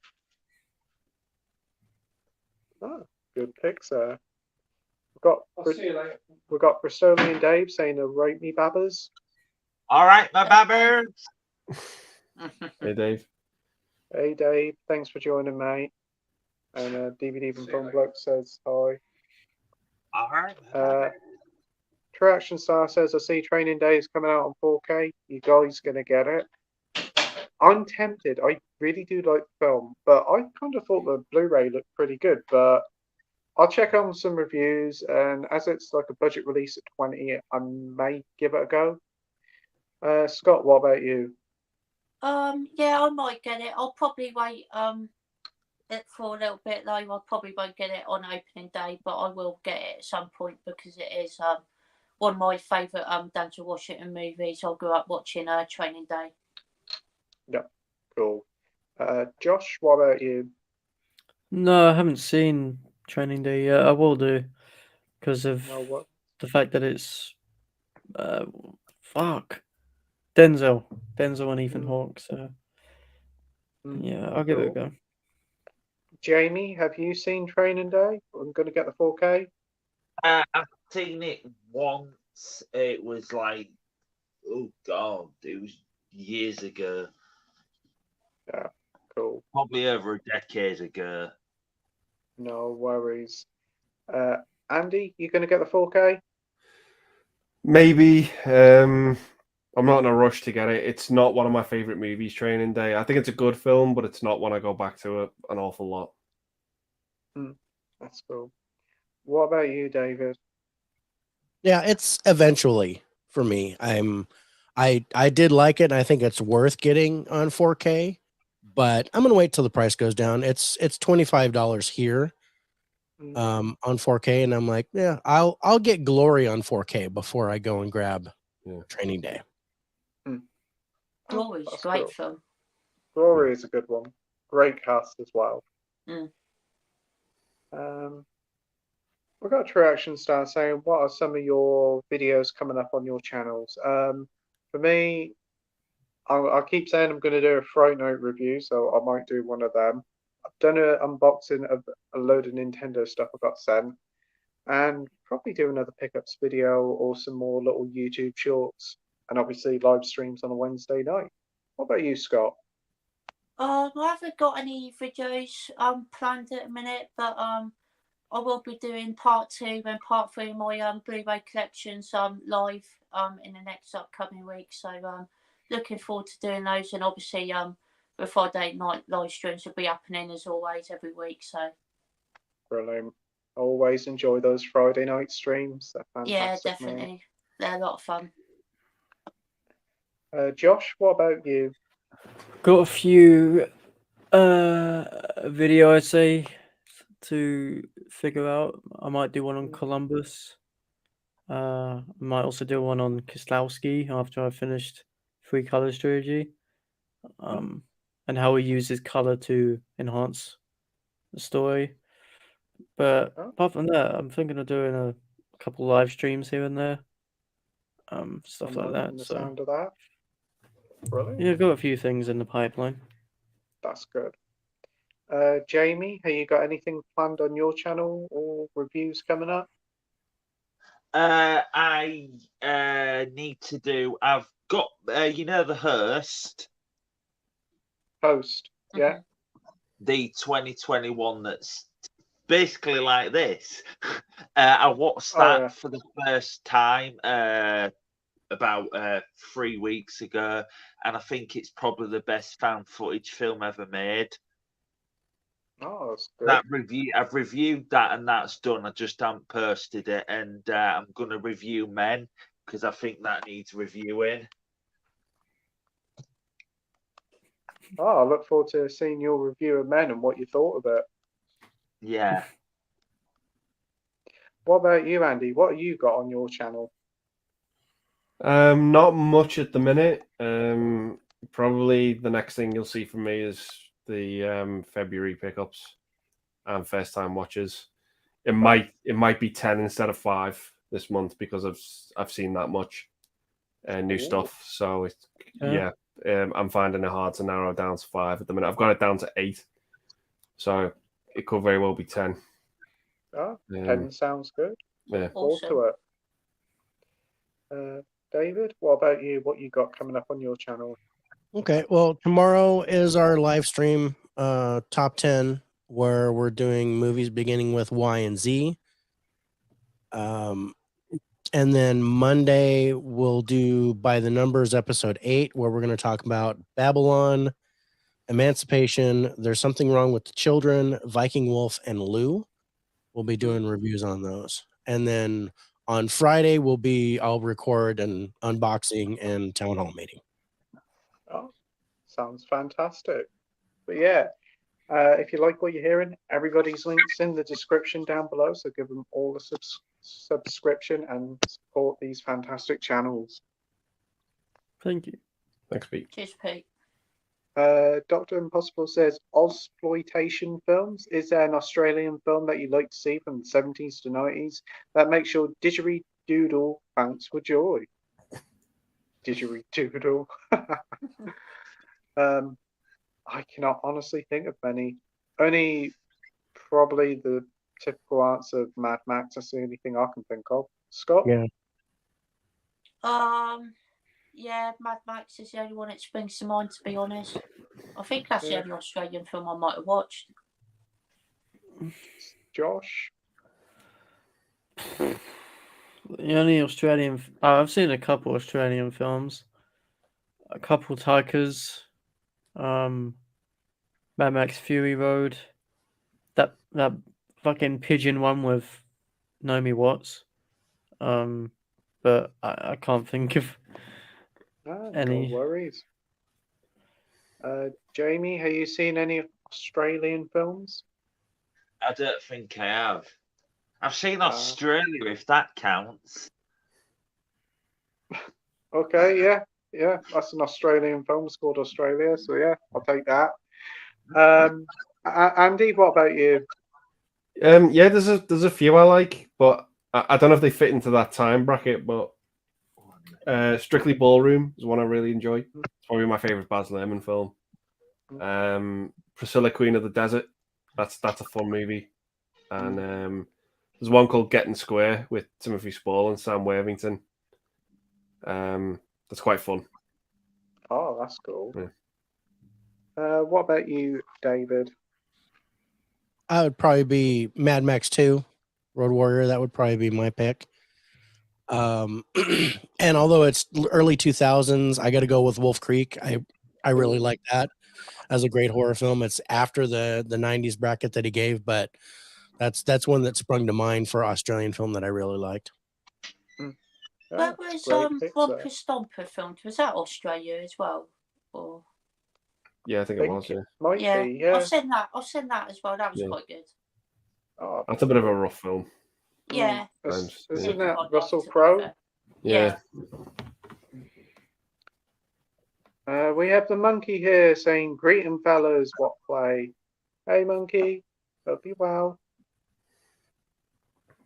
We've got Nige here saying, "Oh wow, Bone Tomahawk, what a fantastic brutal film that is. I'd like that on Blu-ray or 4K. I think you can get a Blu-ray of that." Yeah.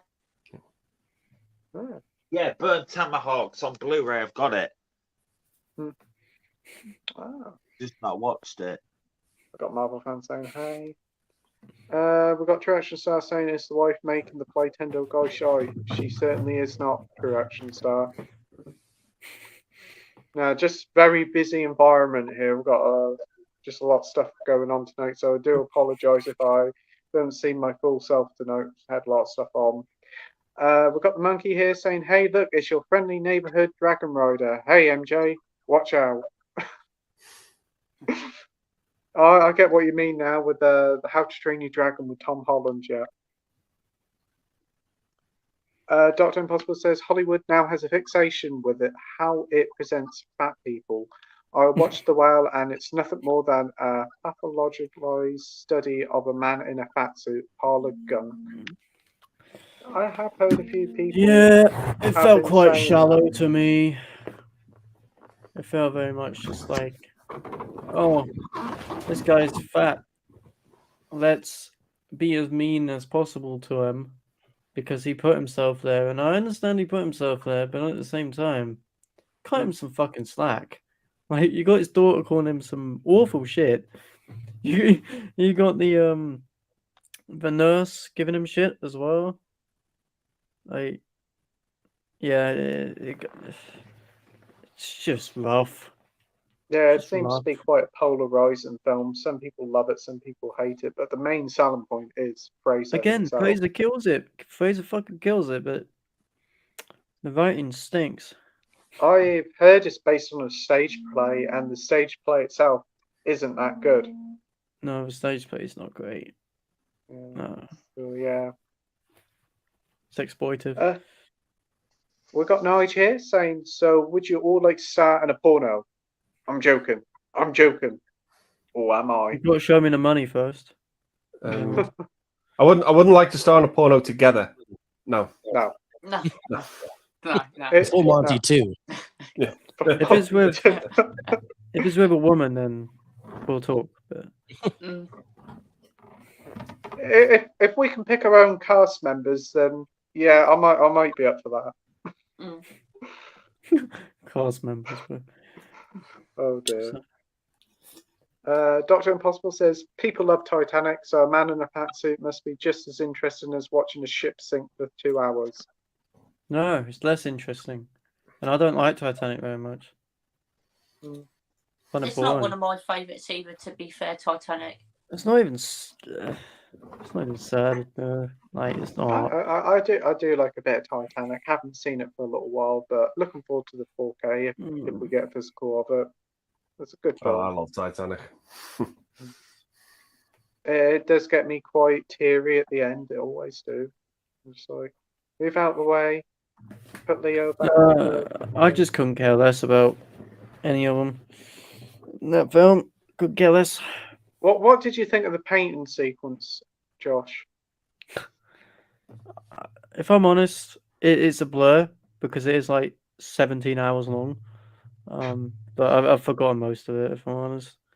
But so I guess. What's your thoughts on Titanic, David? Well, the only thing that's I don't remember a lot of it. I mean, I liked it for what it was, but yeah, it's a long movie. It's crazy. But what springs to mind is how a woman got mad at me in the theater because I spoiled the ending. What in the new one? No, in the original. Went to the theater to see it, and my oldest son, who was really young at the time, he didn't want to watch the movie because he was afraid of it. And I said, don't worry, son, the boat sinks in the end. You know what happens. And this lady yelled at me because I spoiled the ending of the movie. It's a historic event. And I go, it's the Titanic. What the fuck is your problem? It's like, genius I to know. ruin the ending of the movie. I've never seen the movie. I know what's gonna happen. I can't believe. Oh, she got mad. She left. She complained to the manager, and it was the whole thing. It was awesome. Not know the Titanic sunk, man. Come on. Should have told her to write a fucking book. I know, Should have told her to read a book.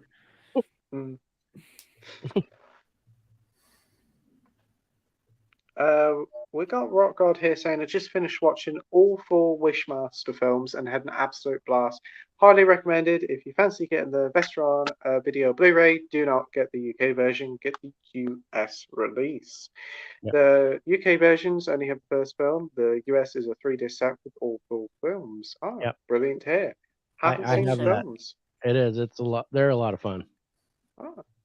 I'll have to check them out. I think I've heard a few people chat about them, so that's good. Have you seen them, Scott? I haven't, but I've heard a lot of great things about them. I've heard a few people mention them, definitely.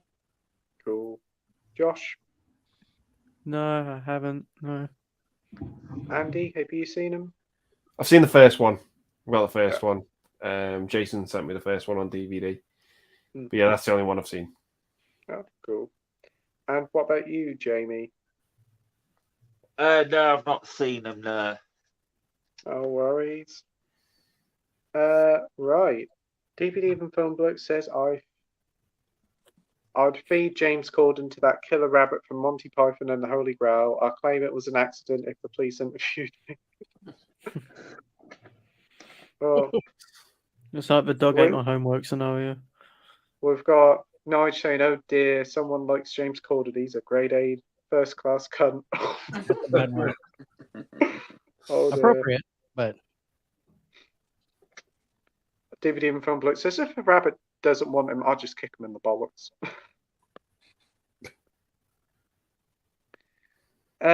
David says, "Good evening, guys. This is going to be a fun night." Evening, David. Hope you're well, mate. Thanks for joining. Nige says, "All you cheeky fuckers, I've got that Liam Gallagher shite copyrighted.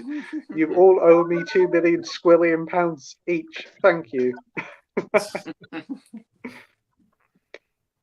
I must admit, Nige created it, but Scott perfected it.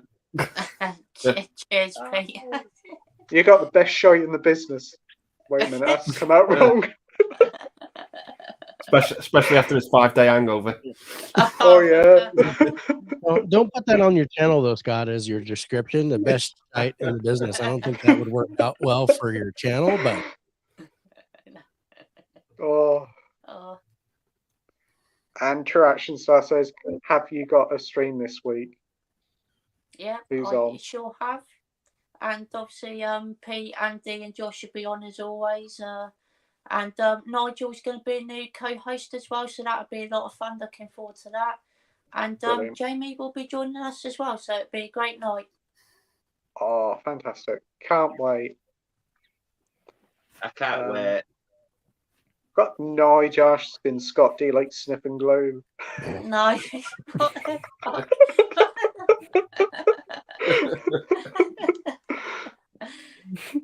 No.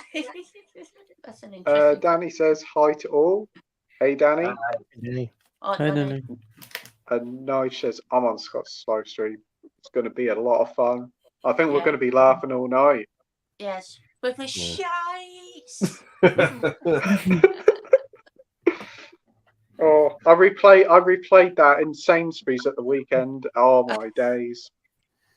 I played your highlights. Oh my days. I was in the queue waiting to pay with my mum, and I forgot I left it loud, and all people was hearing was you going shite, and they were all looking at me like, what? You should have played the Mortal Kombat. Oh no, I just played the shite. Anyway, when we finished the shopping, I said, "Oh, thank you ever so much. I'm now going for," and I played it, and you went shite. Well, around I- your I- area, it's probably not. Oh no, this is the posh area, so I've got plenty of looks there. If I Where's went M&S, into the so- no, it wasn't in M&S. It was in Sainsbury's, in fact. Oh, even Ooh. worse. Marvel fan says the latest Hellraiser film from last year is finally getting a physical media release, but it's only on DVD. And this is a film that was on Disney Plus Hulu, but the film release is by Paramount. Yeah, I've heard it's gonna go on Paramount Plus. It's a huge mess up with that over here, but I've seen it. It's not the greatest. It's a bit rough. Have you seen the new one? Female one? Pardon, Jamie? Is it the female one? It's the female Cenobite, yeah. Yeah, I've not watched any of them. Yeah, she's pretty good. She's probably the best part about it, I think. But unfortunately, the characters are a bunch of unlikable sobs, and it's just boring. Really, it goes on for too long. Have you seen it, Scott? I haven't, but it does look pretty interesting, to be fair. And I like the female. She seems pretty cool as we lead Hellraiser, so I'll give it a go. Awesome. Andy, have you seen the new Hellraiser? No, I haven't seen it yet. I haven't heard the best of things about it. We'll give it a watch at some point, but I'm in no rush. Josh, have you seen it? Yeah. I quite like. I thought it was fine. Wasn't the best thing ever, but the practicality of it, the way it looked, it's very atmospheric. It's from David Bruckner, who made The Night House and The Ritual. And you could definitely tell that he's had influence on it, and they let him just run with it because he does a great job. But again, piss poor characters. That's what I'd say. Seems to be the case. I do agree. What about you, David? Have you seen it? I have. It was all right. I wasn't too happy about it, but I wasn't incredibly disappointed. I can see why it's only getting a DVD release. I'm not surprised by that. I don't know if I'd buy it. I've seen it. I don't think I'd watch it again. So I think I'm good without it. Yeah, I definitely do agree there. Come on, give us Prey on Blu-ray or 4K. That's a film That I would want be to nice, see. yes. Yeah. I really like that film as well. Actually, thought it was pretty good. Yeah, I watched it earlier, a couple of weeks ago again, and it still holds up. Good fun film, and it flies by at 90 minutes. Yeah, definitely. We've got Nige saying, "Hey Danny, you beautiful human. I am good. You? How's your diddling juicy poos? Juicy poos? Is this you, Josh? Joshy Yeah. Poos. Joshy Only- poos. Well, that brings me back to when my parents used to call me that.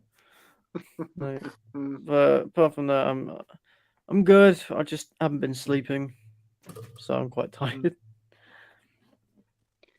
We've got Reaction Star says, "Time for something different. Give me your worst Eddie Murphy film. Pluto Nash for him." Oh, Never heard of that one. Meet Yeah, Dave. that hurts. That's awful. Yeah. Meet Dave's pretty bad. Isn't there one called Norbit he did? That was awful. Hated And Norbit. It's so funny. Not my pick. No, it's future. It's future. Mm. No, but it's stupid. No, it's when she goes down the slide and then she goes fucking flying and then flattens somebody. Yeah, that shit's funny. It was swimming pool and she asked him and she was like, "Oh, you wearing bottoms?" And she's like, "Oh, of course I'm wearing bottoms." And she lifts Guys her are wearing belly up. bottoms. And she lifts it up, yeah. It's quite funny. It's stupid but funny. What about you, Andy? What would be your worst Eddie Murphy film? I've tried to stay away from some of his bad stuff, but yeah, one that I enjoyed it when I was younger, but it's not a good film, but it does get a chuckle out of me. Nutty Professor 2. Oh yeah, is it called The Clumps? The Clumps, yeah. Yeah, that's a pretty weak one. Jamie, have you got a least favourite Eddie Murphy film? I don't know. I've not seen every one of these. I don't know, really. It's hard to say. He's done. He's kind of a mixed bag. He'll do something good and then he'll do something a bit weird, like Dr. Dolittle and this and that. Oh, Dr. Dolittle was a childhood classic. I weren't so keen on the second one, though. I haven't watched Dr. Dolittle in about probably 20 odd years. I haven't watched it in decades. Same here. Same here. It needs a Blu-ray release there. Yeah, I agree. Yeah. Scott, what about you? What's your worst Eddie Murphy film? Again, same as Andy. I think I've stayed away from most of his bad movies, but I can't stand Dr. Dolittle 1 and 2. I absolutely hate them with passion, to be honest. Is it shy? Yes, they are shite. That is my opinion. When you just did that, it's just like you were trying to put on some trousers, but they were too tight.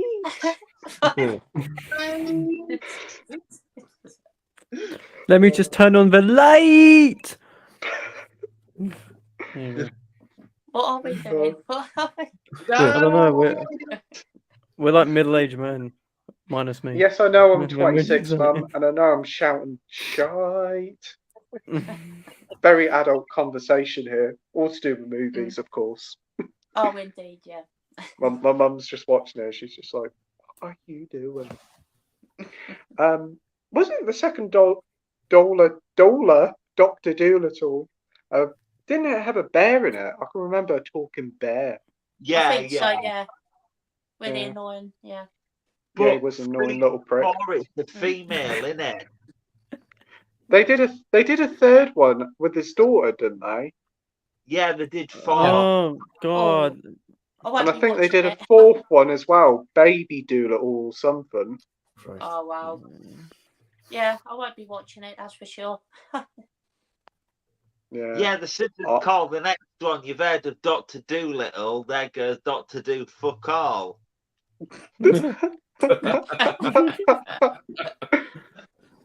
Oh. Oh, Dr. Impossible says, 4K Lowdown, what's the most precious 4K title in your vast American H&V collection? Wow, that's a tough question. I just hit 7,000 titles recently What the fuck? in my Wow. collection, Mm. and so I don't know if I could put a tab on just one, but if I had to pick, it sounded like Pete farted. I moved the chair. Humor.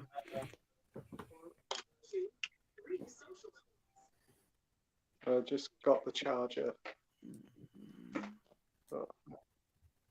Yeah, I got the Criterion Silver or Seven Samurai is probably one of my favorites, absolutely.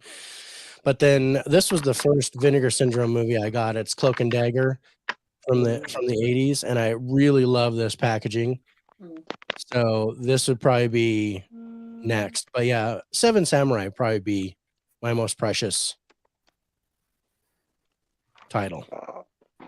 Very good to hear. Why are these chairs so noisy? Stop Sorry. farting. I ain't farting, it's the chairs. Listen. Stop letting off Oh, it's steam, not. Peter. That's not the Pooey. chair. Oh, that looks lovely. Oh, Wow. wow. That looks incredible. I still need to see that film as well. I really should get around to watching it. Kurosawa was just the king, really. Yeah, I do agree. Kurosawa's great. Rashomon, Dreams, fuck. DVD and Film Bloke says, oddly fitting George Harrison appeared in Life of Brian, since that was a handmade film production which George Harrison's production company. Yes, very true. We have the Graphic Goose here saying, anyone seen the film Only Never? Late 60s film. I've heard it's good, although I've not been able to find it complete. I haven't seen it. I haven't actually heard of it. Anybody else heard of it? No. Oh, sorry, we can't help you, mate. DVD Even Film Bloke says, I believe George Harrison appeared in all handmade productions. What, even Whitnell and I? Wow. I'd like to see that. I'll have to keep an eye out for some cameos of George Harrison. That's a good film, that is, with Now and I. Oh, yeah. I'll Handmade be films back in made... 2 seconds. No worries, Josh. Handmade films made some fantastic stuff back in the 80s, they did. Shame they went under. Very good production company. We have True Action Star says, give me an underrated 90s film. For me, That Thing You Do. That's a great film. That's I a love that Tom film. Hanks one. Yeah. Oh, there's loads of great ones from the 90s, to be fair. So many to choose from. That Thing You Do, that's the one you like, Andy, isn't it? Yeah, I love that film. It's great. Tom Hanks. Yeah. Yeah. It's the rock band, isn't it? They're in a band or something, aren't Yeah, they? yeah. The Wonders. Yeah. So, can you think of one, Scott? Yeah. Once Were Warriors is a great film. I love that movie. Yeah. Oh, good one there. What about you, Jamie? Hey, you got a pick? Ooh, 90s. I don't know. I can't really think about. I'm trying to think. Look online, to spark my memory. What about you, Andy? Simple Plan. Quality film, yeah. Yeah. That hasn't got a Blu-ray release, has it? No. It's got a German one. I've only watched it the once and it was really good. Yeah. What about you, Josh? What's your underrated film from the 90s? I'm just checking. I like American Beauty, but I wouldn't say that's underrated because everyone fucking talks about it. 10 Things I Hate About You. I love that film. Being John Malkovich. There's something about Mary as well. Ooh, yeah, Liar, liar, That's a good film. that's a liar, cracking liar. It one just there. cracks me up. Yeah. And Happy Gilmore as well. Like Happy Gilmore isn't talked about enough. Cool. Fun film. What about you, David? Well, one we already talked about was Pump Up the Volume with Christian Yeah. Slater. That was Mm. really good. Mm. And I've got the poster behind me, 13th Warrior, is one that I absolutely love, and it's 99, so it's right at the end. But I really love that movie. And then Dark City with Rufus Yeah. Sewell. That's a great Yeah. film. I love that film. Mm. Yeah. Such Very a cool good pick there. concept. For me, I'm gonna pick. Is it a hidden gem? Probably not, but Small Soldiers. I really like that one, Joe Dante film. Not a lot of people do that one. It's such a great film. Yeah, definitely.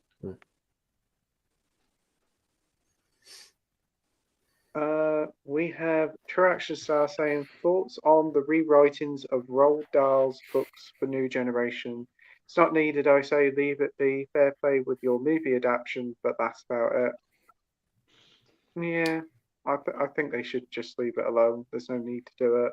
Sort of like a copyright infringement, I think, with like going back and doing it. But I suppose if they're going to do it, they're going to do it. What do you think, Scott?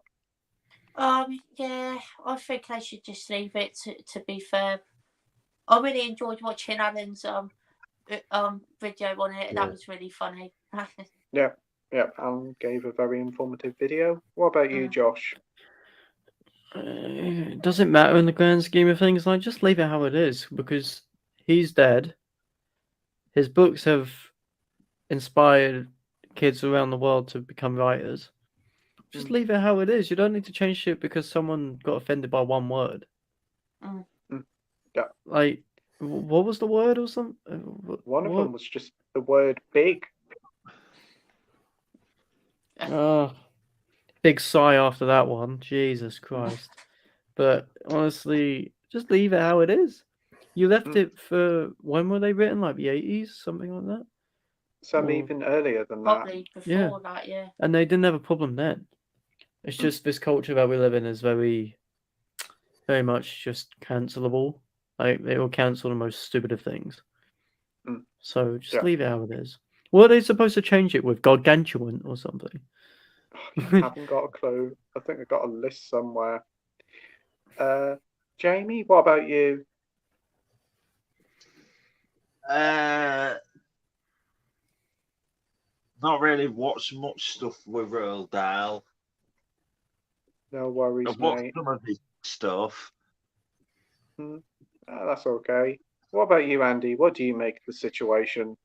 I think it's fucking ridiculous, to be honest. If you're offended by words in children's books, you need to get a fucking life. Yeah, I agree. Seriously, you do. Sticks and stones will break my bones, but words will never hurt me. That's what they should fucking use. You know, that's what they should say. It's just dumb. And then you've got the whole tampering with the great man's fucking works. Just leave him alone. It's very disrespectful. Like, he's not even alive to see this shit. If he was here for this, he'd be like, "What a load of tosh," or whatever. He'd probably say. Like, the guy's not here to defend his work. Words. He's not here to defend his work. No. I honestly don't know what's going on with the state because, like, his family would obviously had to give this go ahead before it was. So hopefully it doesn't go ahead. Yeah, I hope so. I just think it's ridiculous, and it's what books are they changing then? All of them.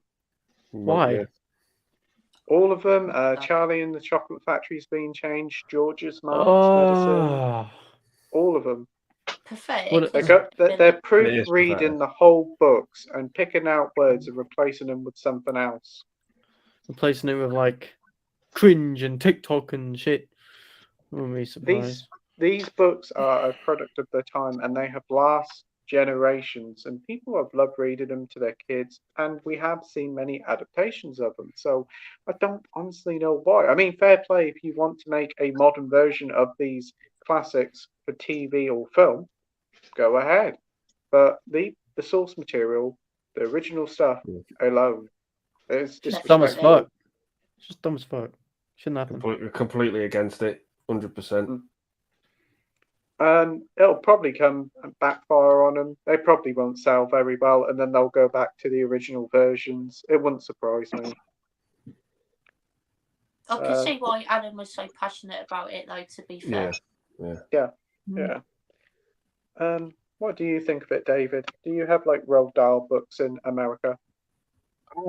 I haven't heard of the author, but I mean, of course, the movie Charlie and the Chocolate Factory and things like that. But you know, I'm not familiar with his books. But don't fucking change what he did. That's ridiculous. I almost feel as bad, you know, for like when you go to a restaurant, a good restaurant, you order off the chef and you change the order, you change the food. If you have a food allergy or something, just don't order that. But if you're like, oh, no butter, no this, no that, that's not fair to the chef. The chef creates the dish specifically that way. And likewise, Roald Dahl wrote that book the way he wanted to write it because that's how he wanted to say it. I don't think it should be changed. Absolutely. I 100% agree with you. That's a good analogy, to be fair. Yeah. It is. Yeah. Very true. Another thing is with Roald Dahl, his language is definitely very varied and all that. He used to come up with various like creative words, like in the BFG. So will they cut out those words? It's just baffling. It's fucking shit. That's what it is.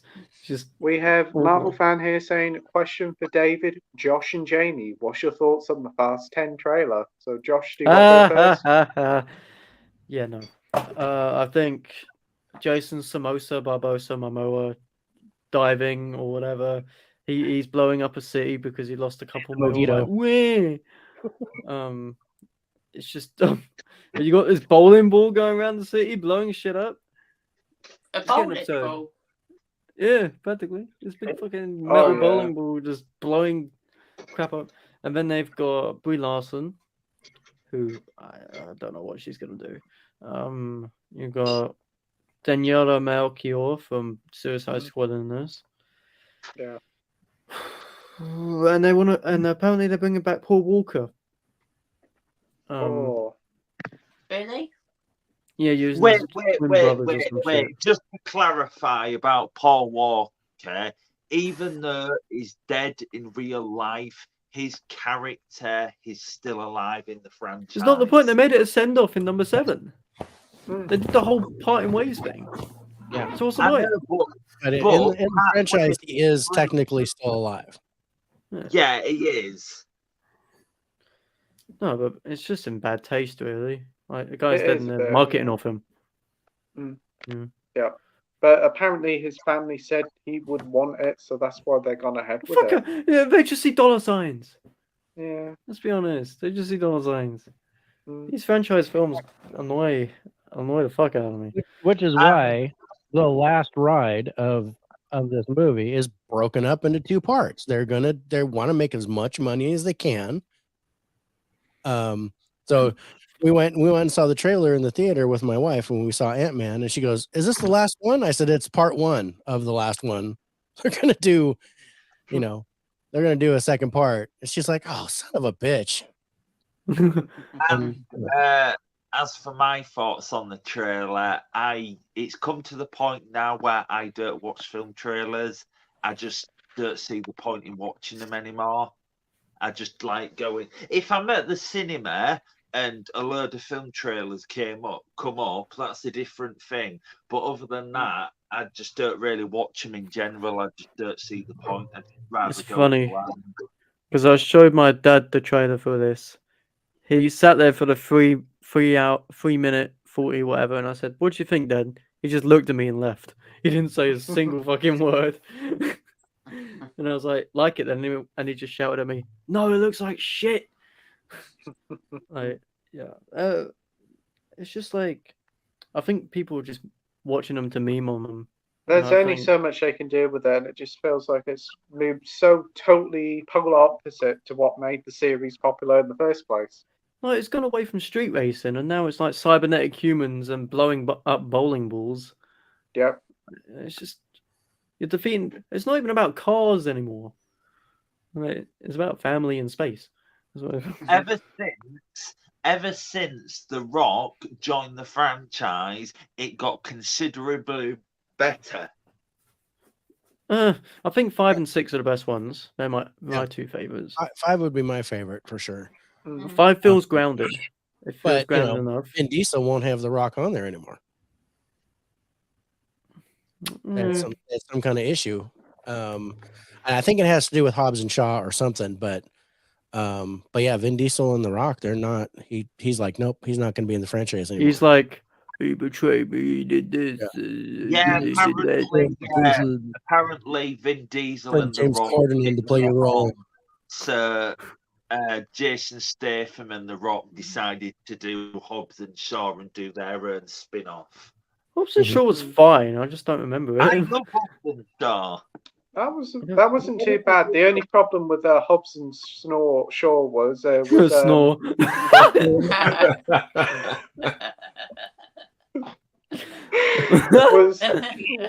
Oh god! I'm gonna call it that. See that, Pete. Yeah, Knobs and snore. Knobs and snore. It was Kevin Hart, and I was just like, oh, for fuck's sake. And Ryan Reynolds, they're just like, oh, you called in a few favors, didn't you, Rock? Yeah. We have True Action Star here saying, I pretty much recovered after last night, even if my manhood represents a clagger's dose afterwards. I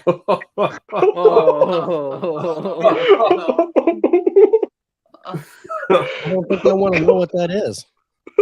You don't want to know. I don't know what that is. Oh dear. I think you've just ruined the clangers for us, True Action Star. Oh, God. Poor Andy, look at him. He's just like, oh. Oh God. Oh. There's one sight I do not want to imagine. Dr. Impossible says, Giovanni Tinto Brass outside the atrocious film Caligula. What movies are your favourite from Brass's long line of erotic genre? Who the fuck is that? I don't know, someone who's done erotic films. No idea. Oh, in the porno section at CEX, I guess. Okay. They do actually sell like adult films at TX. I know they that's come what I'm getting under. at, yeah. They come under like nature documentary, so you'll get a bit of like Babe Station with your David Attenborough. Oh, you see a pair of great tits. Ooh.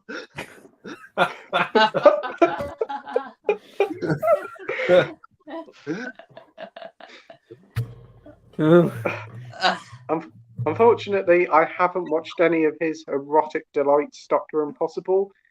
Have you, Scott? I'm sorry. I'm there. That just caught me off guard. Ooh, magic kids. You look closely, you'll see the beaver.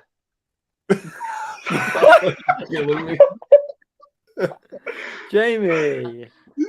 Oh, Jamie, you've just come out with it now. Oh my days. I'm not expecting these comments off you, Jamie. No, I'm just like, we need Jamie to like narrate one of these films now. Oh. Fuck David Attenborough, get rid of him, put Jamie in. Oh yeah, that'd be great. You can be. Have you seen any of these films then, Jamie? Nah. I haven't seen any myself. You haven't seen any, Josh? No. Andy? The only one I've seen is Caligula. Do you like it? Not particularly.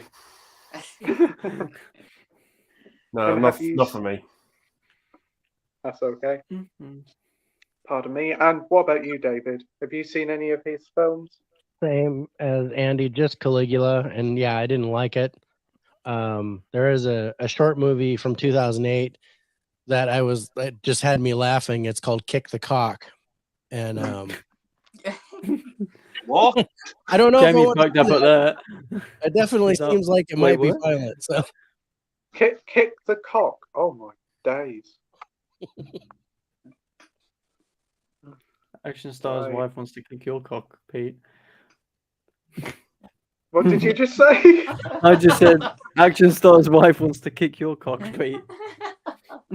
Oh, jeez, my cock just felt I can that. think- Jeez, no. I can think of a different word that rhymes with kick. Is that the Clanger's nose thing? Is that what that's I about?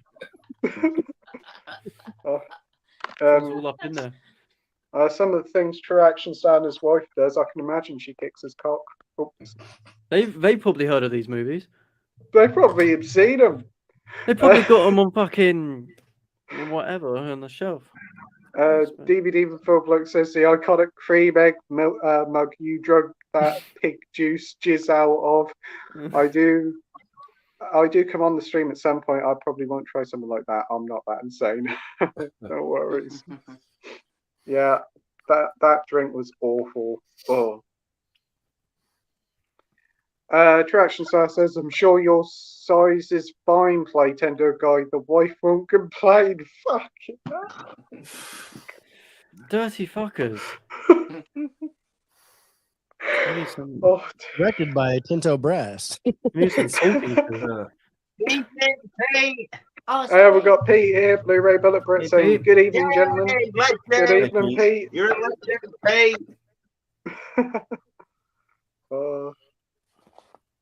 DVD from Film Bloke says, a movie called Plane, it's not as bad as The Postman, even though it inspired the John Norton's magazine article, Post-Apocalyptic Pat. Oh, no, okay. That's the Kevin Costner one, isn't it? I believe Yeah, so. the Postman. Oh, the Postman, yeah. Yeah. We've got Bradley Stark here saying, hi guys, hope you're all well. I just got The Revenant on Blu-ray. Love that movie. It's a zombie flick with a weird twist. What's the best movie you've seen that takes its genre in an unexpected turn? So, I'm going to use one of Andy's favorite films, The Last American Virgin. That takes its genre in an unexpected turn. What about you, Scott? I'm gonna say From Dusk Till Dawn because the first half of that movie is basically a gangster movie, and then the second half just basically goes balls to the walls, and then it turns into a vampire movie, and it's sort of a strange change, but it works. I think really great film.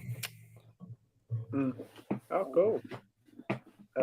What about you, Josh? I'm gonna go with an unconventional one and say Waves.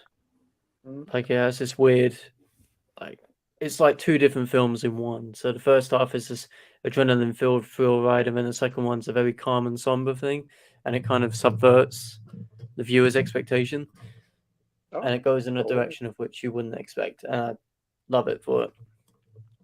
Awesome. Have you got one, David?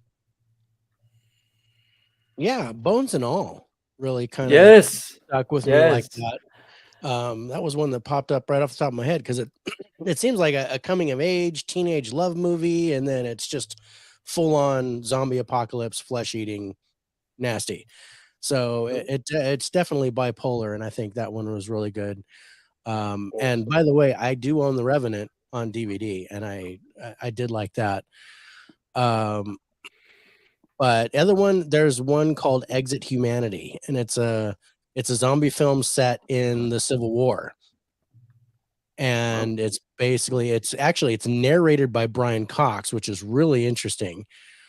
But it's about, these zombies being involved in the Civil War, and this guy is studying them, treating it like they're an experiment. And to have that take place in the 1860s was kind of cool. So that kind of changed the whole zombie genre for me a little bit. Oh, that's a good pick there. What about you, Andy? Yeah, I think it's a South American film. It's called Amoros Perros, I think it's called. Yeah. It translates to Life's a Bitch. And it's about these three different people who live very, very different lives, but they're all involved in the same car crash. And if it sort of follows and builds up from each one to the actual car crash, and afterwards what happens, It's an awesome movie with just an absolute shocking ending, but I think it's a great film. Oh, That sounds really good, to be fair. brilliant. The ending to it's heartbreaking. Like it's just like, holy fuck, didn't expect that. It's on Blu-ray, Andy. I don't know if it's on Blu-ray. I've got the DVD of it, but yeah, the ending to it was just like, wow. Yeah. I'll have to have a look for that one later. Oh, Yeah. sounds good. I'll have to keep an eye It's out. a tough watch. It's brutal, but Mm. yeah, it's a really awesome movie. Nice. And what about you, Jamie? Have you got any picks? I can't think. No worries, no worries. We have Dr. Impossible. I was actually researching this one up just now, saying, give me a good George Stevens Jr. film. He's a director. Never heard of him. Me either. I haven't heard of him. Isn't that the same director who did Giant, George Stevens? Well, I'm thinking of a different director. Yeah, I haven't got a clue. Have you, Scott? I'm just looking up his filmography now. Yeah. David? Well, I know he produced The Thin Red Line, and that's the first thing that popped into my head, but he didn't direct it, I don't think. Oh. So,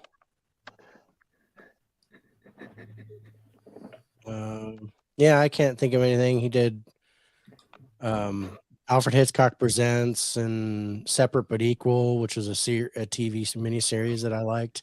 But yeah, I can't think of anything off the top of my head that he directed that I really liked. That was the Sidney Poitier one, wasn't it? That's from the 80s, I think. Yeah.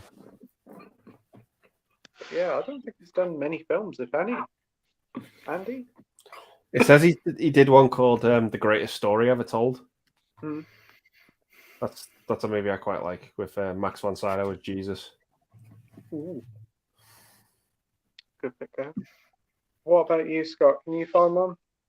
No, I don't think I've seen any of his films, to be honest. Sorry. Oh, we've lost him. He's He's gone. Oh. David Even Film Bloke says, challenge, come up with a really shit name for a movie title. James Corden Presents. God. Well, that takes the cake already, doesn't it? I think Josh has already won it straight away with that one. Yeah. James Corden Presents. movie. Restaurant Cunt. There you go. I don't know. Five Nights What at about you, Restaurant. Scott? Can you think of a crappy movie title? Oh, not off the top of my head, no. No. I don't know. What about you, Andy? Yeah, Willy Wonka and the Chocolate Factory with a new script. Wow. Yeah. Make of that what you will. David? No, the first thing that popped into my head was History of the World Part 2. Because there's only a Part 1. Oh, I've got one. Hold on. I don't know what would be Part 2 or if Mel Brooks would be involved, but we'll have James Corden do it, and that'll make it really bad. I've got to find it real quick because it's a corker. It's a good one. Well, we could always have one called Twat, the James Corden story. I can't find it. God damn it. What about you, Jamie? Can you come up with a really bad name for a movie title? I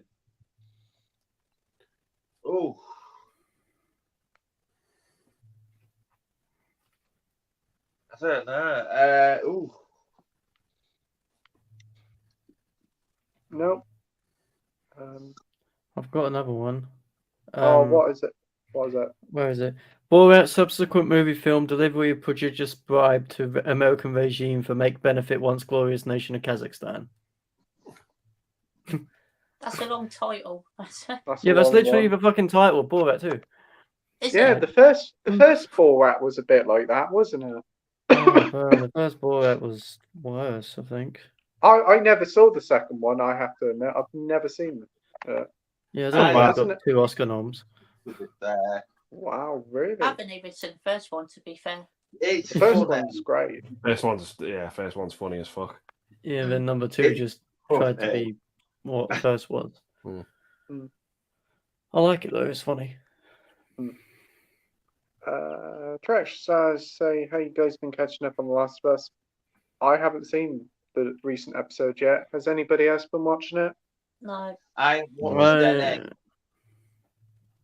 I'm not caught up. I've been watching it, but I haven't seen the last episode either. Most I recently. only watched same- episode same 1. here.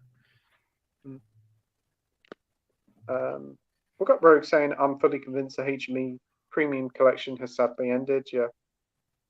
As they are releasing some of the titles in studio releases, but at the same price. So yeah. DVD and Film Bloke says, here's one, the sequel to Winnie the Pooh, Blood and Honey, Winnie the Pooh, Cocaine and Private Parts. Comments have gone weird. Just give us a second. Rogue says the Warner Archives is coming to the UK next month. Yeah. You're getting some new titles, which is good, but it's a shame to see the premiums ending for good. And Dr. Impossible says, blame Warner for ending the H&B premiums. DVD and Film Bloke has pre-ordered Pump Up the Volume. Great stuff there. Rogue says H&B Premium Collection started as a UK release of Warner Archive titles and later Paramount Presents titles. Yeah, it was like pretty much Paramount nearing the end.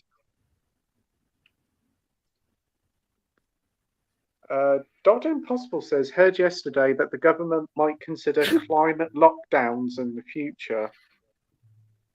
Ah, What? I haven't got a clue there. that's funny. True Action Star says, what's one film that you didn't enjoy and want to give it another go? Good question. Ooh. I've got quite a few, actually. What, go first then, Scott? Yeah. I remember watching The Exorcist a while ago for the first time and really didn't like it when I first watched it. But the more I see of it now as I've gotten older, I do appreciate it a lot more now, so I want to give that a rewatch. Also, Clockwork Orange. Well, I appreciated it. I didn't really enjoy the movie. It's a bit weird and a bit out there, to be fair, but I do own the 4K, so I'd plan to rewatch that at some point. And there was another one, Magnolia. When I first watched it, I really didn't like it, but I do want to give it another go. Yes, I think I did check out your review on Letterboxd and you give it like a star, didn't you, or something? 1 star? I think I did, yeah. I forgot I rated it that low, to be honest. Yeah, I remember I was looking at the film the other month and I was looking through my friends list. So I was like, 1 star, who's this? Scott. And I was like, wow. I don't do that with many movies, to be fair, but yeah, I just didn't connect with that film at all. No worries, mate. What about you, Josh? I'm just having a look now. I think Mainstream with Andrew Garfield. That's a shit movie, but I kind of want to rewatch it for some reason. Another one I'd say is Dear Evan Hansen, just for the memes, you know. Yeah. But apart from that, I'm very selective with what I watch at this point. Yeah, I can understand that. What about you, David? Maybe Inception. That was one that really kind of bugged me, and so I strayed away from it. Another one is The Revenant with not the zombie one, but the Leonardo DiCaprio one that he won the Oscar for. I didn't really care for that, but I want to give that a revisit. And there's a horror movie that I absolutely hated when it came out, and I was so excited to watch it. It's called Silent House. And Elizabeth Olsen? Yes, Elizabeth Olsen. I didn't like the way it was filmed. But I want to revisit that and see if I like it any better. Cool. Andy, what about you? Yeah, mine's People Under the Stairs. I didn't care for it the first time I watched it, and I need to give it a rewatch because I know there's a lot of love for that movie, but I just didn't get it the first time I watched it, and I haven't gone back to it since. I love that film, to be fair. Yeah. Oh, nice. What about you, Jamie? Who you got a pick?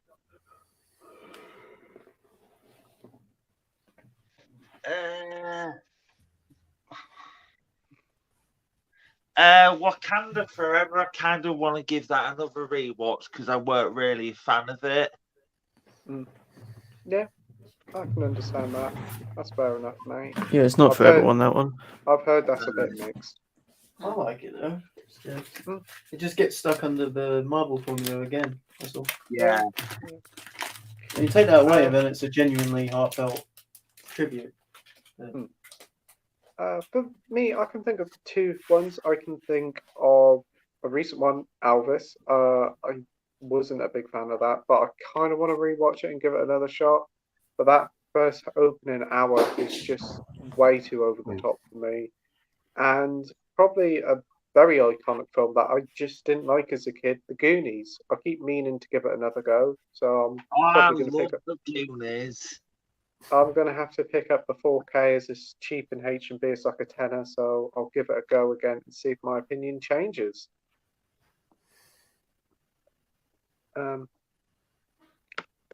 Whenever I hear Navy SEALs, I keep thinking of Clerks. Ooh, Navy SEALs. DVD and Film Bloke says, "Oh God, what are we doing, Andy 2023?"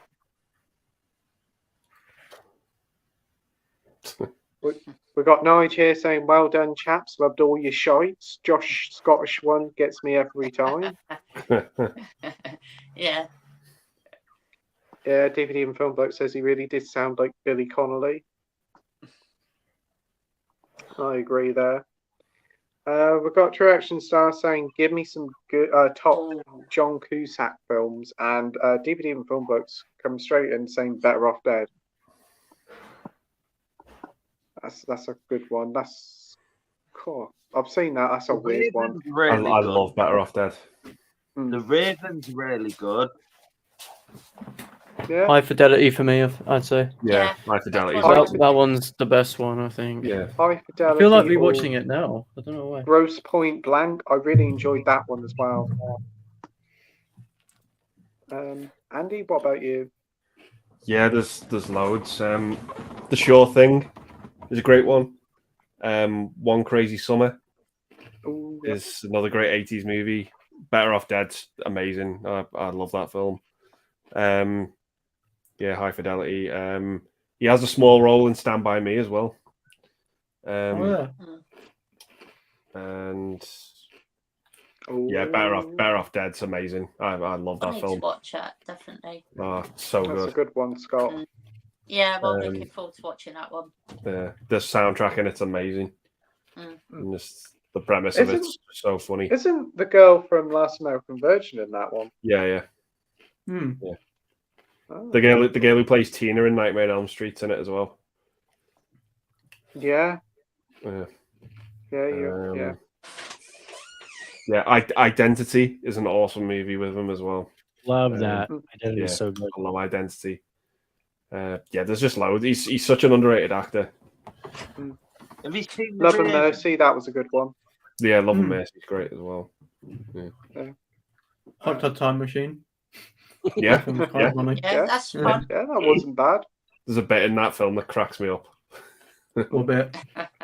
It's like there's like a bit where he loses the bet, so he has to give his friend a blowjob. Yeah. And then there's just someone in the back that just going, "Yeah, suck." Is that the one where the guy loses his hand? Yeah. Yeah. 1408's good. Yeah, it is. Yeah. And did you like The Raven? I've not seen The Raven. I need to check. He plays Edgar Allan Poe, doesn't he? He's like the murder mystery guy. Oh, That's that's really cool. Yeah. Oh, Yeah. Sounds Say Anything as well. Say Anything's great. good. Yes. And 16 Candles. Even though he 2012. doesn't, Yeah. he doesn't really have any lines in 16 Candles though. He's just It's sort of there. Yeah. Yeah. 2012. 2012. Yeah. That's a fun Oh, film. yeah. I'm surprised It is nobody good. had mentioned Sal yet with Samuel L. Jackson. Oh, Ah! Oh, that's Psych. dreadful. I think that's one Do I you won't got- be watching anytime soon. Hey, you got any, Scott? Yeah, but I think Oh, they've you all mean been mentioned, Nick? but Oh What? no, he's got it. Well, that was the 4K then. I did. Yeah. yes, I thought it was as well. Jamie, why the fuck do you own that? I mean, granted, I give it. It's got a pretty cool opening, and then it goes to shit real bad, real The quick. opening is about fucking phones taking over people, isn't it? I think. There is, Yeah, basically they make them turned go into crazy like, and yeah, it's like to do with the Whatever. telephone based signal or on a Stephen something. King book. there is one film that I'm surprised nobody's mentioned, and that's Con Air. Oh yeah. That's a great Oh, film. that's a who banger. could forget Con Air? Yes, He's in Conrad. Gross Point Blank as well. yes. Also, love Grosse yeah, Pointe that's a Blank. good one. Yeah. Oh, Con Air. so though. many good films No. he's been in. Like during the 80s and 90s. Wow, his output was great. I just love what High about- Fidelity. That's Yeah, that's the one I just. that's my favorite movie of his. I could fucking just love that watch film. it all the time. It's just so good. What about you, David? Oh, it's 1408 for me. I Awesome. love that movie. But of course, Grosse Point Blank, Better Off Dead, everything you guys have mentioned, really good. There's another one kind of underrated for me. It was 2013, so it's kind of recent. It's called Frozen Ground. It Oh was, yeah, yeah. a thriller. Oh, I really liked him in that with Nicolas Cage. Mm. So that was pretty cool. Edward says Tom Hardy's revealed Venom 3 is in pre-production. Uh-huh. The funny thing is about that Yay. is wonderful. it's directed by the writer of the last two, and also Um, written by her. So I didn't mind the shitting first Venom, but the second one, oh my days, that was bad. So I'm not in a hype for this one, unfortunately. Venom. Venom! Venom! Knock knock, let the devil in. That song is so funny. Traction Star says, what's your thoughts on You've Been Framed getting the axe? I remember Lisa Riley presenting that. It's I still bet you fucking going. do. Yeah, So I remember Jeremy Beadle presenting it. Jeremy Yeah. Bloody Beadle. Yeah, Watch out, Beatles about. yeah. Oh dear. I honestly didn't even know that was still going, but that's fair play. I mean, I kind of lost interest when Harry Hill sent it. He's an annoying little idiot, I must admit. I don't Screw up. mind it, but all right, he's an annoying little twat. He's an annoying scrote. Naughty little fucker. You know he's Oh. he's technically a licensed doctor. Yet Oh, he yeah, chose he's to a do that doctor. shit. To be honest, Well, if he no, was my no, doctor, I'd no. be bloody terrified. Do some I don't know, naughty it's things. just like, it kind of reminds me like a live action Humpty Dumpty does Harry Hill. Oh, wow. Dr. Impossible says Pushing Tin was a decent John Cusack film and also high fidelity. Nice. Yeah, Pushington's all right. DVD and Film Bloke says, yeah, I mean, it's been on the air for like 33 years and I forgot it existed until it was axed. Yeah. What was it? You'd like send in like a tape. Well, it used to be a cassette tape and you'd get like £200, weren't it? 250 quid. Yeah, It's a something show like that. booklet. Yeah. A lot of it is just people hurting themselves, which Pretty much. can be quite funny. But Pretty much. I knew somebody who actually did send in one of their things to like You've Been Framed, and he purposely tripped over Yeah, he broke his leg and he was off work for 6 months. But I might he try got his 250 quid. He was well happy. Oh, I didn't Well, realise for it had been 6 going months. for 33 years, though, to be fair. That's a long time. I couldn't yeah. believe it was going for 33 years. But I thought it finished years ago. Mm. I forgot he was still Now on the the air. theme song of You've Been Frames playing in my head. True Action Star says, what is Playtendoguy currently playing? Is he still playing with his magical wand in Harry Potter land? Oh, okay now. What, the What Harry the- Potter Hogwarts Legacy game? Yeah, I'm still playing that. Also playing a bit of the Final Fantasy music game, and I got a cheap copy of Hitman Absolution, so I'm playing that one, and that's a lot of fun. He continues to say, apparently we're getting a Starsky and Hutch reboot with female Yep. leads. Why? We've already got Cagney and Lacey, great theme song on that show. Yeah, like Cagney and Lacey was the female version of Starsky and Hutch. The original one with David Soul was great stuff, but the remake film with Owen Wilson and Ben Stiller, Wow. not the greatest, but I kind of have a soft spot for it. It's not But bad. again, Not bad. I used yeah, to I like have a that soft when I spot was younger. for it. Yeah. It's not needed. Just leave these things in the past and create some new original ideas, please, Hollywood. I think I did read somewhere that Melissa McCarthy's going to be in this, so I'm instantly What? turned off. That It sounded bad with a Starsky and Hutch reboot with females, and then when you said Melissa McCarthy, I'm just like, yeah, I'm out. Mm. What about you, Scott? Yeah, I definitely won't be watching it. Not for me. Josh? Fuck no. No, just no. David, what about you? No, I wouldn't touch that with a 10-foot pole. Andy? Same as you guys. Fuck no. And Jamie? I'd probably watch it, depending who they get. But I know the originals, Owen Wilson and Ben Stiller. I've only watched that once. Yeah. So I'll have to give that another watch. Ah, cool. We've got Steve-O here saying Molly Ringwald was great in Space Hunter. We see that I film. didn't even know she was in I that. need to watch that as well. Dr. Impossible says, are there any films that you've seen in the past or present that deal with urban gangs that you like? No. I haven't got a clue. I don't like gang stuff.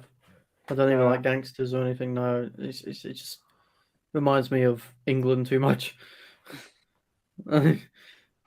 Nah, I can't really think of anything. Can you, Scott? Juice is a fantastic film that has urban gangs in it. I love that film. So good. Oh, that's cool. David, what about you? No, I don't care for it. They're like when Colors first came out and Boys in the Hood first came out, there were shootings at the theater on opening night where I lived, and it just put a sour taste in my mouth. So I generally don't watch those. If I had to, I'd probably go New Jack City. That would I kind of like that one, but as a general rule, I don't watch those. Yeah, I can get that.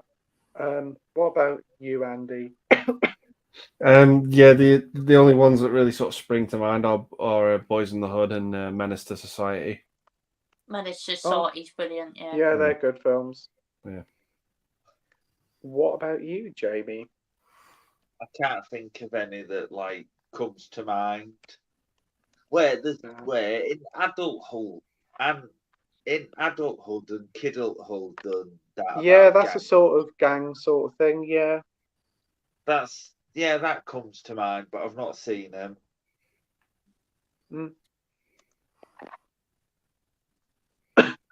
True Action Star says, sad news about Bruce Willis. What a legend, and thank you for all the great films and moments. Yeah, Yeah. Definitely. completely agree. Rogue says, what's your favourite film movement? For me, it's either the French New Wave or German Expressionism. I haven't got a clue. French New Wave, because Bolshevik's in it. I suppose the cinematic movement for me would be the MCU. I ain't got a Oh, clue. Have you got a clue, Scott? Not really. Does horror count? I don't know. Or was that? Yeah, I'm pretty at a loss with this one as well. Sorry, Rogue. Yeah, I'm not sure. I'd love to say that I'm a big fan of German Expressionism, but I'm just like, yeah, I'm not going to say I am because I haven't got a clue what it is.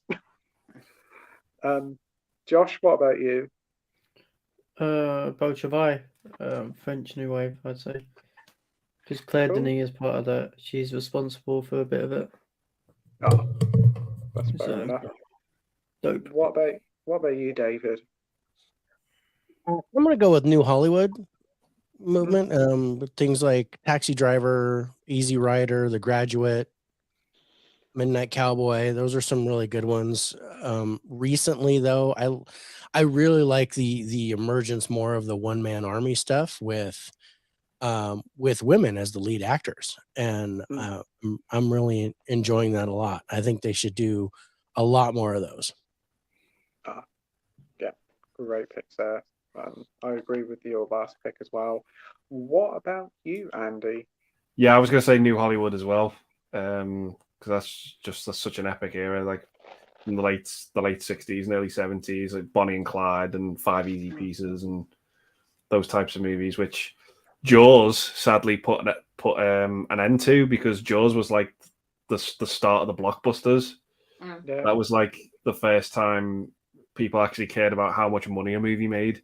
And that all started with Jaws. As awesome as a movie as it is, it kind of killed the excitement for those New Hollywood movies. Yeah, that would probably be my favourite film movement as well, to be fair. Yeah, I would probably say that, because unfortunately I didn't have an idea what a film movement was until you brought up those. And what about you, Jamie? I don't think I've watched any of them. No worries, mate. Next up, Rogue says, what's your favourite German expressionist film, or your favourite neo-German expressionist film? Fucking, I'd probably say no idea. Persona, I guess. Ingmar Bergman. I don't know if that's fucking German or what, but yeah. Oh God, now comes to mind. What? I ain't got a clue. Scott, clue? No, or not? No. Sorry. Andy, David? No. Nosferatu. That's the only one that actually speaks German expressionism that I've seen. So, and I own it. So yeah, I'll say Nosferatu. Ah, good. We've got Gary here saying, good evening, everyone. Good evening, Gary. Hope you're doing well, my friend. Thanks for joining. We have True Action Star saying, check out Moonlighting with Willis and Sybil Shepherd. Quality show that still feels modern. Another great theme song. Orson Welles' final on-screen performance too. Yeah, it was a fun series. I have seen a few episodes of it, and I do think it's great. I think all the episodes are on YouTube, so probably check them out there. But it's nice to see what Willis was doing before Die Hard. I think he was filming some of the series during it, weren't he? Doing like Die Hard at night and Moonlighting in the day. I don't know. He still had hair back then, so. That's one thing. Scott, have you ever seen Moonlighting? I haven't. No, it never really interested me, to be honest. So I haven't bothered checking it out. What about you, Josh? No, I haven't. Nope. You've seen it, David. You enjoyed it? Yeah, I enjoyed it. I thought it was fun. I watched that. That was one of the series I followed. back in the 80s. Nice. Andy, have you seen it? It's one of those TV shows that I know of, but I've never actually seen an episode of. And Jamie, have you seen Moonlighting? Never heard of it. No worries. Rogue says, what is it with people on my film course and refusing to watch art films or foreign films, even though there's more important things, more important to watch, as it's important to be a cine literate? You can't blame people for what they want to watch, though.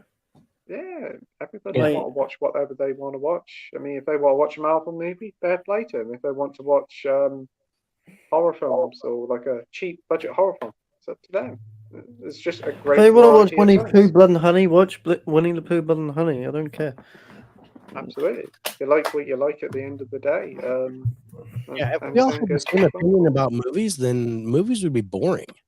I Yeah. really think that it's the whole variety, the whole thing about the diversity of the genres and everything like that is what's important to branch out and maybe watch something every once in a while that you're not accustomed to.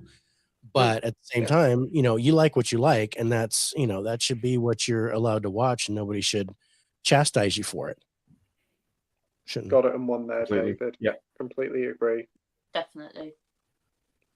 Dr. Impossible says, this is the biggest long shot on here, but has Andy ever ventured into the realms of Hungarian cinema? Hungarian humpers need to apply. I don't know. What do you think, Dr. Impossible? Rogue says, people have been sacked from films for not knowing who Bellini is or Bergman and not knowing film movements. Well, I would probably get sacked because I thought Fellini was a type of pasta, so I'm probably going to be kicked off that film course as well. But I've never actually seen a Fellini or an Ingmar Bergman film either. But I know I haven't actually. I know they're quite highly regarded, and I know Rogue does like a I've lot of them because I think seen- they've done a BFI release of them. I've seen Persona. But I haven't seen any of his other works yet. I've seen the new Scenes from a Marriage, which is based on his miniseries, kind of. But apart from that, I haven't seen any yet. That's fair enough. We do have Sai here telling us what Sisu is, and it's set during World War II in Finland. It's basically John Wick versus Nazis. Yeah, I knew that Yeah, was not the for one me, movie I though. was thinking of. So yeah, I got that. Yeah. I don't know if I'm interested in seeing it, but I have looked at it. We've got Russell Small Films here saying, evening lads, would you be happy with Grant Gustin, the CW Flash, taking over as big screen Flash? No. Simple no. I ain't got a clue who he is, to be honest, so Yeah, anybody don't. be I own the Flash series, and I like him. I don't think he's big screen material though. No, you can tell he's TV actor. Scott, No, not bothered to be honest. Andy, Yeah. Yeah, I've got no comments on it. Josh, Yeah, I don't give a fuck. I'm honest. Like, and Jamie, what about you with the Flash? I do like Ezra Miller as the Flash, but I've not seen the Flash TV series, which I do want to watch at some point. But yeah, I do like Ezra Miller as the Flash. We got Sinjin saying congrats on Fright Night, Pete. You're only 38 years late, but you know what they say, better late than never. I finally did it. After much persuasion, I did it. But I'm glad I watched it finally, and I kind of do regret holding off watching it. It wasn't that I didn't want to watch it.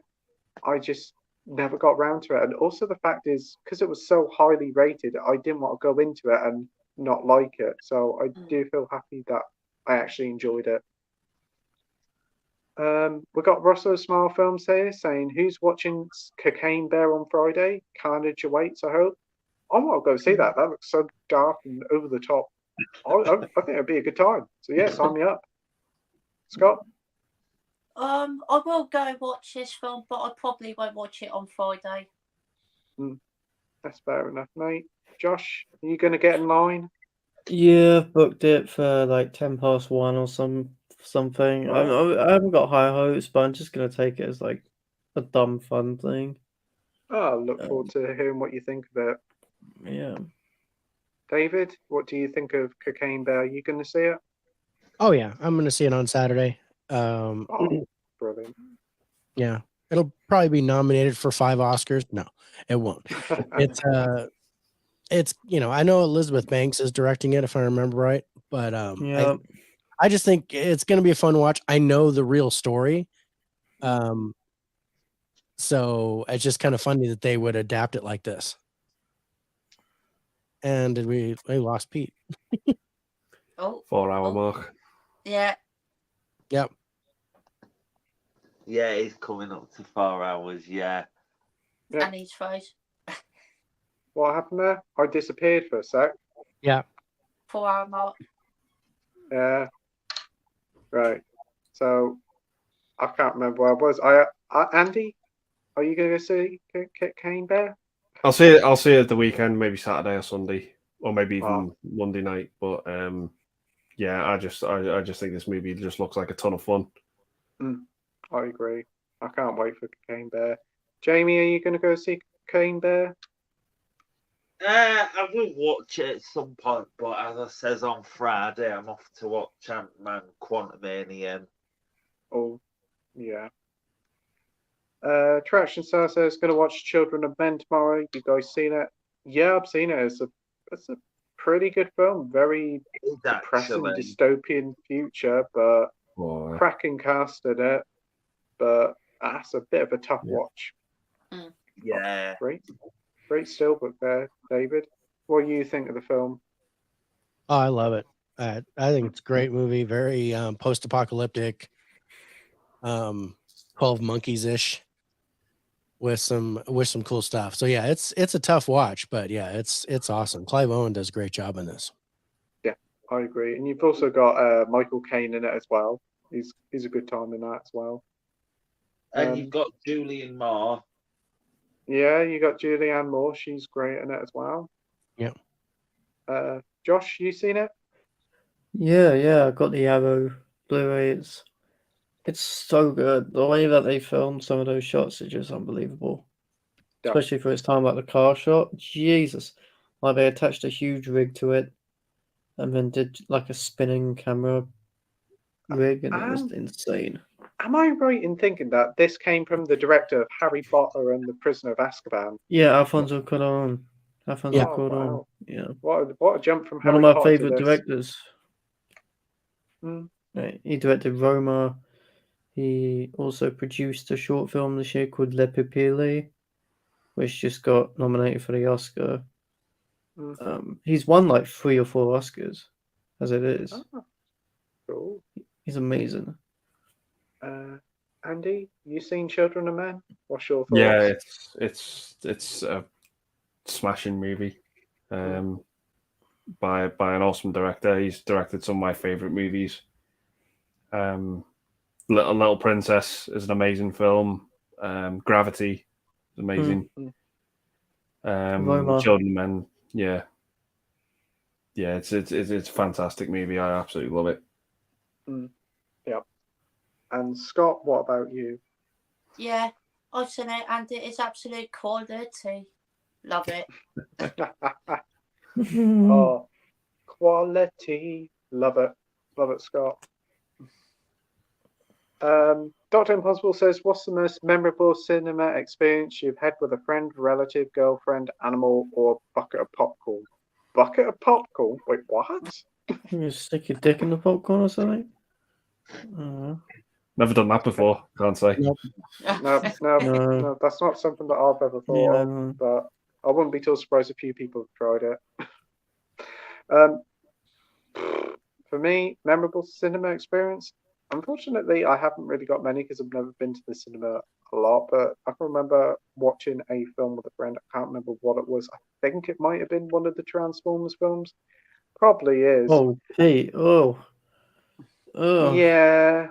Yeah, it already started off real bad with the Transformers films, but I think he was just like trying to do like all these weird sort of all the voices like Optimus Prime and Slipstream and all the other ones.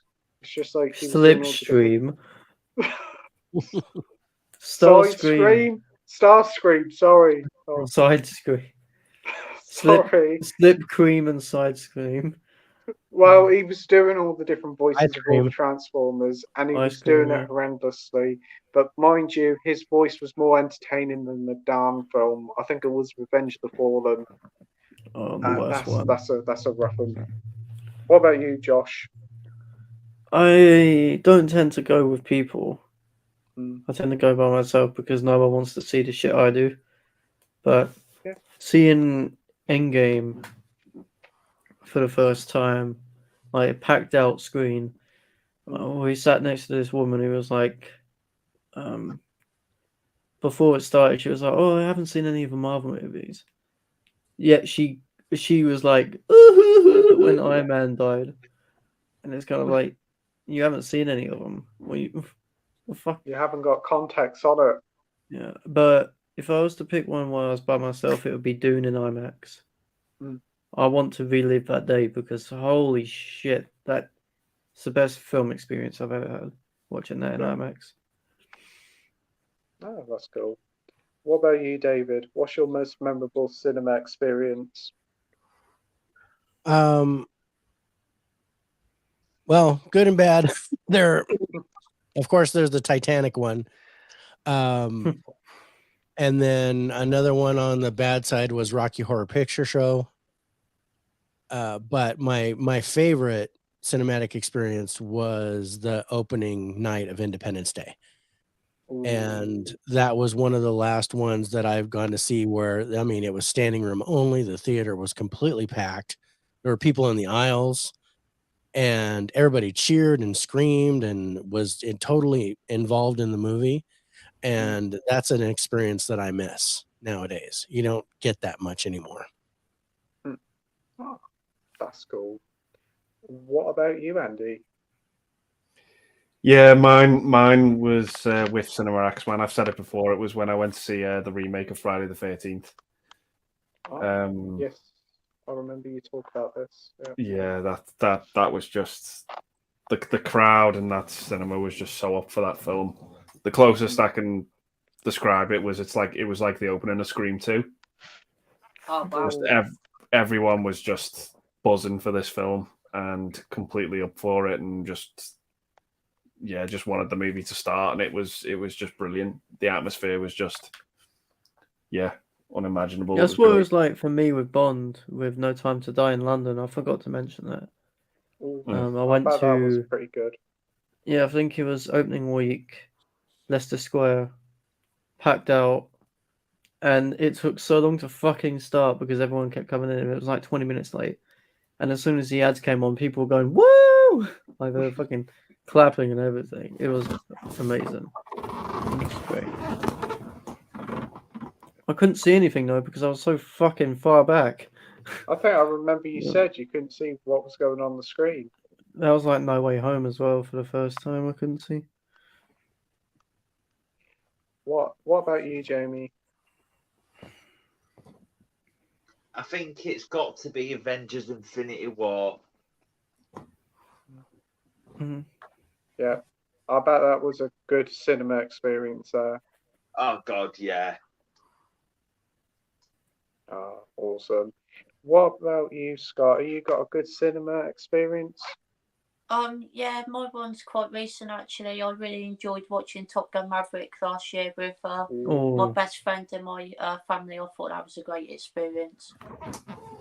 That sounds fantastic. It's just like looking back at all these good experiences, it's kind of just like it's kind of sad now when you go by yourself and you haven't really got that experience, but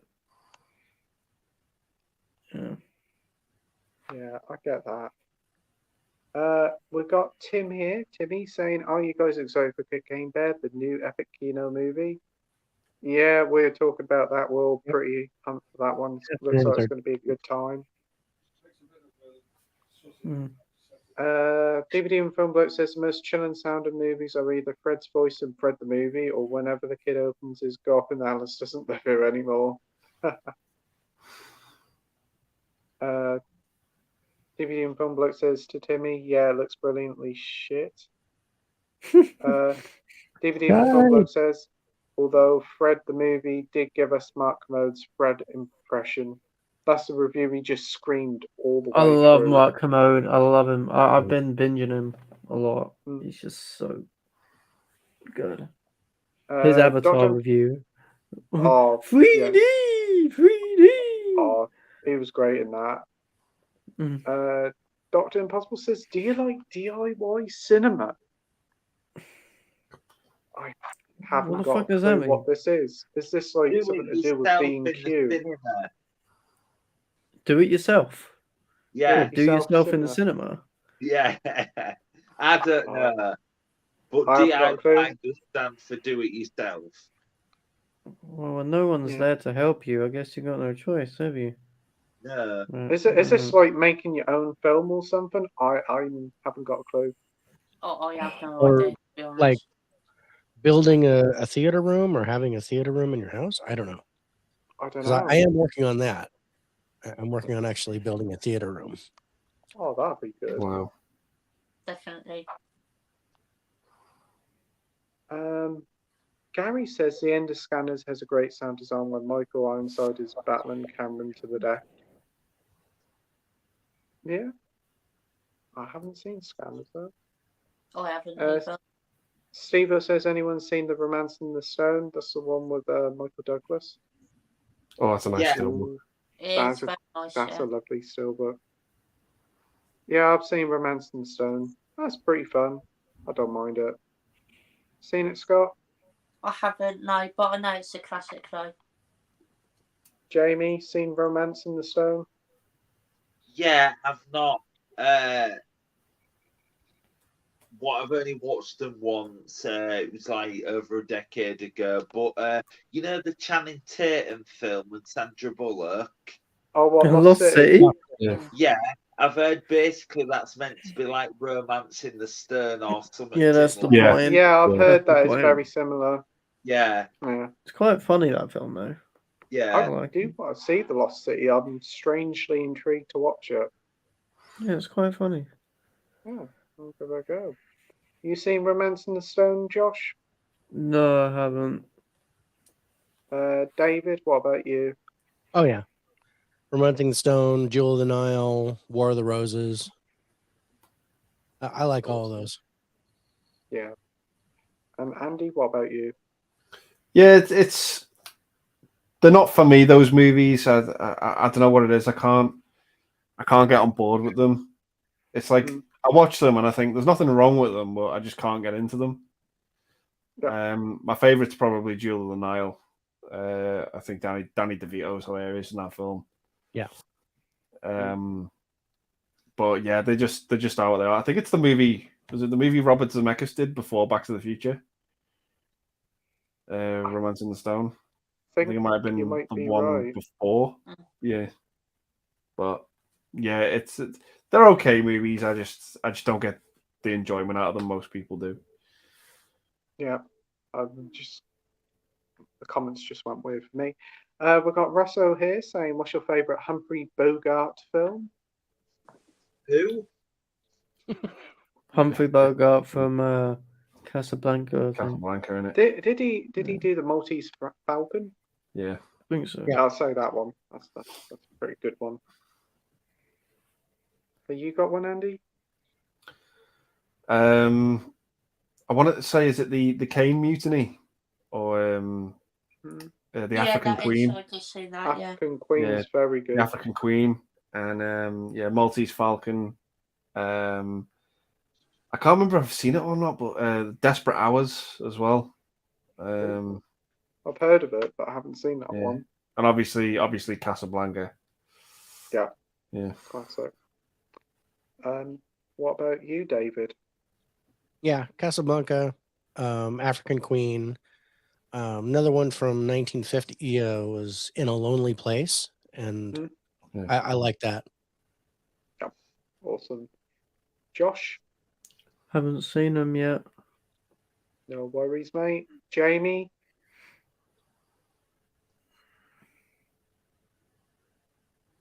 No, I don't Hello? think I've ever heard of him or seen out with him in. All right. No worries. Scott, what about you? I haven't actually seen any of these movies, but I do plan to watch quite a few of them. Oh, that's cool. Rosso says the ending for Scanners was not the original idea. They were pondering other scenes, but they weren't exciting enough. You can learn more on the second sight disc. Oh, cool.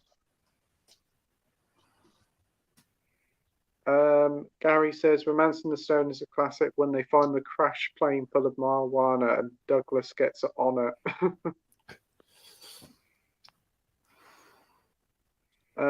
Marvel fan says there has been 3 Fred movies. There's been 3 of them. My word. There's actually 4 of them. That's even more scary. How I know that, I don't fucking know. I don't know. I haven't seen any of them for 10 years. I don't think I'll rewatch any of them. I used in to the be a future because diehard Fred's Fred boy annoying. back in the. I used to be a diehard Fred mad back in the day. I used to watch him religiously. Like the Apparently first John Fred. Cena plays Fred's dad. Yep, Camp Fred. So you had Fred the movie. You had Night of the Living Fred, which was that was an experience. What a title! And then you had Camp Fred. Wasn't Pixie Lott in one of them? Yeah, the first one. She went to my school back in the fucking day.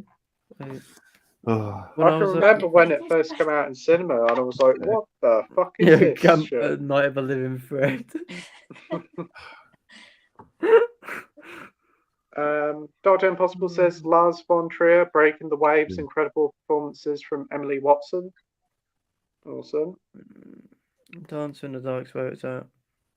Sinjin says, guys, a great stream as usual. I'm going to have to watch the rest on catch up. I'm off to watch The Whale. Have a good night, guys. Catch you on the next one. Take care, Later. Sinjin. Hope you enjoy it. Time anyhow. Traction Star says, ever seen The Faculty? That was a film. The Faculty? I've never seen that. That's I've a heard good it's film. good. Really good. Yeah, really Yeah. good film. Yeah. So fun. Is it a horror film? Yeah. Yeah. Sort of, yeah. Sci-fi, yeah. Oh, Sci-fi horror. Yeah.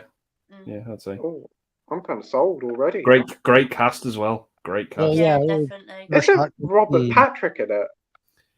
Yeah, Robert Patrick. Usher's in it. Elijah Wood. Salma Usher? Hayek. Yeah. Usher's You in mean it. Yeah. you mean Basinga, Thingy, yeah. yeah. Okay, And, I'm now going to have to search out this Faculty. and give it Shooter a McGavin watch. from Happy Gilmore's in it as well. He plays Elijah Oh Wood's my dad. god, Yeah. he's also in Oh. Requiem for a Dream. Yeah. And Josh Hartnett as well. Who's Josh great. Hartnett. Yeah. Mm. It's a fun Okay. film. It's a really fun film. Yeah. Yeah. Okay, I will have to get that one now. That's sold me on it. It's on Blu-ray because it's got the Blu-ray's got the new age rating logo on. So I don't know is if it? it's re-released or what. Yeah. Oh, I've got it I'll on have a Blu-ray. look. I'll have a look on Amazon and see how much it is. I've not Marvel seen fans, didn't you? Marvel fans says, I think the multiverse will produce the mutants. Apparently, after the multiverse saga ends, it will become the mutant saga. Oh, fuck off. Stop. It will become a never-ending saga, and I'm done. I think. I understand that I haven't got to watch these things, but at the same time, I've got to hear everyone else and their nan talk about them. But I saw some on YouTube saying they're doing something with the MCU Oh, that's bullshit. That's bullshit. Oh. with females or something. I don't know, but MCU. Because it's like they're replacing all the male characters with females. Okay, what? I don't understand the query there. Like, a lot of people are pissed that Disney have made Ariel black in Little Mermaid. Who gives a fuck? Just who cares? Yeah. Mm-hmm. She's a good singer. Halle Halle She is a Bailey very is good a good singer. singer. I did see the bit of her singing in the trailer. Yeah. Yeah, fair enough. No, not just that. It's Chloe and Bailey, her sister, have a small band kind of thing, and it's actually quite good. Oh, I will It's have for to. talent that they got, not because of the color. You know, like no one cares. Just watch it. We have Coral here. Hey, Coral. Hope you're doing well, my friend. He says Satan Tango. Great. Satan Tango. Oh, Satan Yeah. Tango. Haven't heard of that one. It's That's the 8 hours 9-hour long. film. Yeah, it's like 8 or 9 Oh, hours. Yeah. oh, Bellatar makes long shit. I've heard No of it, wonder- but not watched it. No wonder he's got sleeping emojis up there. We've got one real nerd here saying, what do you think about Ant-Man 3 and was it good? Or do you think it's not worth a watch? Good evening, all my dear friends. Hey, mate. Oh, I hope you're feeling better. Third. Yeah, definitely. Yeah. Me, Scott, and Jamie haven't seen it yet. Josh isn't a big fan, but Andy and David didn't mind it. Did you guys? No. It's entertaining Mm. for what it is. We've got Gary saying Blind Date is a top Bruce Willis Yeah. film. I've heard of that. Yeah. I've heard of that. Yeah. True Action Star says, what's your favourite? I'm going to gather that's Jennifer Love Hewitt film. Yep. She was something Garfield back the in the day. movie. Yeah, she. Garfield. Probably I Know What You Did last summer. I Know What You Did last summer, yeah. Wasn't she in the tuxedo with Jackie Chan? Yes. I need to see that. I need to see that film. Yeah, I It's- need to watch that. It's pretty good. I don't mind it. It's not the greatest, but it's fun. It's on Blu-ray as well. Yeah, it is. It recently got a Blu-ray release. Yeah. Her best role, most ambitious to date. Garfield 2, A Tale of Two Kitties. Absolute masterpiece. That. I didn't even know she was in that, and I used to like those films as a kid. Who is Jennifer Love Hewitt? Mm. Swear I've heard the name before. Yeah, Garfield. she was in the I Know What You Did Last Summer films. She's been in quite a few like 90s films. What about you, David? Have you got a favourite film of hers? Yeah, probably. I Know What You Did Last Summer. She was in Sister Act 2, if I remember right. Not much of a part there. But yeah, I mean, otherwise, I like her better as a TV actress. She's on 911 right now, and I think she's doing a really good job there. And I really liked Ghost Whisperer. Oh, Ghost Whisperer was great. I used to like watching that. Yeah. I just realised she's in a film called Pets Alone, A Christmas Pebble. The fuck? Oh my god. What about you, Andy? You got a favourite of hers? Yeah, it's gonna have to be the first two I Know What You Did Last Summers. Awesome. Dr. Impossible says, good choice, Andy, with Molly Ringwald's TV movie. Tom McClowan directed it. Christ. Friday the 13th, part 6 to an AIDS-related story. Saw on ITV late at night on 1994. It's a good movie. It's a good movie, but it's not like the most entertaining movie, but I do enjoy it for what it is.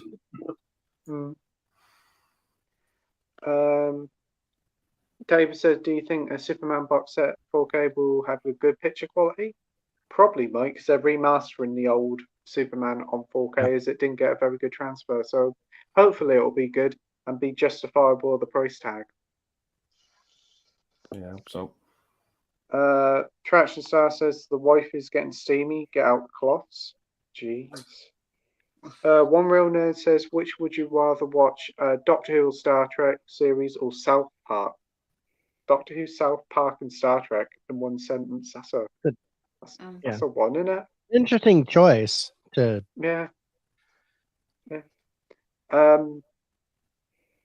Doctor Who, I would say for me. What about you, Scott? I would have to go with South Park because it's the only series that I've actually watched out of the three, and I used to love South Park when I was younger, so I'd have to go with that. Yeah, probably would have been South Park. It's just a strange mix: Doctor Who, South Park, and Star Trek. Josh, what about you? No. No, I don't think so. Okay. What about you, David? What takes your fancy out of those three? Star Trek. I've Cool. been a Oh Star Trek shit! fan. Oh, sorry. Star Trek's a better one. Okay. I've actually never seen Doctor Who. Oh, for Slovene. And I don't like South Park. So yeah, so Mm. Star Trek's my only choice. Awesome. I think I know Andy's. What's yours? Mine's gonna have to be South Park. Yay. I do adore. I've been watching South Park since season 2. When it first aired, and I do adore the show. Can you imagine if someone came along and said they're gonna do to South Park what they're doing with Roald Dahl books? Oh, We're gonna change it so it's less offensive. Like, you're gonna change the entire thing then. No. it Yeah, just wouldn't work. basically. Like You might that. as well just make a reboot. South Park exists to offend. It Yeah. does. I don't think does. they'd have funny. nothing to show if they did that. They'd just show the credits and that'd be Yeah. it if they did anything No, with Yeah. that's South where Park. Kanye West actually sued them for his bit. Yeah. If you aren't offended by South Park, something's wrong. And I wouldn't have it any other way. I love the What show. I've seen is quite funny. Yeah. I Yeah, kick South the Park's baby. great. No, don't kick the baby. I kick the baby. What about you, Jamie? What's your favourite out of the three? Doctor Who, Star Trek, or South Park? It'd be Doctor Who. Ah, very nice. Hey, awesome. Marvel fan says I can't wait to watch Ant-Man 3 and Guardians 3 when they are on Disney Plus. Yeah, same here, mate. Traction Star says we're drunk here on the whiskey. Christ. Marvel fan says I can't wait for these titles over the next year, and Avengers 4, Avengers Secret Wars, Deadpool 3, What If Season 2 and 3, and Marvel Zombies animated series as well. Jeez, so much for stopping the Marvel train. They've still got hordes coming. Makes money. That's the thing. Yeah. Yeah. It's valuated at $10 billion. That franchise. Yeah, it doesn't surprise me. They just keep on making it until it doesn't print it anymore. And Ant-Man did very well at the cinema end, making 400 million at a weekend. So yeah, we're going to see more of it. But I have heard that Ant-Man and the Quantumanium is the second Marvel film to be on Rotten Tomatoes. Yeah, and deservedly so. Yeah, I've heard it is. Is the first one Eternals by any chance? Yep. And I that think one's so. just as bad. And it's a shame because I love Chloe Zhao, but I didn't mind Eternals. I thought it was all right. There was Eternals. something different. Eternals. He didn't mind the turtles. Oh, Well, it might be. It might as well be. I don't like it at all. We've got Sorry here saying Razorback is a good Australian movie. Oh, I've heard of it. Haven't seen I've heard of that, yeah. Yeah, I've heard of it. We've got True Action Star saying, nice legs, Jamie. Getting the wife all wet and frisky here. Fuck me, jeez. Jamie now.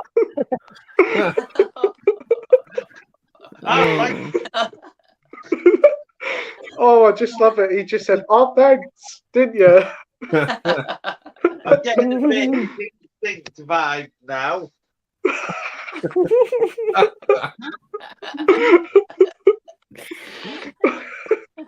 Jamie's getting frisky over there.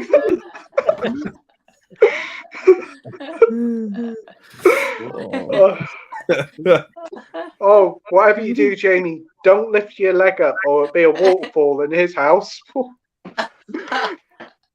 Oh.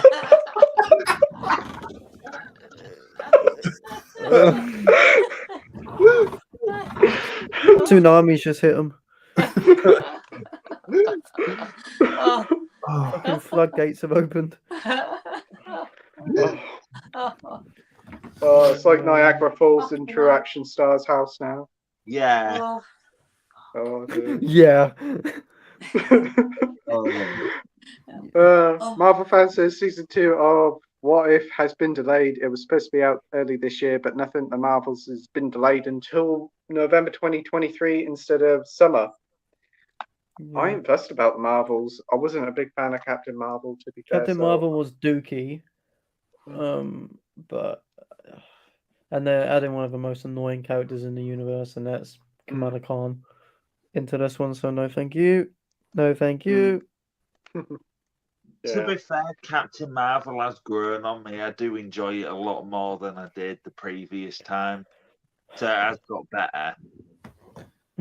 Remember when people were very pissed that Brie Larson was in it? Remember that? Oh, Yeah, I remember. Yeah, that was funny. I like her in Scott Pilgrim, and I like her in that film called Free Fire. I haven't seen nothing much else that she's been in. She's been in one called The Room, hasn't she? Oh, Room is like so good. I like Room her and in Short Term 12. 12. Yeah. Short Term 12. Yeah. Oh. You reminded me. Also, Spectacular Now. She has a little role in that. That film is so good. I've heard good things about that. Yeah, it's great. Marvel fan continues to say Kevin Feige said that MCU content will be spread out more instead of having millions of stuff released all at once. So possibly 3 TV shows and 3 movies by the end of the year. I think even 3 of each is too much. Yeah, definitely, especially when there's like 3 shows. One of these shows. Nige says he loves Scott Shite. Cheers, Nigel. Yeah. Dr. Impossible says, what's the best horror film or TV production that you've seen that incorporates vehicles as the killer machines? To 10. Actually, Guaranteed someone will probably say Christine. I was going to say that, yeah. I've not seen it, but I do know it's about a killer. Duel. What's it called? With the truck? Is it Duel? Yeah, Duel. Yeah. Duel. That's very good. That's Steven Spielberg, isn't it? Yeah. Yeah. That's really good. I'd say to 10 technically. I'm not gonna reveal why, but technically it works. Technically, Death Proof's about a car. Does it kill anyone? I'm gonna say yeah, he does, because he literally actually has people in the car. He's in the driver's seat and he puts him in like a cage and he starts driving about like this and they just bang everywhere and Well, if you see, I'm not going to reveal anything about to 10, but you'll know what I mean when I say it. Yeah, I get where you're coming from there, Josh. It's just hard to explain. It is. Without someone going, what the fuck? Overdrive. Oh yeah. Oh, that's fun. Yeah, that's a good point. And also, what a soundtrack from AC/DC as well. AC/DC, yeah. Yeah. What about you, David? Well, aside from the obvious ones, I'm gonna go with The Car, which was a kind of an older type of movie. I watched that. I watched that in the 80s. Yeah. That's a good one. Of course, Maximum Overdrive.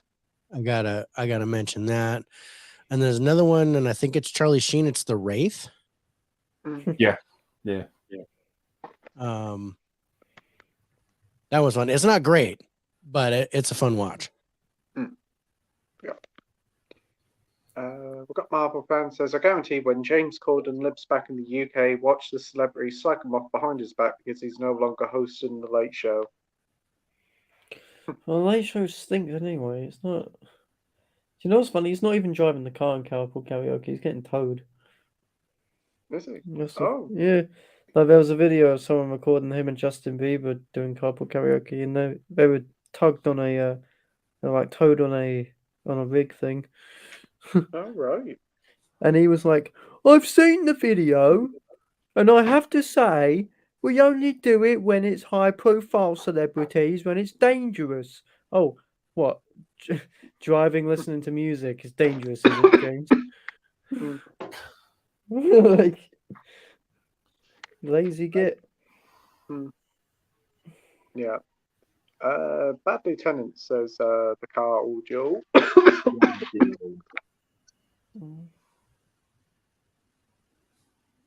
Oh, just finished. Sorry about that. We've got Bad Lieutenants here saying, hello, fellow Nymphomaniacs Anonymous. Oops, that's Thursday nights. Hey, Nice. you right? We've got Bad Lieutenant saying, hey, Nige. Nige says, worst Eddie Murphy film, best defense, what a pile of shade. Shade. I'll have to say Vampire in Brooklyn as well. Fucking hell. I Yeah, watched- that's a Birch is bad. pretty rough one, but I Yeah. don't mind that one. That isn't too bad. I watched It's it better than for about Norbert. 5 minutes Better than back in Meat the day Dave. and turned it off. Yeah. Another Couldn't bad get one is through this it. new one, New People. Oh my god. Mm. Race Yeah, comedies aren't I funny didn't like anymore. the trailer for that. I was like, nope, I'm not going to watch that. Mm. Yeah, DVD even Film Book says it was a Dudley Moore film and they shoehorned Eddie Murphy in. Traction Star says, I'm not a fan of the gent, but Ricky Gervais, what films of his do you like? Ghost Town was pretty good. Oh, Town. Invention of Lying's really Yeah. good. That wasn't too bad, I must admit. I like David that Brent one as Life well. on the Road. Yeah. Oh, I haven't seen that one. Either have I, but I remember it. Mm. A bit of it. What about you, Scott? I quite like a film he's in called Cemetery Junction. I think that's quite an underrated movie. Oh, it's the British film, innit? Yeah. Mm. He's also in the Night in the Museum films as well. I remember that. Yeah. He was also in Spy Kids 4, Race Against Time, or whatever the fuck that was called. 4D. Yeah, I can remember that one coming out. Spy Kids 4D / Ant-Man and the Wasp: Quantumania. Like it's for Quantum Mania. Yeah, might as well be. Did you actually see the picture on Facebook? It showed you pictures of Ant-Man Quantumania, but also pictures from Spy Kids 3. I think It's like Bro, a I said modern that- remake of it, isn't it? Yeah. Bro, I said that in Oh. my letterbox review. I said it looks like Spy Kids 3. I was expecting Toymaker to show up at one point. Like, it just looks rough. Mm. I used to love that film when I was a kid, Spy Kids 3. Mm. Not so I've- much anymore, but I've now heard, I've now seen. Well, I love the Spy Kids movies. Yeah, I They're do. not- The first two are just classics. I I've grew never up with actually them. seen the first two, surprisingly. I never People thought have I'd hear to- someone say Spy Kids was a classic. No, Wait. neither did I. Listen, everyone has that movie they grew up with. Like some have like Yeah, Nemo, yeah. blah, Yeah, blah, that's blah. true. I grew up with those fucking things. Yeah, I grew up And with I the don't first know. one. I Yeah. grew up Yeah. with the third one. I Gertie remember with the a first three. ponytail, with a fucking helicopter hair. God, the walking thumbs. Iconic.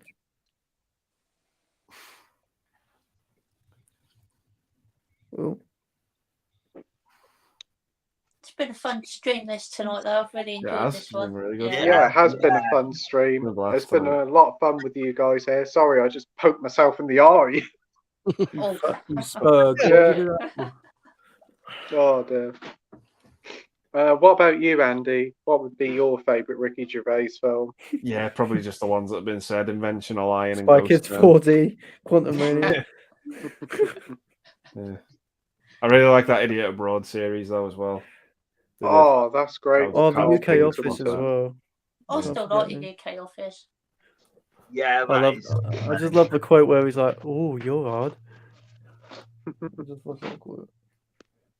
We've got True Action Star saying, ever seen the film Josie and the Pussycats? That was from the early Ah, 2000s. Rosario Based on the kid Dawson, show from the yeah. 70s. Yeah. I don't think I've seen it, but I definitely Is heard that- of it. Is that Rosario Dawson in that? Yep. Yes. I think so. Yeah, Josie and the Pussycats. I've heard of it, but never seen it. I know someone who They- went to a recent screening and everyone was cheering. He said it was the best thing he's ever been to. Wow, really? Yeah. Yeah, Tara Reid's in it. Rachel Lee Cook. Parker Posey. Oh. Parker Posey. Ooh. But I'm gonna have to head off now, guys. By the way, I'm absolutely knackered. No worries, Scott. Absolute pleasure chatting to you. Yeah, See you definitely. Really See you enjoyed. on Friday night. Do you just want to promote it? Yeah, sure. So 8 o'clock as always. We'll go on till about 10, and obviously you, Andy, Josh will be joining, and Nigel is a new co-host, so he'll be on as well. And Jamie will be our special guest for Friday as well, so it'll be an awesome night. Definitely looking forward to it. You Yeah, take care, definitely. mate. Yeah. See you guys. See you later, Scott. Bye. See you, Scott. Bye. See ya.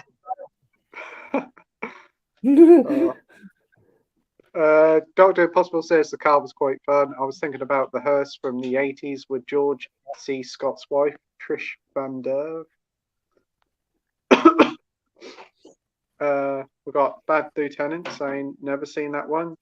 Seen the obvious one, Killdozer, The Car, Maximum Overdrive, Duel. Dr. Impossible says Corden's made enough money to sink 20 Titanics, maybe a whole episode of liposuction to alleviate the issue. Fucking hell. Offers ego, definitely. Do you remember the cars that ate Paris? Never What? heard of that one. Nope. No. Dr. Impossible says, have you seen The Wraith with a young Charlie Sheen? Car driven by a ghost of a dead teenager, played by Sheen. Yeah. Oh, that sounds like an interesting one. Dr. Impossible, Bad Lieutenant, sorry, says, terrible yet intriguing at the same time. Another title for my watch list. Dr. Impossible says it's a Peter Weir film. Yep, not too bad, but not the best. Bad Lieutenant is a big fan of Cult, also bad it's a good movie, so it sounds like my scene. Does Ghost Rider count in your thread at all, Dr. Impossible? He says, nothing wrong with that. I love some shit, but I like to mix it up a bit. Sounds good. Marvel fan says James Corden is a prick. When he's at one of the awards, he humiliated Patrick Stewart, and Patrick Stewart told him not to shout and keep his hands out of his pocket and tuck his shirt in. Really? Yeah, they had a big falling out, didn't they? Him and Patrick Stewart. Jeez. Yeah. Fancy saying having a go at Patrick Stewart. Jeez. No, he was like, get your hands out your pocket and stop being on your phone or something. And he was like, James Corden was retaliating, like got up in his face and shit. It was quite bad. Oh, it sounds like a giant baby, does James Corden. He is, like I said, he's a full-grown Cabbage Patch doll. I can never look at a Cabbage Patch doll the same way again now. So is Lewis Capaldi. Yeah. Yeah. Dr. Impossible says Ghost Rider fits. Bad Lieutenant says, like Nick Cage, and I like superhero anti-hero films. Gary North says Brie Larson is an instant dislike. Yeah, I know a lot of people aren't a fan of her. We've got Adam here saying, hey Pete, let's hope this live stream isn't 8 hours like the last one. I don't think it will be, mate. It's getting there, but I don't think it will be. Winslow says Roald Dahl was an open anti-Semite and even kind of defended Hitler in an interview. Wow. No. Yeah, that's not good. Okay, No, yeah, maybe change his fucking books. Yeah, that's definitely not good at all. Bad Lieutenant thought Jason Statham joining the Fast and Furious franchise was a decent move. Yeah, him and The Rock kind of made it interesting, hence why they did the spin-off. Yeah. That's what started this whole ball rolling with like Jason Momoa and all these other guys coming in for these one-shot things. And I don't think they should have turned Jason Statham good though. No. I was like, they should have left him bad and had him like be involved with Charlize Theron and all that kind of stuff throughout the rest of the sequels. I think he should have stayed a bad guy. Yeah, I agree there. Bad Lieutenant didn't thought Caligula was that bad. It was hampered with after Brass finished directing with it. We've got True Action Star saying, "Ooh, a bit of cough." Well, Doctor Impossible says, Andy and 4K Lowdown, have you either seen a biographical comedy drama directed by Milos Forman called Man on the Moon about Andy Milos. Kaufman? Yes. Milos Forman, yeah. I've heard of that. It's Jim Carrey. Yeah, Yeah. it is a great Andy Kaufman. It was really Yeah. good. Yeah, I've seen the documentary as well. Oh, really? Because he was pissing people off how close he was to playing Andy Kaufman. Yeah, didn't he stay in character? Yeah, the entire time. Yeah. Jim and Andy or something. Was it? Yeah, it's a great documentary. Yeah, The film's really good as well. Film's awesome. Yeah. Just piss people off. Yeah. I've been meaning to watch it because I've heard it been mentioned a few times on the stream, so I will have to check that one out. Yeah. Edward says, "What's your thoughts on Austin Butler winning leading actor at the BAFTAs? Did he Fuck deserve off! No. Just no. Not really, not really. I think there's better actors out there. I think Colin Farrell would have been a better choice from Banshees or even Paul Mescal. Mescal. Yeah. What do you think, David? Do you think Austin Butler should have won? No, I don't think so. No. Sure, okay, could a nomination is fine, but yeah, I think like we talked about with Josh, is like they're so hooked on biopics, they'll just pick anything if it's supposedly a true story about that person. So, but yeah, I think Colin Farrell, Paul Mescal, Brendan Fraser, I think all those deserve to be there, way above. Bill Nye, no one even gives a fuck about. He's just like number 5. He deserved a win, to be honest.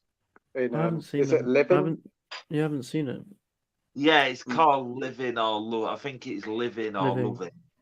Living. I just feel that there's no momentum for Fraser anymore, and it's sad because he's won none of the major ones. He didn't win the Globe because of Austin. He now didn't win the BAFTA. It's sad. It's sad because this was supposed to be the time he wins, because he's never going to win after this. Right, let's be honest. He's never going to get there ever again. It's like Ki Hu Kwan if Barry Keoghan takes it, which I wouldn't be mad if he took it. He's never going to get it again. So I don't know. What about you, Andy? What do you think of Austin Butler winning Best Actor? Oh, I think it's too soon for the guy. These awards. He's been in one fucking role. He's been in one. Yeah, he's had one major lead role and a good supporting role, as far as I'm aware. And Aliens in the Attic.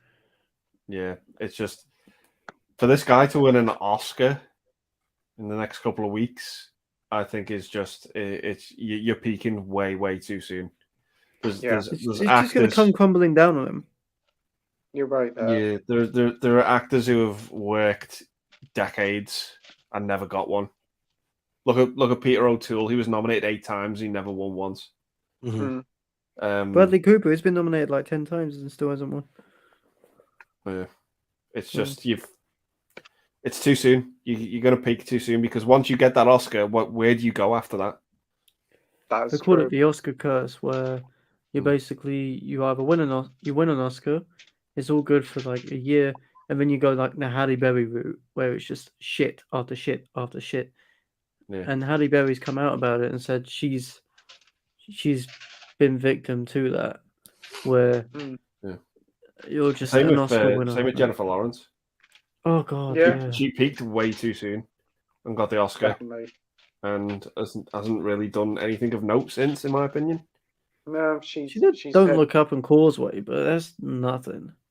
She had some pretty forgettable films, to be honest. Red Sparrow. I kind of do think she's a little bit overrated. And I'm not saying she didn't deserve it, but I think she got it way too soon. And that was Emma Stone. Yeah. Way too soon in her career. Yeah. I know the performance was good, but I think in terms of the timeline of her career, I think it was a bit too soon. You prefer the performance in The Favourite. Her Yeah. performance in The Favourite just feels better. But I liked her in Battle of the Sexes. I thought that was a great movie. oh, that wasn't That's a bad good actually. film. Yeah. That's a good film. Just- I like And that one. Cruella. That's the Yeah. one with Steve Carell, isn't it?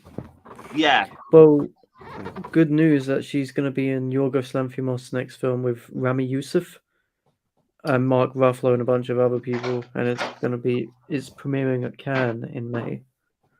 Mm. And Oh. just hearing those people attached to it, Yorgos, just been nominated for Best Director and Best Picture. I'm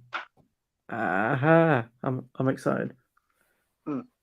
I love Yorgos, but yeah, We have just Correction Star saying Last American Virgin. What is that? I'll let Fucking Andy amazing talk movie. about it. Yeah. Is that I'll be the the last film British that Andy version. introduced everybody to? Yeah. Pretty Well, much. I'm kind of glad some people don't like it, so it's Mm. we're not everyone's on the same page with it, which I think it would be a bit boring if we all loved it. So Yeah, it's good to have discussions and that. yeah, DVD Yeah. from Convoke said, "Do you know what art you call a woke snowflake?" And I've been around since around 2021 or so, and I disagree with what they are doing with Roald Dahl's books. It's clear corporate cynicism at its worst. I agree. Yeah. Worry is when and where they're going to stop. Yeah. He said, continues to say Dahl's books are a product of their time and should be looked at critically or phased out with time. Would a disclaimer hurt? His books are so good. look at the old Warner Brothers Looney Tunes cartoons. They're offensive as anything, but they put the disclaimer on and say they're a product of the times. You know. Yeah. That's why Whoopi Goldberg did. You know, all the intros say they were made back then. It probably wasn't right back then, but it was the done thing. Oh, remember when Donald Duck was a Nazi in one of them? Yeah. In one of the Disney things. And also, what was that? What was that one with the shit? You know, like the racial problems. Fuck. Not Splash Mountain. That got shut down because of race, apparently. But God. But these are all products of their times. They shouldn't be changed upon. They should be left Yeah, how but- they are. Just put a disclaimer on saying product of the time, but we're It's not gonna going to bug me change now. history.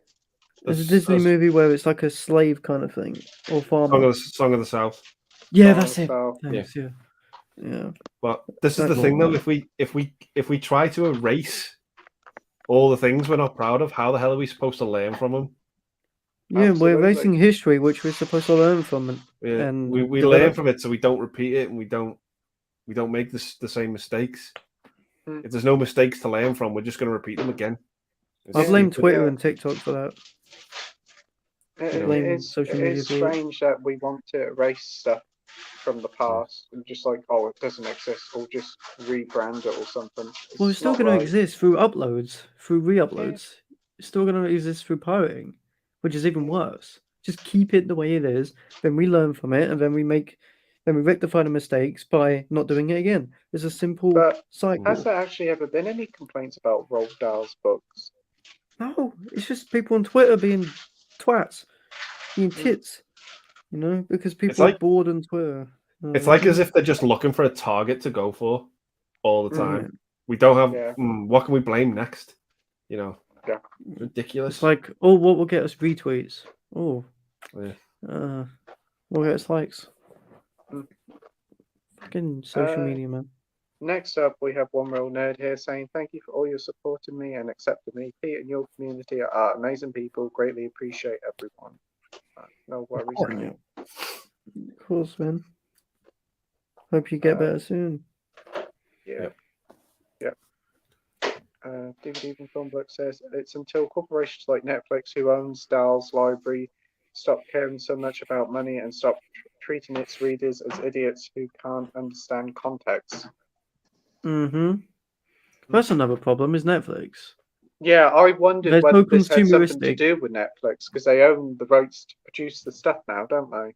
Yeah, potentially. They are just so concerned with the consumer keeping tabs on their content that they'd rather diminish the quality and just focus on, what will keep people engaged more, and it's kind of Mm. taken people away from cinemas. It's taken people away from experiences because they just want to get you to watch it at home. Because I guess Yeah. that's the point, but at the same time, you're kind of diminishing what the industry can do.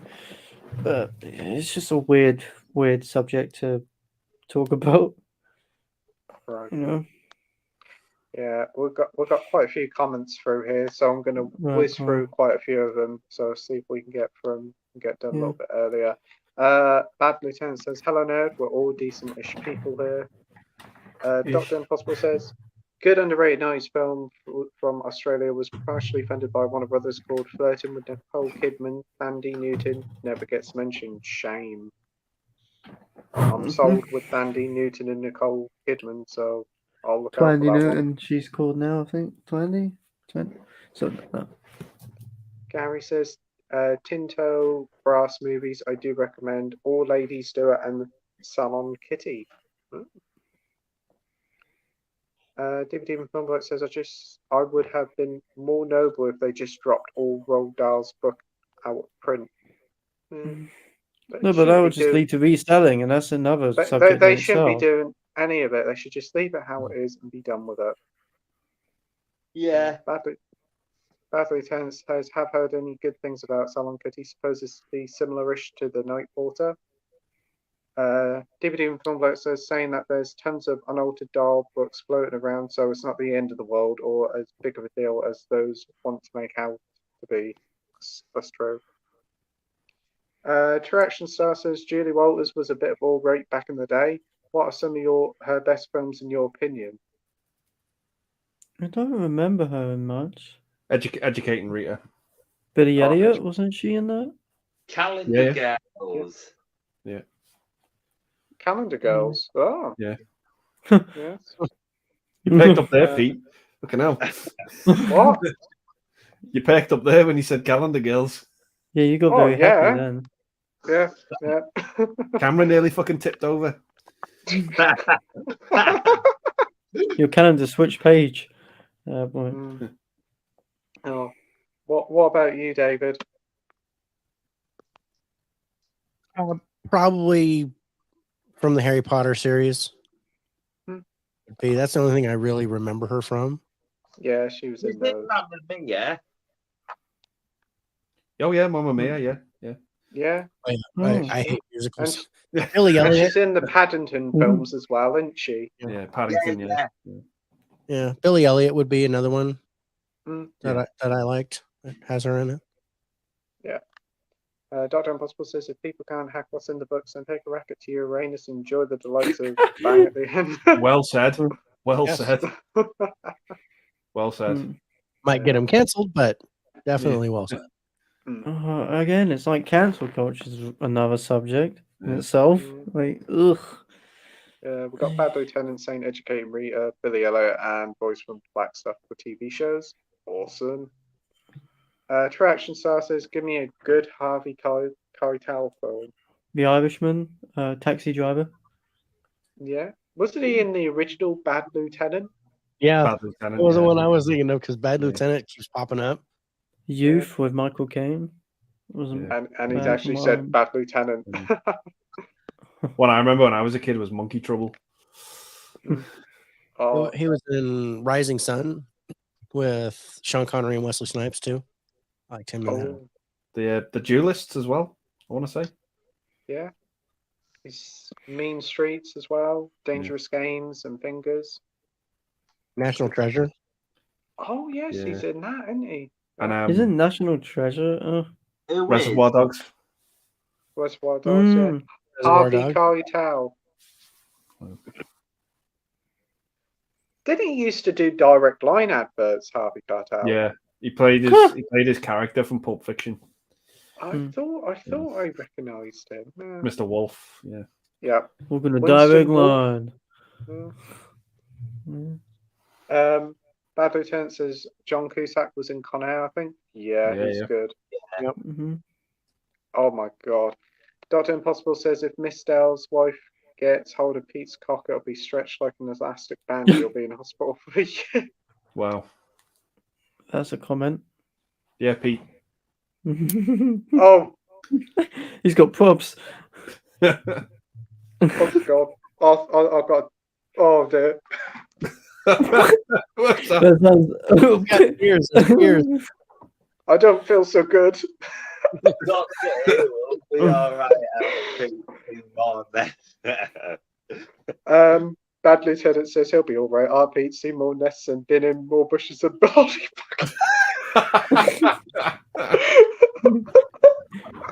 Oh. Oh, Oh God. Bill Lolly. Oh. Oh. Then you got Traction Star says a film. What about Bob? Never even heard of it. Oh, I Bill love Murray. that. Name Bob. What? Yeah, Bill Bill, That's Bill right. Murray and Richard Dreyfuss. Yeah, that's Oh, fun. Yeah, That's it's a fun. good film. Oh. Yeah, it's a good film. I think that's coming out on Warner Brothers Archives. Yeah, really underrated. Also, quick question: why is Elvis going to be in that £300 box set? Why? Yeah, They're that's better a Warner good Bros. question. films to put out there. Apparently, it's why? Because it did very well and it's won loads of awards. That's why. It's not a fucking point. It's better put Mad Max in. I'd love to see that there, even though it got its own thing. It's still, you know. Well, I'm Be pretty cooler. certain Mad Max Fury Road's in it, but not the original.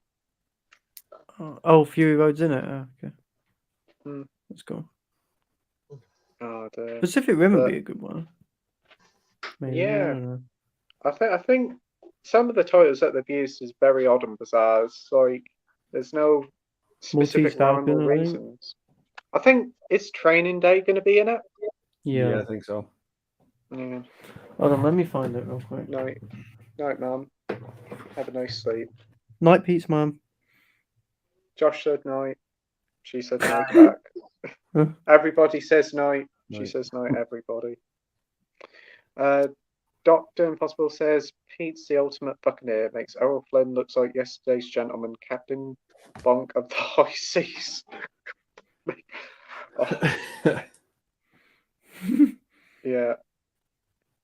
Traction Star says Playtendoguy needs to stop fiddling with his headset. If you got something to do it, make it with the wife. Oh God. Playtendoguy needs to stop fiddling with his headset. If you got her with something, make it with the wife. Christ. Right, so I found what's in it. Doctor So- Impossible. Oh, what the Warner Brothers Yeah. Archive box set. Yeah, there's loads of shit. Mm. Yeah, It's like about 30 films, isn't there? yeah. There's 2001, Mm. Casablanca, Citizen Kane, Cool Hand Luke, East of Eden, Maltese Ooh. Falcon, Rebel Without a Cause, Rio Bravo, that's a cool one. That's Singing in the Rain, exclusive. Wizard of Oz. You got Enter the Dragon. Yeah. Ooh. I think The Exorcist is in it as well. Yeah, I think The Exorcist is Yeah. in it. I think that's exclusive. But Yep, I The did- No, I Exorcist, think that's getting a separate release Is that getting later, a as separate- is Enter the Dragon. Clockwork But- Orange, Batman, Beetlejuice, Blade Runner, Goonies, Superman, Shining, Willy Wonka, and then you got Star is Born, Argo, Elvis for some fucking reason, Goodfellas, It, Mad Max, Matrix, Shawshank, Training Day, Unforgiven. So you got quite a few, but Yeah. it's like It's a bit weird. It's got Argo in it and A Star Was Born. To be Yeah. honest, I'll be very surprised if in my store someone buys it. I will clap if someone fucking I buys don't think it'll be a How massive much seller. is It's it too then? it's How much is it? it. 300 £300. 300. Oh, That's more than I get paid in a But- month. it works out about £10 a film. If there's Yeah. 30 Yeah. films in. But what if you've got most of them? That's And the you- thing. Most of Yeah, them that's have the been thing. released. That's the kicker in it. You've already got them. And Buy another it for the thing is, exclusive ones, and that's it. they're doing £50 box sets with films that have already been released. Yeah. It's a good set if you haven't got the films or haven't seen the films. If you're it's a new good to investment. 4K, that's a brilliant box set to Yeah. go. Yeah, I just put more films on there which aren't already done, like fucking Elvis. Like, come on, bro. Is it a 4K set or is it just a Blu-ray set? 4K. It's just 4K, yeah. Okay, that's not too bad if it's like £10 a film. Mm. It comes with other stuff as well, like Yeah. 4 bonus You get like discs. pin badges, don't you? Of the different Yeah. Warner Brothers icons. Definitely worth definitely worth a 300 quid for pin badges. Oh, everybody loves a pin badge.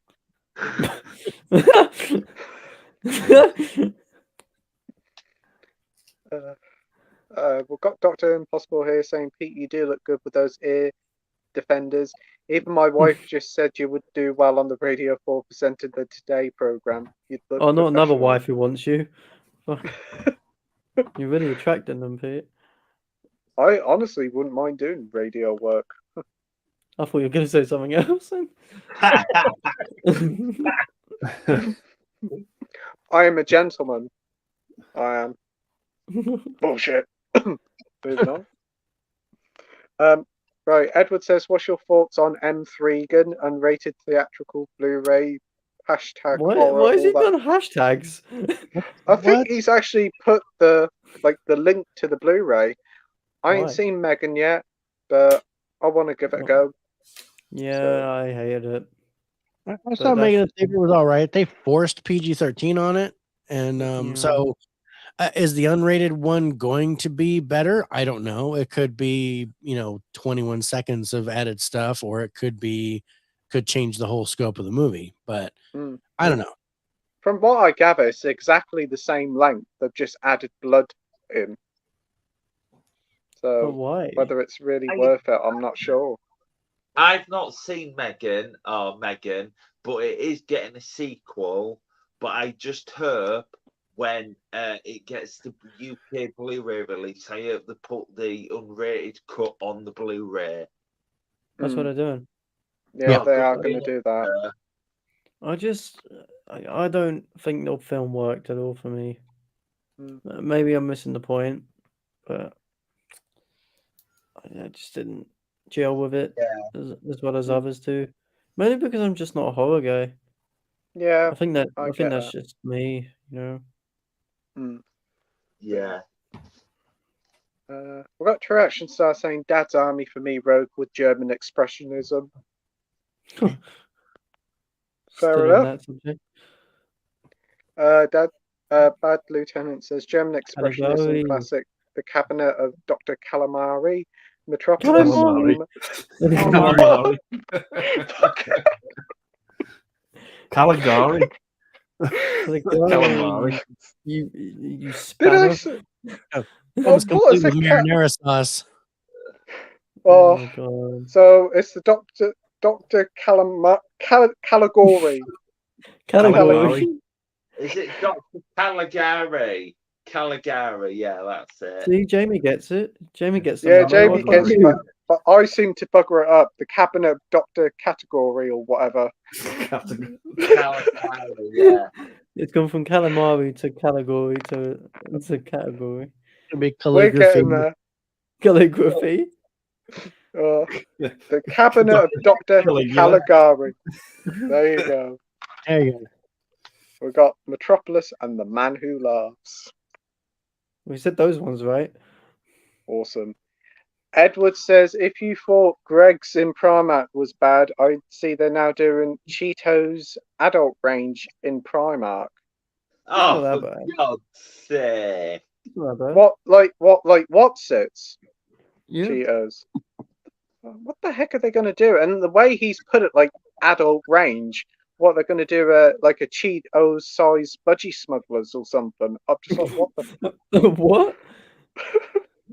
A budgie smuggler. Don't Google it. No. It's just the way he's put adult range. Why would people want to dress up like Cheetos, like Cheeto socks and all that? It's just an odd one. Yeah. Fun. Bad Lieutenant says, was Taxidermia an Hungarian film? I honestly don't know. No idea.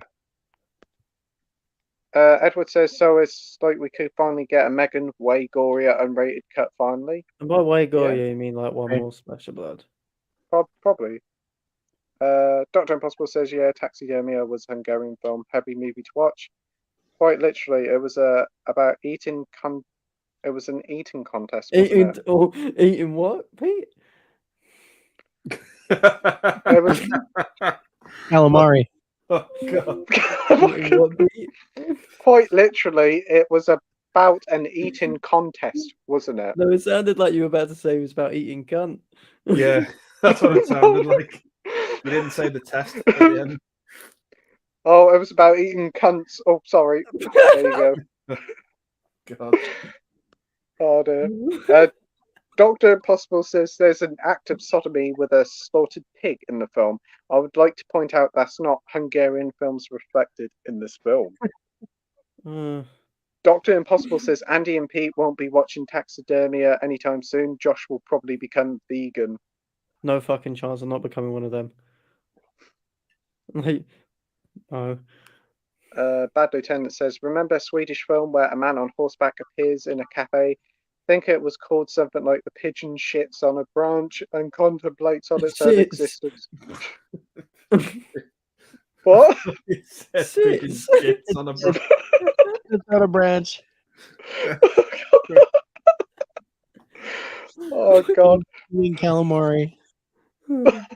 Sits on a branch of calamari. Right, a pigeon sits on a branch and contemplates its own existence. It's because I read it too quickly. That's the problem. Oh. Bad Lieutenant says, to be honest, it was one of the four Film 4 channel suffering from insomnia watches.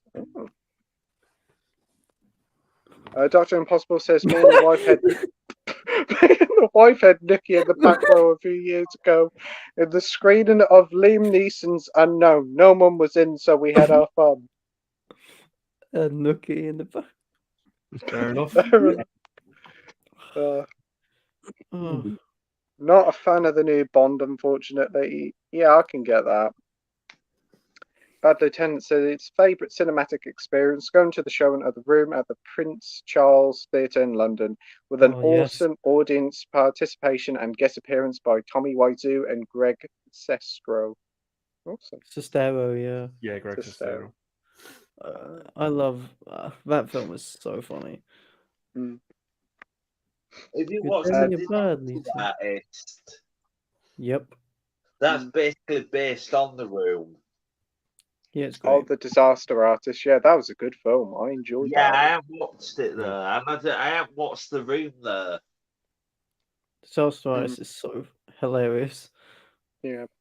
Dr. Impossible's on about Film 4 here. Had some great films back in the early days, and Film 4 went commercial, and that was that. Channel 4 put out loads of late night films from Italian cinema. Great times. Bad Lieutenant says all I saw was these weird Swedish, Hungarian, French, etc. movies, and thanks to them I got into Lars von Trier. Dr. Impossible says Movie Drone was on the BBC, took late night cinema seriously. Both Channel 4 and the BBC were melting pots for cult cinema back in the late 80s and 90s. Miss it. Yeah. Don't think BBC even do one anymore, like a movie show. Bad Lieutenant says I think they once showed Repo Man on BBC Two once.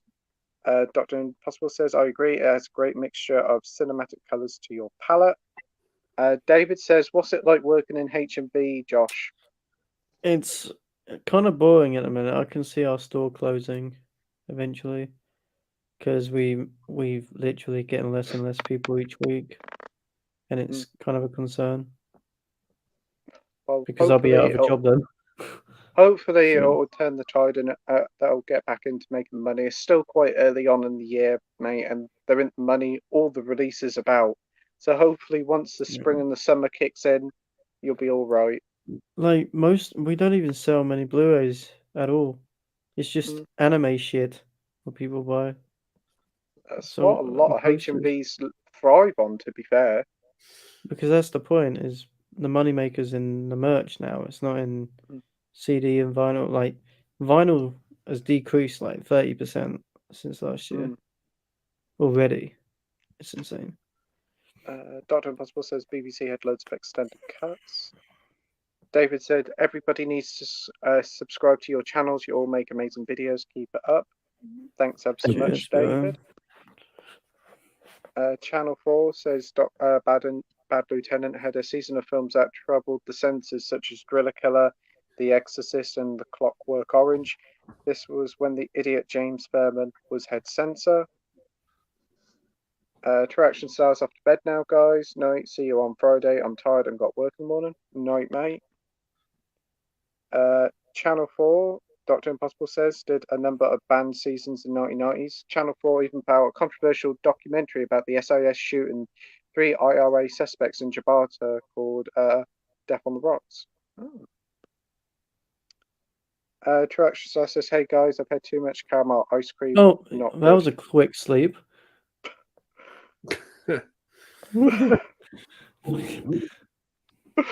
Noi think it's good. piss. Noi good. At least Oh, he gave me God. the flavor of ice cream now. So Yeah, sure. Bad Lieutenant says, remember Jonathan Ross used to show on Channel 4 about cult films called The Really Strange Film Show, I think. Jonathan Remember Wass. that well?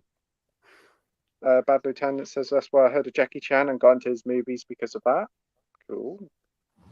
Bad Lieutenant says, do you remember a BBC Two show called Videodrome? I think it was hosted by a very quietly spoken Irish guy, said Bad Lieutenant. True Action Star says, King of the Hill is a classic. Never really got into that one. What about you guys? No. Yeah, I remember it. yeah, it was all right. Is that a Kevin James thing? It's not, is it? I'm thinking of something else. No, this is King of Queens, I think it was. That's the Oh, one. right. Yeah.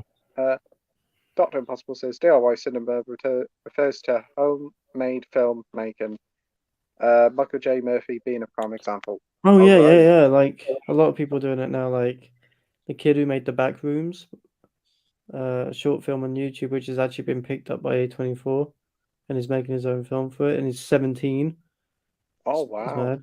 Skinnamarink, amazing. the director of that's homemade. Like, some of the best films now are homemade. Like, you don't need Bad all these Lieutenant's big... giving us Yeah. Well, Bad Lieutenant's given us some examples. But that's cool what you said there about Skinnamarink. I'll get there eventually. And that A24 one, it shows that like these smaller budgets can lead to some great directors. Yeah. Dr. Impossible thinking of Movie Drone with Alex Cox as a presenter. I was thinking, I wonder. Dr. Impossible says Mark Cousins. My screen's gone weird, so I apologize for that.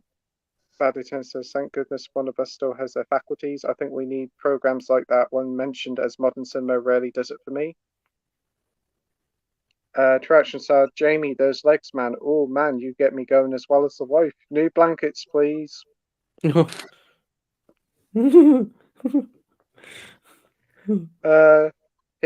Bad Lieutenant DIY Cinema by Michael J. Murphy, says Dr. Impossible. Oh, I'll have to check that out.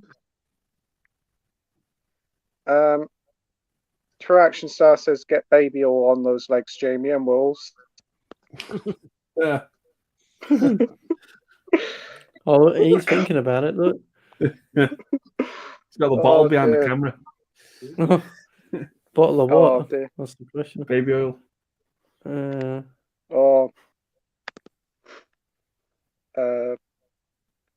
Marvel fan says, didn't the cast of MCU didn't get along with Brie Larson? Probably not. Yeah. Dr. Impossible says Murphy did some crazy shit, Death Run being another one. Bad Lieutenant says Andy Milligan counts as DIY. Dr. Impossible says sort of. Bad Lieutenant says another one that pops into my head is Alan Ormsbury, who did Children Shouldn't Play with Dead Things. DVD Film Bloke says James Corden's a sport prick. Pretty much. He did the Friends reunion, didn't he? Oh, yeah, he did. You know what? Yes, Yeah, no James business Corden. Yeah. I thought this was funny. DVD from Film Bloke says it was hilarious when James Corden's father had to go at Mark Kermode after he called his son annoying. That's just stating the fact. Yeah, he is. You're going to get Daddy Corden to fight your worries for you. Dr. Impossible hasn't seen Deranged in many years. Very misty thoughts on that film. Bad Lieutenant said you can argue that Abel Ferreira's first film, The Driller Killer, was a kind of DIY one, as it was shot on the go for little to no money using friends. Driller Killer is more of a guerrilla film making, but it runs close to DIY. Confessions of a Necrophile on Blu-ray, really creepy film. Fuck. With a name like that, what do you fucking expect? Bad Lieutenant says like Ed Wood, Plan 9, Doris Wishman, Deadly Weapons, and maybe John Waters were too mainstream to be DIY. Dr. Impossible says yes, it's based on the Ed Gein murders, but I haven't seen it in a long while. Dr. Impossible says Ed Wood was a mixture of both DIY and guerrilla filmmaking with a little dash of mainstream. Wood was crazy like a fox. Bad Lieutenant says good bad movies though. Plan 9, Glen or Glenda, Bride of the Monster. DVD and Film Bloke says no, it was Roald Dahl's estate and Puffin. No one on any side of the spectrum were crying for Dahl's books to be edited. People on the left, like me, prefer to look at our problematic past critically. Mm-hmm. Yeah, So, I get that. Dr. Impossible says good job on not lefty or righty. The political Paradigm. Paradigm. Terrible pronunciation tonight. I'm sorry. Dr. Impossible says, what's the past problematical? Why is the past problematical, DVD and Film Bloke? Interesting subject. Well, comes as a given, doesn't it? Dr. Impossible says it seems the future will be even more problematical than the past. I better call Eric Blair. DVD and Film Bloke says, I've only seen Training Day on VHS. I should really get it on Blu-ray. Yeah, the transfer is pretty good on that, mate. Huxley and Orwell knew the agenda. That's why they were prophetic. Bad Lieutenant says, Knight's Pete's mum. True Action Star says, Pete has got some talent. I bet he gets all the bush. Jeez! Wow. I thought you were going to bed, Action Star. Said you talk about bushes. He's sleep piping now. I would imagine so. Yeah. Oh, that's early sleep app, He's probably having some true action with his wife. Marvel fans. That's why they call him True Action Star today. What, mid-text? Mid-text. Oh dear. Marvel fan says, what you need to watch out for is those people who list Roald Dahl books on eBay for 50 quid. Oh, that's going to happen. It's like bottles of Prime. Yeah. DVD Val, early 80s US. DVD and Film Bloke already have them. I have them already. Bad Lieutenant says, I think Pete would like the clarinet of Dr. Colonoscopy. DVD and Film Bloke, eating cunts. I'm glad to go to bed. That's good. That's jokes. DVD and Film Bloke says, thank God I wasn't drinking anything when you said that, since you nearly killed me in the after party on last night's stream. He said something like Power Rangers STD, and I choked on my drink. DVD and Film Bloke says it anyway. I really need to get off to bed now since I have to be up in the morning. So good night. Good night, mate. Good night. Thanks for joining the stream. Right. Bad Lieutenant says night. So does Marvel fan. He says it 2 or 3 times. 2 or 3 times. Good night, John Boy. Good night, Marianne. Bad Lieutenant says, anyone remembers an 80 TV comedy show called Sledgehammer about a bonehead wannabe Dirty Harry who uses extreme violence to solve a case? I've heard of that one, but I haven't seen it. I've seen it. Ah. Yep. Anybody else seen it? No. Dr. Impossible says Elvis is shite. Go and watch the real Elvis in the 68 Combat Tour. Yep. I do agree. That's a good one. Marvel fan says good night, guys. Night. But True Action Star censored for some reason. We just put a whole bunch just because he's asleep. One real nerd said, I must say one thing. Pete is an amazing person, and your support helps me have hope for a future moving forward. Appreciate it greatly. No worries, mate. We Nice. just all hope you have a fast and quick recovery. We're all here for you, mate. Yep. And the final comment of the night is from True Action Oh, Star saying, yeah. "Oh yeah." So is that? Oh yes, you are having true action with your wife, then? Probably. I think that is. He's living up to his name. Yep. Yeah. I mean, funny, but the thing is, if you're having action with your wife, why are you watching a YouTube? Why do you Because his wife's thinking of Pete, that's why. It could be getting them in the mood. Probably does, yeah. getting the wife all yeah. up? Come on, let's not give him one. Come on, give her one.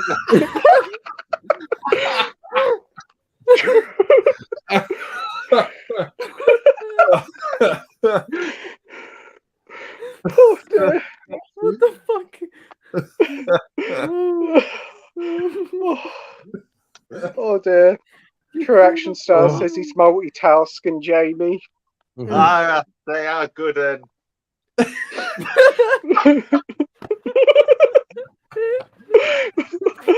Oh. Oh God.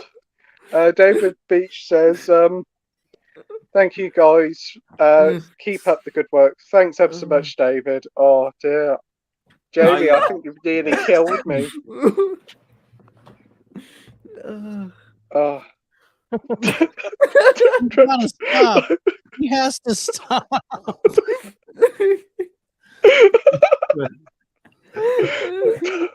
The fist isn't good enough. It's a flashlight, though. Oh dear. Jamie's happy about that one. That's broke me. Oh no. Oh. I'm sorry to do this, but I just have to. Oh god, what is it? Is this big enough? What the fuck is that? It's like you actually knew he was going to say that, and you actually had that. Here's one I made earlier. Jimmy, give us a hand, will you? It's actually a hand chair. You just Why sit on the palm. But is this why have big you got enough that? for you? Oh my god. Oh, That's funny. fuck me. Like a God. chair? Like a chair.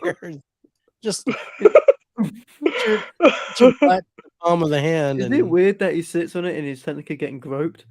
Is it weird? No, it's a hand chair. Well, Jamie's legs would help us, says True Action Star. Oh, me up, Jamie.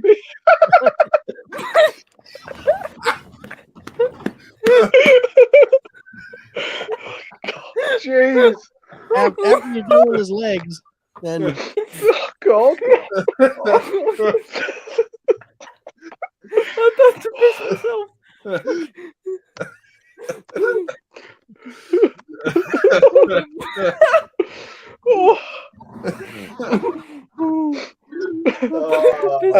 Dr. Impossible says you dirty fuck.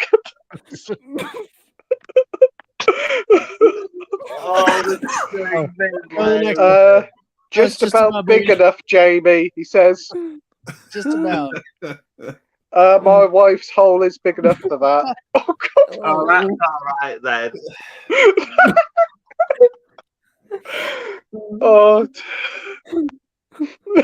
you on sex offenders, man?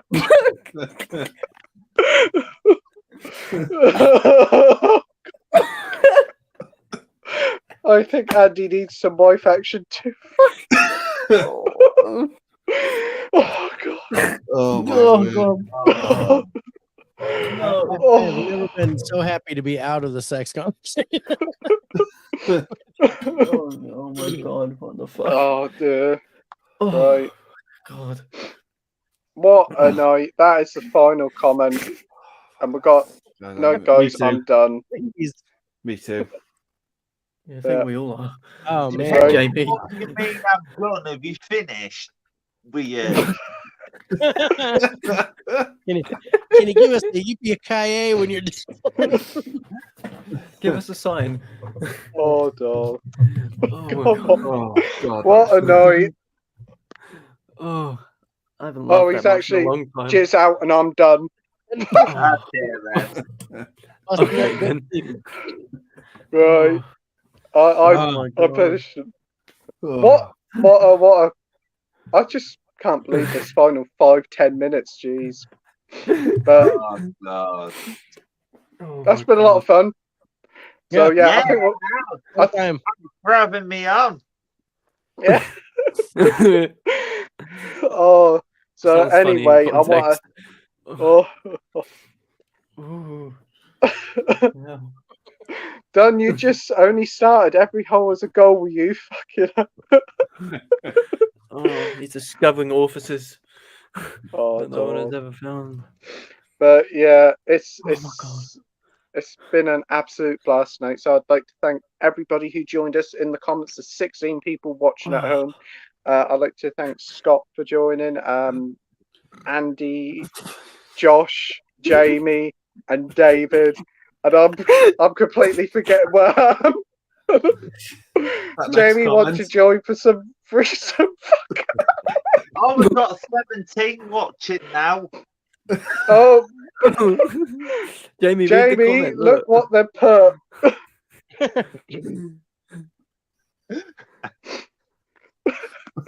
Are you down?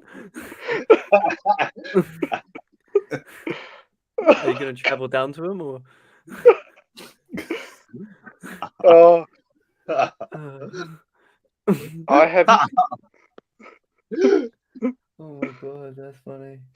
Oh dear, Bad 3.5 Lieutenant says some. if you like, it'll be a 3.5 some. Oh God. And we've got David saying, looking for treat sweets, whatever that means. Okay. Oh, god Yeah. damn. God damn. What Okay. what a night. But anyway, thanks ever so much for watching the stream. It's been an absolute Oh. blast. Everybody's Yeah. links in the comment section down below. So if you haven't subscribed to them already, their links are in the description down below. So Yeah, yeah. do what he said. Yeah. So yeah, we'll see you all next week on the next live Bye, stream y'all. where our special guest will be Lisa Love. So see you all next week. Night. Bye, everybody. Good night. Bye. Good night. Night. Oh my god.